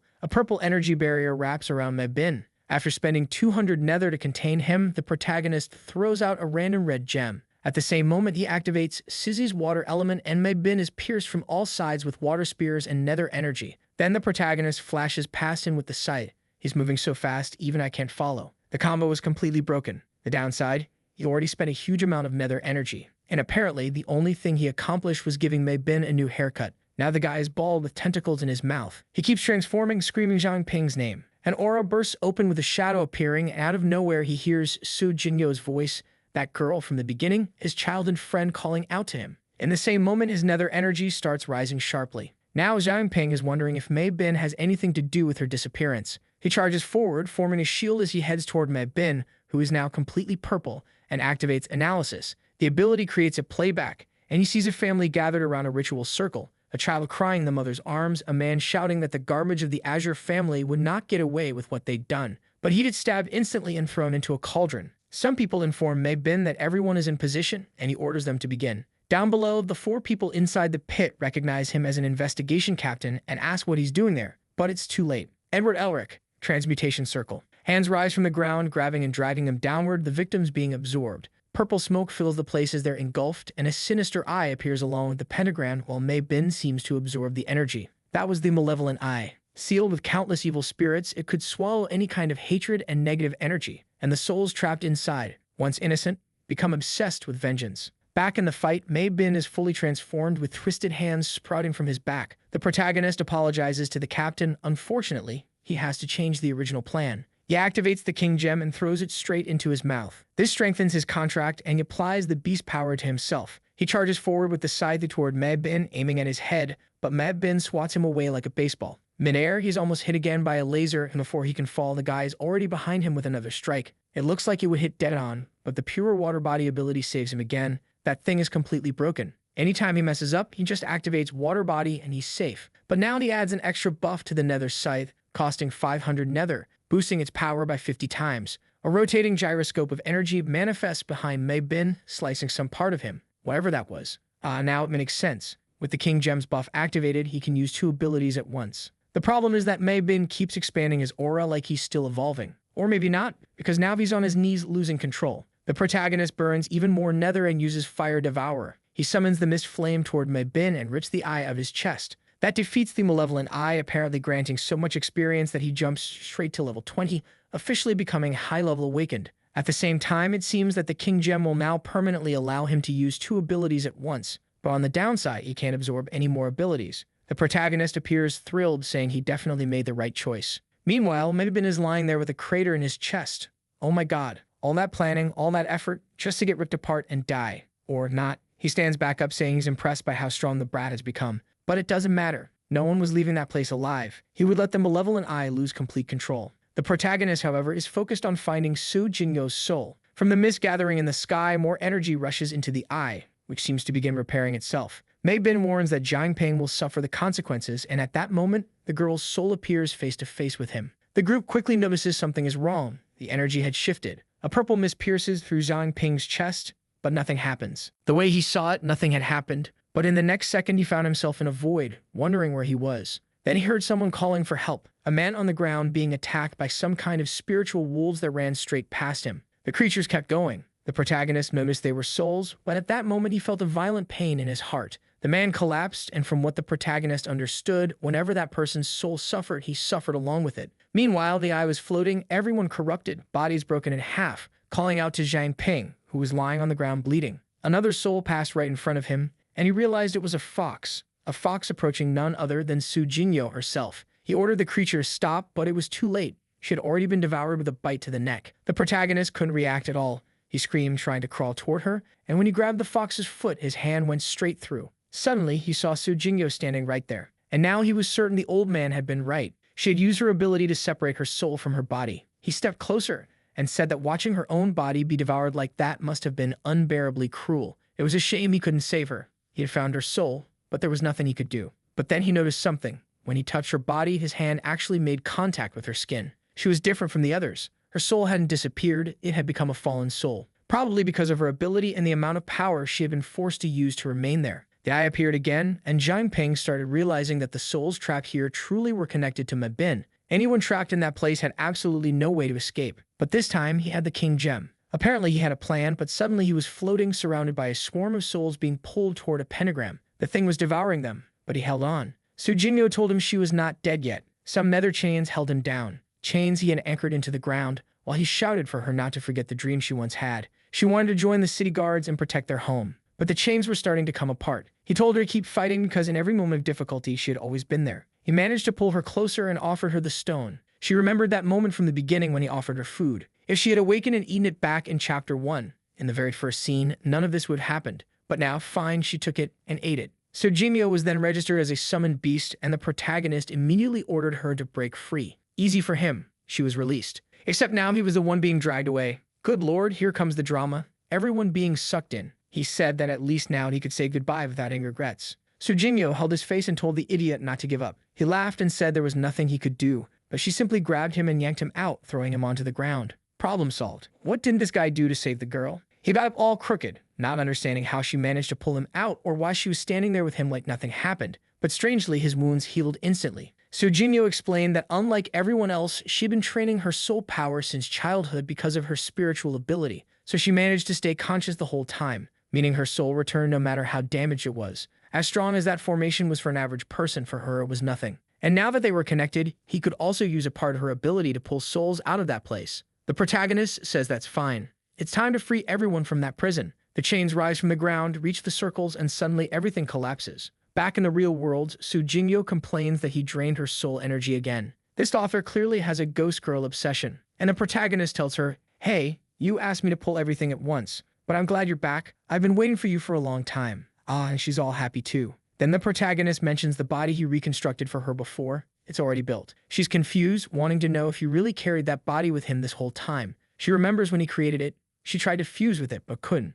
Now she could try again, but unfortunately, her ability doesn't allow her to take over another body. If she tried to force it, she could end up consumed by the power inside that body and become trapped forever, half-conscious. The only way she could truly have a body is if she believed that body was her real one. The protagonist says that if that's the solution, then it's easy. He just gives the command for her to recognize that body as her true one, and instantly she's back inside it. Since the gem forces absolute obedience, she immediately accepts it and wakes up. After so many chapters, Su Jingyo is back. Another girl joins the protagonist group. She thinks it was too easy and tells him not to give her any weird orders. "Girl, he resurrected you, rebuilt your body, fought half a city. You can't do one simple favor for him." While they're having this crooked romance moment, the martial trash girls are still fighting. Actually, no. Everyone was trapped in the illusion, and now that the protagonist pulled everyone out, they're finally back. What he wants to know is, where are Mabin and the rest? So Jingyo tells him not to worry. Mabin is basically dead on the ground. To create that formation, he used up every bit of energy he had, including the eye's power. The protagonist replies that this man killed her family, so now he's destined to die by Su Jingyo's hands. The martial trash guy kicks the last enemies, saying they've all been dealt with, while CZ is immediately jealous. "Who's this girl? Didn't you wake up just now? Why did you come out with her, my dear Jiang Ping?" Her jealousy is so intense, she runs straight to him demanding answers. Meanwhile, the martial trash guy says he's sensing something strange. The protagonist glances to the side, and that cursed firebird is still standing. But the mountain beast almost bit its head off. This is turning into full Naruto giant beast battle mode. Giant toad beast trying to bite, Phoenix raining fire, the monster spitting them away, the tree creature that got devoured reappearing, Phoenix flying overhead firing more blasts. Down below, the tree beasts realize, "Hey, we don't do anything. Let's run." And they flee immediately. At least with them distracted, the group finally finds the entrance to the test grounds. What stands in front of them is an illusion and only Jiang Ping can open the entrance. But they still need time to prepare it. The protagonist says they'll rest for a bit because they'll need Changshun and Yangbo, the two big tree creatures. The name catches Jingyo's attention since Su Yangbo is connected to her, and the protagonist confirms it. Yes, he made contact with that person, and he's come to talk and help them. Meanwhile, more enemies are preparing. They already fought the Su family, but they still have the Fox clan and the people from the sacred village of the Saint. The group stops in the forest, grabs some meat, grills it, and eats while the martial trash bag trains, meaning preparing himself to get beaten again. The other guy is training by grabbing his friend's butt, while the chubby one is begging Jiang Ping to give his energy back because he's exhausted and almost dying. The protagonist tells him to take a bite of his meat. Oh boy. And while that's happening, the other one is still grabbing someone's butt. My god. All this nonsense going on with the guys while the girls are all alone in the cabin. Manny asks, "CZ, do you know this Jingyo?" Jingyo says she's heard a lot about the famous CZ. CZ blushes while Manny teases Jingyo to stir up jealousy. But Jingyo is completely sweet and innocent and says they'll be fighting together now, so there's no reason to argue. They're basically sisters. Manny is shocked by that reaction and gives her a hug, saying fine then, she's a sweetheart now and part of the purification squad. But right at that moment, Jingyo hears her grandfather's voice. The tree folk were arriving after all that running. He reports that since the ancestral beast fought the phoenix, it won't bother anyone for a while. Then Jingyo suddenly runs over out of nowhere. Her grandfather is frozen in shock as she hugs him, not even able to process it. He keeps asking if it's really her. The protagonist explains everything about what happened with Mabin, the body he built for her, and how he restored her soul. Of course, the old man gets emotional, thanking him while Jingyo complains that she thought he died ages ago. He apologizes for failing to protect her, and now wants to know where that bastard Mabin is. He wants to kill him himself. But Jingyo tells him to relax because they already avenged her. It's good that Mabin is dead. If that wretch somehow showed up again, oh god, after they left his body behind and someone resurrected him, the rage would be insane. But apparently the old man was so overwhelmed with emotion that as soon as he saw the girl, he collapsed on the ground. The protagonist, with bloody hands, checks him and notices internal injuries but nothing too serious. He says he'll examine him with his abilities, but it's better for both grandfather and granddaughter to rest inside the contract gem. In fact, the whole night will be used for recovery, because soon the test will begin, and since the protagonist is the most prepared right now, he'll keep watch for the night. Meanwhile, a few bandits are behind a tree whispering, "Hey, you know they went to sleep, right? If we strike now and take them all out and end this." The other replies, "But you know that kid is strong. Not a single Apex-level creature defeated him." Suddenly, someone arrives saying, "Shut up, we'll take care of this." It's the guys with the stamps on their foreheads. But another person says that right now the group is too strong. The smartest move is to let them get exhausted during the test and then attack. In the morning, Shibei explains the tests: the serpent trial, the forest trial, the poisonous swamp, and the scorpion desert. Basically a bunch of dungeons, and obviously each one will get harder. The protagonist says he's ready, drips his blood onto the stone, and suddenly a portal appears. Cece says she's seen the famous rainforest, basically the Amazon. Meanwhile, Zhang Xiaozong is shocked that the protagonist is holding Sissy's hand. But he wasn't shocked that on his right he was also holding the old guy's hand. Lu Hans tells him to hurry, because whoever stays behind won't be able to participate. And Zhang Xiaozong comes running like, "Hey, give me your hand too, buddy." Everyone crosses the portal, and now they're inside the test. It's a tropical forest, and the protagonist notices it really looks like they've been transported to another part of the world. The mission appears for him. They have to hunt a creature called the Lamenting Strig, a regional boss. The protagonist has no idea what kind of monster it is. It sounds like something rare, like a celestial spawn. Shibei explains that the missions change every time, and the problem is that snakes are hard to track. Obviously, it's hard to track the boss when its minions are already surrounding everyone. The whole group is shocked, but the brothers tell him to relax. They're the reason the snakes are gathering. They have strong affinity with beasts of that type. He pets the snake on the head, asking where the Lamenting Serpent, the regional boss, is. He notices the little one isn't responding, so they won't get anything from her. But after he pets the snake's head, she suddenly grows giant and everyone freaks out. The girls even feel dizzy. Sujimyo especially is acting weird. Surrounded by snakes, the protagonist realizes the dizziness comes from a strange toxin they're spreading into the air. Zhang Xiaozong reaches into his belly pouch, pulls out some masks, and throws them at everyone, telling them to calm down. The protagonist explains that unfortunately his ability doesn't naturally neutralize poison, so they'll have to depend on those masks. And the man behind him offers some of his golden blood to detoxify the area. Immediately, the two snake-riding brothers sit on the giant snake's head, watching over the region like absolute madmen. Bai then notices the mist ahead finally beginning to dissipate. They move forward and find a strange pink feather. When he looks at it, the protagonist thinks it's odd. The tree there is enormous, yet hollow and cracked open. Cece is sure it was carved by insects. The protagonist calls out to the brothers, "Hey, snake riders, tell me what this feather is."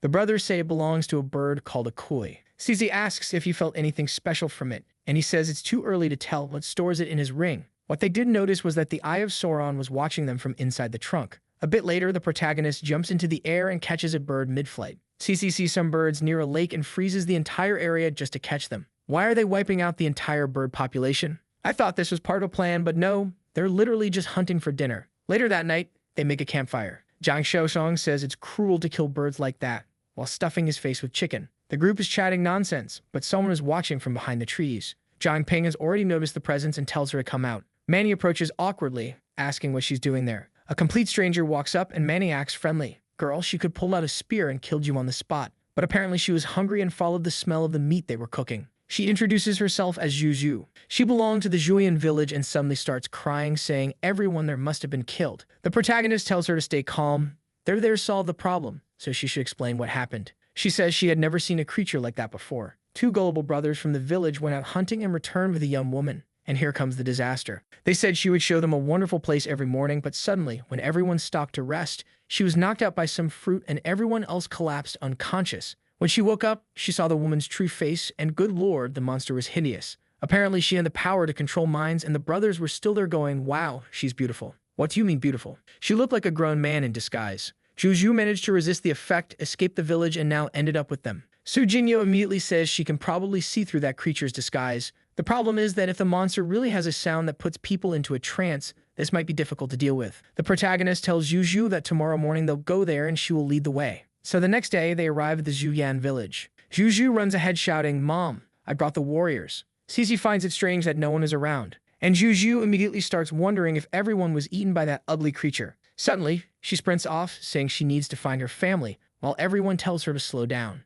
She opens a door and jumps back in shock. A bunch of wailing strigs, or whatever those things are, had nested all over the village. What seems to be the boss uses some kind of strengthening technique and the whole group gets ready. Manny realizes they walked right into a trap, and inside the houses there's a loud sound echoing everywhere. People are being dragged away over the creature's shoulders, but the martial trash guy and the protagonist refuse to let them flee like that. Jiang Ping jumps in, stabbing everything with black spears, and even throws down a cushion of energy to save his friends, while the martial trash guy actually did something useful for once. Nope. The second I praise him, he gets blasted in the face and collapses like an idiot. Sometimes I think, maybe I should stop calling him martial trash. It's so mean. But he is martial trash. What can I do? Cece tells the protagonist to stay put. If they chase recklessly, the creatures will lead them straight into their nest.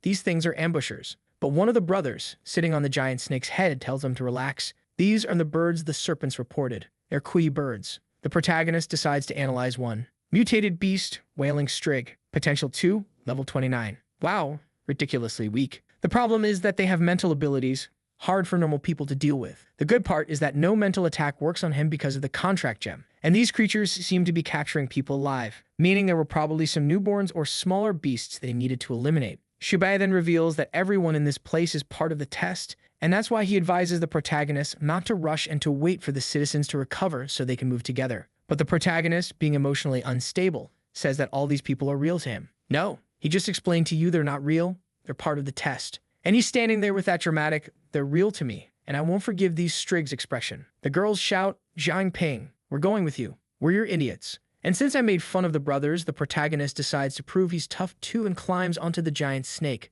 So Jinyo says it's risky leaving the others behind. What if the creatures attack the rest of the group? What are they going to do? The protagonist tells her to stay calm. He cut off countless wings, they won't grow back that fast. But Shubei warns them to stay alert. This area looks exactly like it did 100 years ago, but they're advancing way too easily for such a dangerous region. They shouldn't lower their guard for a single second. The snake suddenly lifts its head under the protagonist, making its rattling sound. He notices it's pointing toward a strange blood-red tree, and up high, 2 strigs are perched on a branch. He immediately activates the nether lantern. Now he sees the mutated 3-star female strigs, level 33, oddly well endowed for some unknown reason. He warns the girls that the weak point of these creatures is the throat. The strigs look downward because the snake is drawing their attention. And the moment they're distracted, the protagonist and Sizé emerge from the nether lantern and finish both of them instantly. He throws the chains around both their necks and slams them to the ground. Sujimio confirms with her ability that there are no more creatures nearby. The protagonist tells the giant snake it's too big to fit inside that tunnel, so we'll have to wait outside.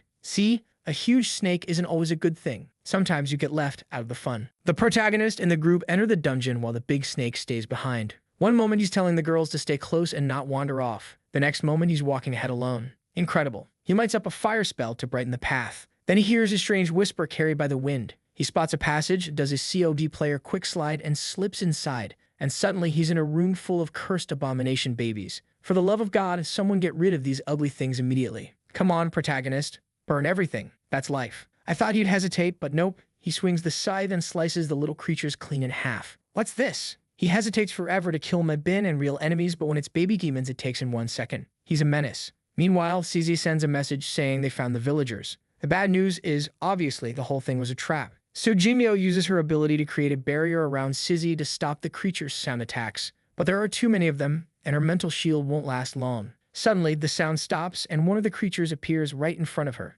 At that moment, Sizzy senses something strange, raises another barrier, and a 4-winged creature emerges. The beast is confused, wondering why the chanting stopped. It stopped because the protagonist is approaching while slicing necks left and right. Wow, protagonist, you're ruthless today, chopping heads like it's nothing. The boss is shocked, wanting to know who he is. Jiang Ping doesn't answer. He's already there, swinging the scythe with some kind of bird-shaped attack, but it doesn't deal any damage. The beast gathers energy in its mouth and unleashes a scream that destroys everything. Rocks rising, the girls covering their ears, while the boss says no one can resist this attack. Then he gets split in half by another scythe strike to the chest. Jiang Ping asks if that idiotic scream was supposed to be a psychic attack. The boss tries to fly away, but too late. A gigantic hand grabs it by the back. The protagonist drops from above, tells it to shut up, and slices it apart. Jiang Ping really evolved. I respect this kid now. With that, he finishes the first test. And I just remembered, there are 8 challenges total. My god, this is going to take forever. Once the boss dies, a portal appears. The girls point out the obvious. The rest of the group is still in the village.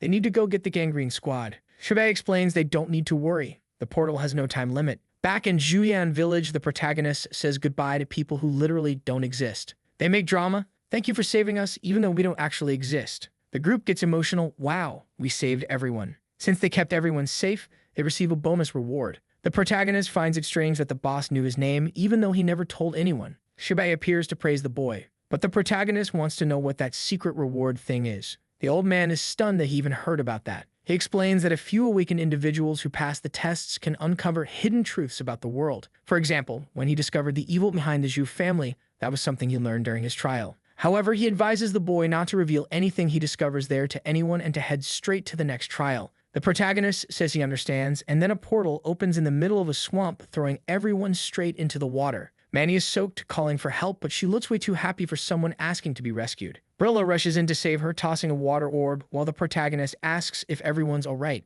The girls say yes. That red-eyed one has such a cool character design, but the artist barely uses it. Then she suddenly warns them there's a blood-sucking leech nearby. Cece stands up immediately, blasting ice everywhere to get her footing. The protagonist instantly says, "Everyone, get on my big snake." Everyone climbs on. Then Cece asks Zhang Ping, "How did you even bring this giant snake here?" He answers that he simply formed the contract, put the gem in its mouth, and brought it into the team. The brothers are thrilled. One of them is hugging the snake's huge head, saying he could never live without his big snake. With that, the whole group rides forward while Shibei wants to know if anyone has actually received the quest for this mission yet. The part that tells them what they're supposed to do. The girls admit they have no idea. Suddenly, Su Jingyo senses something approaching. A little boat drifts up, greeting the brave warriors. Zhang Shouzong jumps like an idiot, while the protagonist tells everyone to be careful. It could be a trap. The chubby guy goes onto the boat while the rest stay on the big snake, heading into the poisonous swamp. They walk through a town where everyone seems to be watching them. They reach a room where an elder also welcomes the brave warriors, saying that the Ridge village has finally received a glimmer of hope.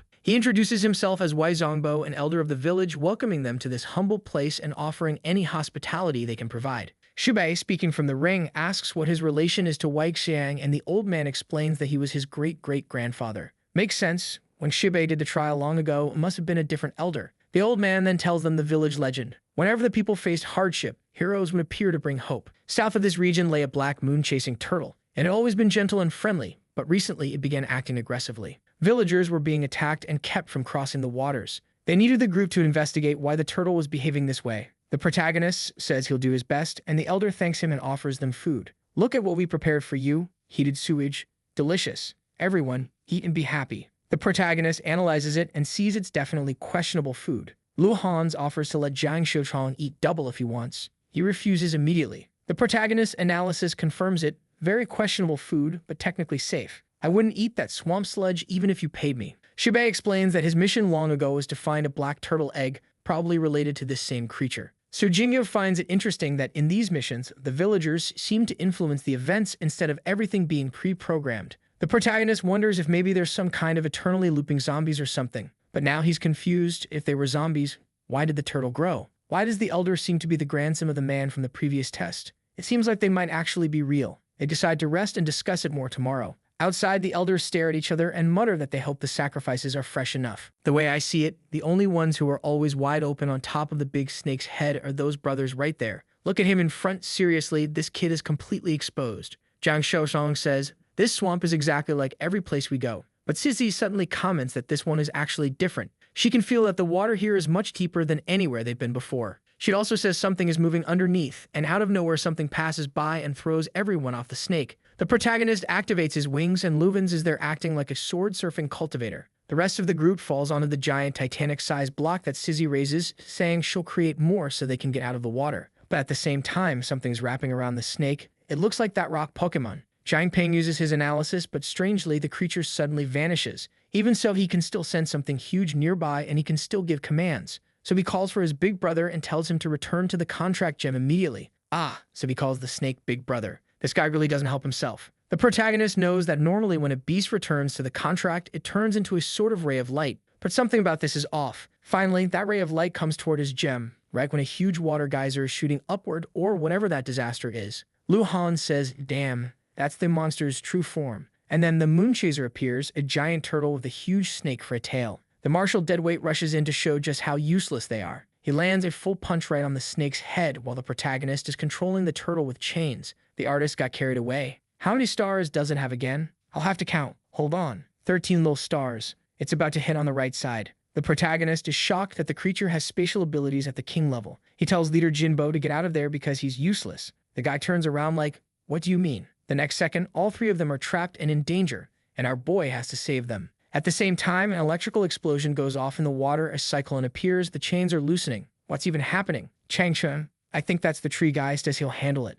And the protagonist says, all right, I'll leave everything in your hands. You can help two protagonists, no need to dump everything on him. The martial deadweight, like I said, is being dragged underwater, completely useless. Then suddenly, something uses the reverse river flow technique, and the giant turtle gets pushed back up to the surface again. It was Su Yangbo who did that, the guy who's half stone, half tree. Everyone is coughing because they couldn't breathe, while the moon chaser says, you greedy intruders, you came here to torment this village and steal everything that exists here, and now you're also trying to take my life. The protagonist, confused, asks what he's talking about. Were there other invaders? The Moon Eater starts explaining like, we don't want to be enemies. But obviously the creature doesn't believe it, and one of the twins asks them to wait. Then the king who's sitting on the snake says he swears on his own life. The turtle suddenly gets quiet and watches him, and right then, a giant shadow starts passing over all of them. The Moon Chaser says, you fool, you better keep that life of yours, because the dangerous thing in this place is what's in the sky. He dives back underwater, saying that if they defeat that thing, then they can talk. The protagonist analyzes it and says they must be joking. Something is wrong with the beasts in this place. And now it's the bird with the sphere under its chin. But it's only a level 39 creature with the potential of 1 star. The protagonist is shocked, because even though it's level 39, the potential doesn't seem to be the important part. The bird with the sphere under its neck starts gathering some kind of energy in its mouth and fires an ice-type laser. Everyone raises their shields and charges in. One thing I noticed is that Luhan's, the guy with glasses, never really gets hit, but he also never really hits anything. Yet he always defends himself in style. That guy is an aura farmer. Poor Yangbo ends up frozen solid. Sissy, who in theory is supposed to be the Ice Queen, powerful and unstoppable, is struggling just to raise a barrier. She's shocked that this weird bird froze the entire area with a single attack. The martial deadweight tries to build aura and shouts, I'll show you what the power of the sun can do. Immortal body of crimson flame, and charges ahead. He even landed a full strike right on the sphere of respect. The bird flew back. He's not completely useless. At the same time, Changshun sends out his branches, wraps them around the creature's neck, and slams it to the ground. Now that the water is frozen, they can fight it easily. Then a light attack goes straight toward the sphere. I didn't get it at first. Odd, it was our dear Yangbo delivering a combo of punches. But the sphere-necked bird lifts itself up, thrashing around and breaking free. The martial deadweight is staring at it when one of them steps forward saying the feast is ready. He even suggests a bet on who will rip this thing's neck off first. And off they go to get beaten up again. Bai uses the Beast King Fist technique, sending out some kind of smoke while the other two appear behind the creature and hit the back of its head, knocking it straight to the ground. Jinbo prepares for another explosion. He fires something that looks exactly like a tiny Kamehameha. So Jinbyo asks if they always scream that much and act so intense in battle. The protagonist says they get beaten so often that they're finally happy to hit something for once. The trio Disaster says, I didn't even warm up this time, me neither. We need to fight more. If only they knew how much I've been roasting this trio. Suddenly, the Moon Chaser appears and asks if that's the scent he's been picking up. Cece seems a bit surprised and charges forward with her sword, slashing the sphere on the bird's neck and making several small orbs spill out. They seem to be spirit control pills, items that let someone control a creature. But the protagonist thinks this was the Zhu family's doing, that they sent this creature to interfere with the test. The turtle at least says she has no idea what a Zhu family even is, but she explains that moon turtles used to consume those creatures while they were growing up. It was the only way to adapt to the cold night energy. For the sake of the next generation, the village would send people from time to time to collect a few eggs. But a few days ago, a strange group arrived. They used weird pills to control that bird and managed to steal all the eggs. The turtle thought that would be the end of it. But suddenly, those same people started massacring all the villagers. Unfortunately, she tried to help, but those people were powerful, and she was beaten badly. The protagonist is shocked. If all of that happened, why didn't any of the citizens tell them? He asks Sizzy to freeze one of the pills because they'll have to return to the village for answers. But the turtle is heartbroken, saying she failed to protect the one she had sworn to protect. Shibai tells her it's not her fault, and now they have a common enemy. The turtle immediately recognizes his voice and asks if he is her master. Shibai explains that yes, but at the moment he cannot appear in human form. The creature believes him and says she never imagined she would speak with him again. Since they are friends, she tells everyone to climb onto her shell. She'll take them to the village. Finally, the group gets a break from riding the snake's back. Traveling on that snake every day must be exhausting. Not that I would know. I'm just imagining how uncomfortable it must be. They arrive near the village. The protagonist looks around. It's empty. What happened? Cece says she really can't sense any signs of life. Manny asks if the villagers were some kind of ghosts that disappeared. Sujingyo says she spoke to them in the morning, so they should have at least left some trace behind. The turtle asks if they're absolutely sure they saw people in this village. The martial deadweight says yes, they were really friendly and even tried to help them. But the turtle warns them that she saw all the invaders massacring the villagers. That's when Su Jingyo notices a presence drifting in front of her. The spirit seems to be heading toward a house. She rushes there and knocks. When she opens the door, she jumps back in shock. Inside on the floor, there are only straw puppets and the soul floating in the middle. The protagonist looks excited, saying the fire is still burning, so the villagers must have left recently. But she explains that's not the case. In reality, they were never there at all. The turtle was right. Everyone in that village died a long time ago. What they saw earlier were just straw puppets infused with souls. And it gets worse. If they actually spoke to those villagers, it means the enemies know them very well. Everyone starts searching for more clues. Zhang Shoudong asks, wait, if those villagers were villains, why didn't they just poison the soup and kill us? And then she just roasts him. Do you think they're as stupid as you? Like, why? Poor guy. Shubei is talking with the protagonist again. Apparently, those people planned to weaken the group by making them fight the turtle. But since the plan failed and they returned with the turtle, the enemies chose to hide instead. The protagonist is still curious. How did those people know about So Jingyo's abilities? Mebin was supposedly the only person who knew she had returned and had that kind of power. Could it really be a coincidence? Then the martial deadweight says, everyone, I found something. Come here and look at this water. It looks like a portal. Maybe it's the next test. Luhan's comments that they didn't receive any notification for completing a mission because the mission was already completed the moment they entered, probably because the enemies, whoever they were, had already been killed. What he really wants to know, though, is where the real enemies are, the ones who slaughtered the village. Shubei explains that finishing the test field in the wrong order will force everyone to be teleported out. In other words, if the portal appeared, it means they can continue without a problem. And whoever the enemies are, they're waiting for them in the scorching scorpion desert. The protagonist says they'll head out then. The turtle asks what his plan is, explaining that she has nothing left to protect. She's alone in the swamp and she's sad, hoping that one day she'll have a baby turtle and that those babies will become the next generation. The protagonist picks up the gem and reflects for a moment, saying, Turtle, the past can't be changed, but the future is something we can always build. How about joining our group and helping create a better place on this planet? The turtle gets emotional and says, my goodness, you're Sidhu's hair. You really are different. Maybe dedicating my life to you is the right path. Then the protagonist says, all right, turtle, eat the stone and shut up. Contract successful. Beast summoned. Moon chasing black turtle. Now she's standing there all confident, saying she'll follow his commands. The portal opens in the desert and the only one who ever does anything useful walks out of it. But the bad part is that this time it seems everyone entered together, but not everyone exited together. Jiang Ping calls for the captain, but no one answers. Then someone approaches from behind, saying that's exactly what they'd expect from someone with unlimited levels. They never imagined the boy would tame and defeat 2 apex-level beasts that quickly. It's the whole gang holding giant swords and laughing, saying he's welcome to the nullification barrier and that today would be his last day alive. 2 of them rush at him while the protagonist is still confused. He tries to activate the nether mist, but nothing works. He's screwed. He gets punched twice and thrown far away. The protagonist is in shock. They cast an apex-level curse together with that barrier. He can't do anything. The 2 attackers stand face to face with him. So Jiang Ping, weren't you the master of abilities? Without them, you're nothing. One throws a punch, another throws a kick. The protagonist manages to dodge. Then one gets behind him to land another hit,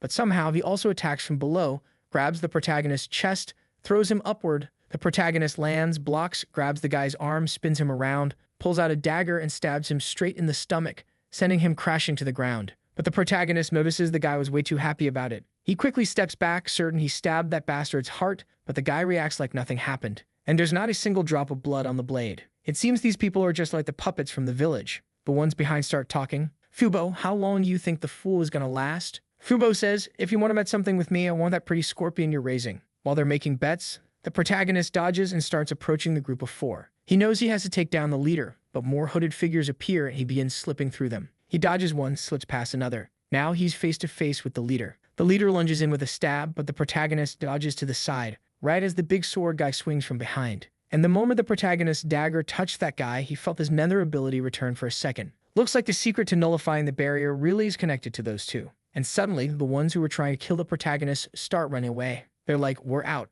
everyone. A guy throws a full Spartan spear straight at Xerxes. It's launched, but he jumps over it. Then suddenly, the arrow from the thumbnail basically curves midair and pierces the kid in the stomach, and he falls to the ground like an idiot, completely immobilized. Out of nowhere, the guy walks up just to roast him. Hey, idiot, you're nothing but the dirt on my shoe. The protagonist wants to know, you bastard, how did you isolate me in this space? But the fringe-haired guy just says, doesn't matter, idiot. You're about to die. Take your questions with you to hell. Brutal. Can't even deny it. The pilot laughs. So you want me to open the way for when you get there, is that it? The guy asks if he really thinks that's what's going to happen. But suddenly the sand starts shifting. They feel a strange tremor. The protagonist uses the warehouse pact and starts releasing the spirit control pills. A tornado forms around everyone and the whole group is confused. In the middle of it, scorpions start emerging from the ground around them, surrounding all of them. The protagonist is gone. Now the group has to deal with the scorpions, confused and asking where the kid went. The leader orders those cursed puppets to find that brat right now. We cut to him moving through the desert.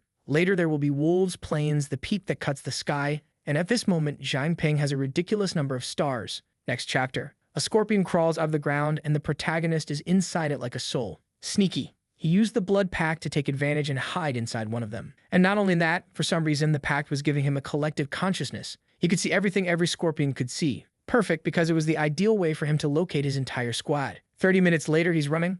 Looks like you found them, but it's not that simple. Shibei asks, Zhang Ping, I know you're the cheating protagonist, but how did you even use that ability, you idiot? And we disappeared for 40 minutes. Explain that too. He says, I was trapped, fighting for 30 minutes against those guys with my powers sealed and no access to anything. And now I need to regroup with everyone as fast as possible. But suddenly his power shuts off again. Seems like he's weakened. Shibei tells him to take care, but the kid faceplants into the ground. Something says the spirit control pills took effect, and now the scorpion is being commanded by that guy. It managed to locate where Zhang Ping was before, but his body is gone. He really is a runaway rabbit. Someone says, shouldn't we go back and warn the Lord? The other snaps, you go warn the Lord, you bastard. We don't even know where this kid is. We need to finish him before he reaches the next area. Meanwhile, the protagonist is in Manny's secret room. Everyone is there with her while Caesar wants to know what kind of ability could shut off Zhang Ping's powers like that. Shibei says to wait until he wakes up, he'll explain it himself. But then Manny says she's feeling something strange. Something is approaching from outside the shelter. The martial deadweight says it's fine. If they're coming, they'll face them head on.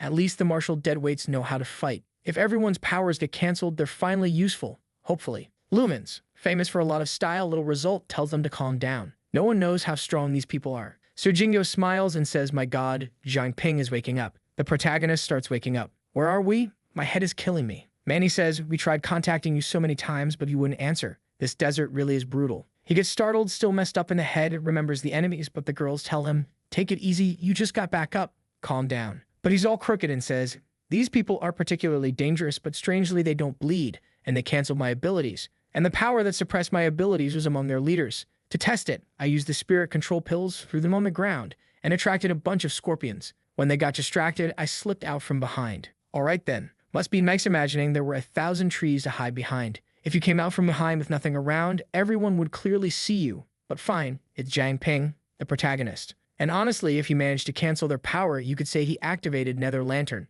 Did he do that? No. But I'm plugging the holes in the script to make it make sense. The protagonist is shocked. In theory, the Zhu family shouldn't have the power to alter the test structure. Maybe the village master is behind all of this. Something is off, and whoever it is must be from this region to pull off a plan like this. The problem is they don't have enough clues right now, and their biggest issue is dealing with the Zhu family once and for all. He says, everyone, we don't know their tricks or what's going on. But at least now we have an idea of what they are and what they're trying to do. Also, if the Zhu family is trying to stop us on these floors, that means they can't stop us from completing the entire test. Which means we actually have a chance to finish everything. And since they can't see Manny's secret barrier, we'll always have somewhere to hide. That's our biggest advantage. We can tape them down little by little. Next day, a hooded squad is on lookout, when suddenly the martial deadweights walk out of the portal, telling them to come at them, calling them out with a finger like, come on, the old man will show you what he can do. The enemies are shocked, wondering where these guys came from. Then someone behind them says, hey, looking for me. They turn. It's Zhang Ping in full nether form. But the moment he's seen, his power disappears again, exactly as he expected. But at least now he has the martial deadweights who are holding their own against those guys. Their leader tells his squad to attack, but the protagonist just asks why they're so interested in his power. Then Bai appears behind them, grabbing them by the neck, telling Manny to activate the secret room. The enemies get dragged into some kind of strange void and fall into a room. It's literally the same vibe as a Hunter x Hunter ability. From the enemy's perspective, they fall into a room with the entire group staring them down. They're shocked. The captain is there. Everyone is there. And Wangbo just says that today none of them are leaving alive. Even Su Jingyo is shook, saying Grandpa looks terrifying. Fighting breaks out everywhere, and Sizé says it's fine now because Zhang Ping is receiving support from the other masters outside. You could do something too, my warrior, you know. I don't know if you forgot, but you used to be the big badass of the purging squad. Apparently, she really doesn't remember who she is anymore. Meanwhile, above, the protagonist finally finishes off the ones who were sealing his power, and now he can form a contract gem again.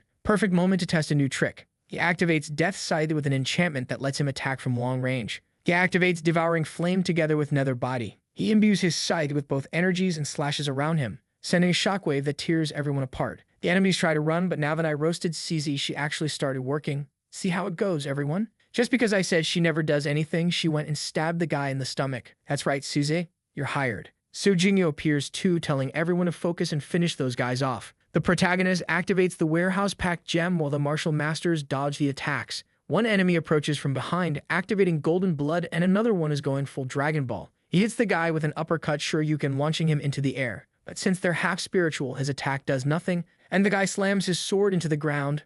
The martial master dodges by a hair. Only now do the martial deadweights finally realize the enemies are immortal. Then Changshan's roots burst out, immobilizing the two attackers. He tells the boys to move in, throws the enemies to the ground, and mounts on top of them. He's draining everything out of them, and these cursed stones start popping out of their foreheads. Actually, they were coins with Joker faces on them. The scene shifts, the enemies are beaten half to death, begging for mercy and ready to confess everything. Shubei looks at his hand and says he finally understands. They were using some kind of yin-yang technique to seal people's powers. They explain that yes, they need those two specific coins to activate the ability, and the whole setup was designed specifically to nullify Zhang Ping's magic. Shubei wants to know who hired them. They better tell the truth because Su Jingyo is monitoring them, and she can see whenever someone lies. Every lie will cost them 10 fingers. They reveal that someone named Zhu Yanbing ordered them to transport supplies into the test area for 3 days straight. When they bumped into one of the cages, someone asked, "Are you sure we're going to ally with the Zhu family?" The other sighs, "Fubo, you're really naive. In this world, you're either a piece on the board or a player.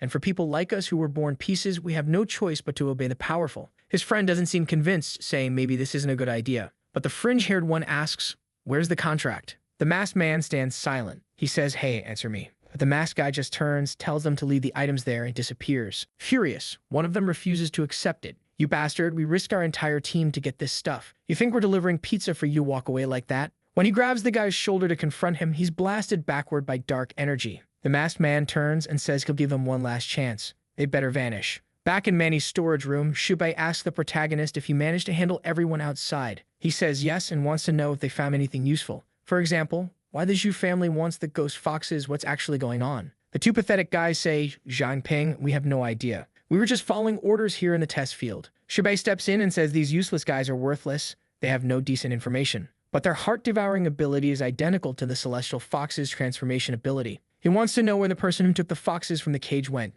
Everyone says they don't know. The masked man told them to go there, then warned that anyone who followed him would die and vanished. But it's strange that a creature or person can move so easily through the test fields. He's probably another unlimited class awakened. The two say they've told them everything. They can kill them now because they have nothing else to say. But the gray-haired one is more attached to life and bangs his head on the ground begging, "Ba, let me live, please. I don't want to die." His friend says, "Fuba, are you really going to humiliate yourself?" Fuba, "Yes.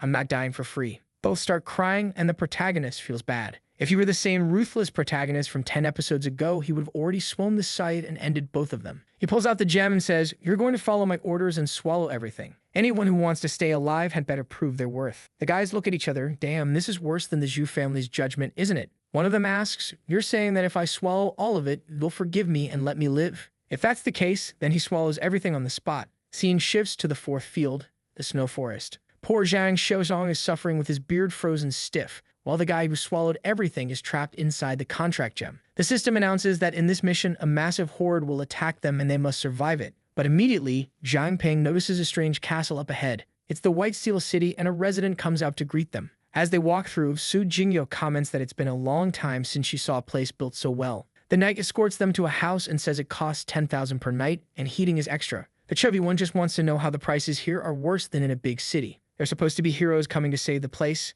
At least give them a discount. But the guy just walks off saying, "Right, sure, you're great saviors. Yep, stay if you want or leave." Clearly someone showed up before them and caused some trouble. With no better choice, the group accepts the offer. They're sitting at a nice warm dinner, everyone filling their stomachs and Zhang Xiaozong putting on even more weight. Shubei comments that when he did this test, this giant city was just a tiny village with a tiny clan. He never imagined it would become something this huge. The protagonist tells everyone that the message he got said a beast attack will happen tomorrow. A guy nearby asks if he means the apocalypse wolves. He puts his arm around the protagonist and says that's old news. Everyone already knows. They must have seen those massive tree platforms, right? Ballista? He says those things can fire 5 gigantic arrows at once. Doesn't matter how many wolves come, they stand no chance. But the protagonist finds it odd. If it were that easy, he wouldn't have received the mission. He glances at Su Jingyo, can't leave the pretty girl alone, and he starts talking to her. "So, sweetheart, you by yourself? What are you thinking about?" She says, "It's been so long since I've been in Pearl City. I wonder how things are going there." If the protagonist isn't around, things are going great, right?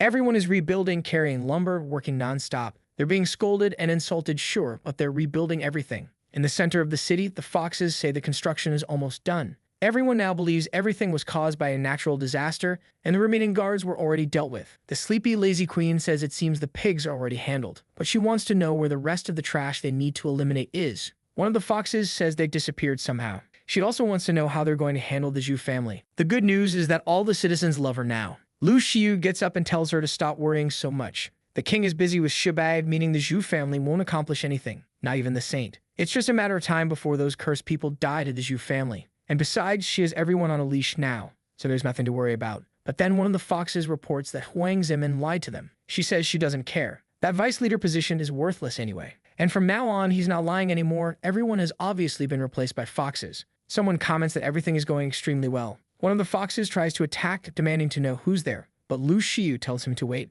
Suddenly, the fox is ripped apart out of nowhere, completely shattered. The hooded man tells the little fox to remember her place. He activates the perfect blood body and absorbs the fox's energy into himself. He warns her not to forget that no matter how many humans she replaces, the number of foxes will keep decreasing. That's why he's here, to share the secret to preserving her bloodline. Now that she has total control of Pearl City, with all its resources, it won't be difficult at all. But the human turns into a gigantic dragon. It seemed to be a vision of truth, and he asks whether she'd rather stay here or go back to that destroyed, frozen place. It sounds like they're referring to the area where our group is. Back with the group, they're walking along the wall, and the countdown to the beast attack is at 5 minutes. Everyone is arming the ballista with those 5 giant bolts when Zhang Xiaozhong says something is approaching. A whole group of foxes appears. I thought it would be wolves, but no, and the ballista actually work. The bolts pierce straight through their chests one after another. Shibai and the others comment, looks like this time you won't have to do anything. Easy to handle. But Jiang Ping is shocked. Those things were actually celestial foxes. They're being completely shredded, shot over and over, while the bald guy says that this trash isn't even good enough for heating. Then he presses the trigger again, and the weapon jams. He wonders why it suddenly stopped working. Everyone else reports that their weapons jammed too. All at the same time. What is this? Then an explosion erupts in the middle of the fox horde. The protagonist group says they knew it wouldn't be that easy. The bald guy orders someone to bring the engineers. The protagonist group charges in, beating down the foxes. These ones are extremely weak. Even Zhang Xiaozhong is handling them with a frying pan. They defeat all of them quickly, but something feels wrong. The victory notification still hasn't appeared. Then the bald men call out, engineers, what's going on? Nothing here is working. The 2 engineers walk in annoyed, complaining they were asleep and being bothered. But in an instant, the protagonist disappears, reappears in front of them, and slices one of them across the chest, saying their performance is garbage. Obviously, they're foxes in disguise. Now something dumb is about to happen, but later it actually makes sense. The guards rush in to protect the foxes, and the protagonist pretends to be clueless. No, let me go. They're evil. The guards respond, no kid, they're our engineers. And they throw everyone in jail. You might ask, why did they walk into jail like idiots? Because the protagonist, sharp as ever, let the foxes capture the group. That way, the foxes would know they were in the city to kill them and would return to their base. Outside, the 2 engineers are thinking, damn, those guys are way too strong. Let's get out of here. But they don't know they're being tracked by the protagonist's nether lantern. One of the city guards notices that someone seems to be missing. The group makes excuses, saying he's just bad at counting fingers. But then the guard begins to say that the leader disappeared, and suddenly a golden light flashes in the back of the prison cell. He demands to know what they think they're doing. Cece says it's time for them to split up. The protagonist turtle bursts in, destroying everything, saying Zhang Ping ordered her to fetch everyone. He already gathered all the information he needed. There was no reason to stay there anymore. The scene shifts to the 2 foxes, the engineers, arriving at a meeting. The red-haired fox asks if the only survivors left from the 300 brothers and sisters are just the 2 of them. Those 2 idiots should have died there as well. The foxes try to explain it's not their fault. Strange people, weird soldiers interfered. But another fox with white hair tells them not to worry. As long as they still have the device, the clan can be rebuilt. But then the wall behind them explodes and the martial masters burst in, saying they finally understand why the place reeks.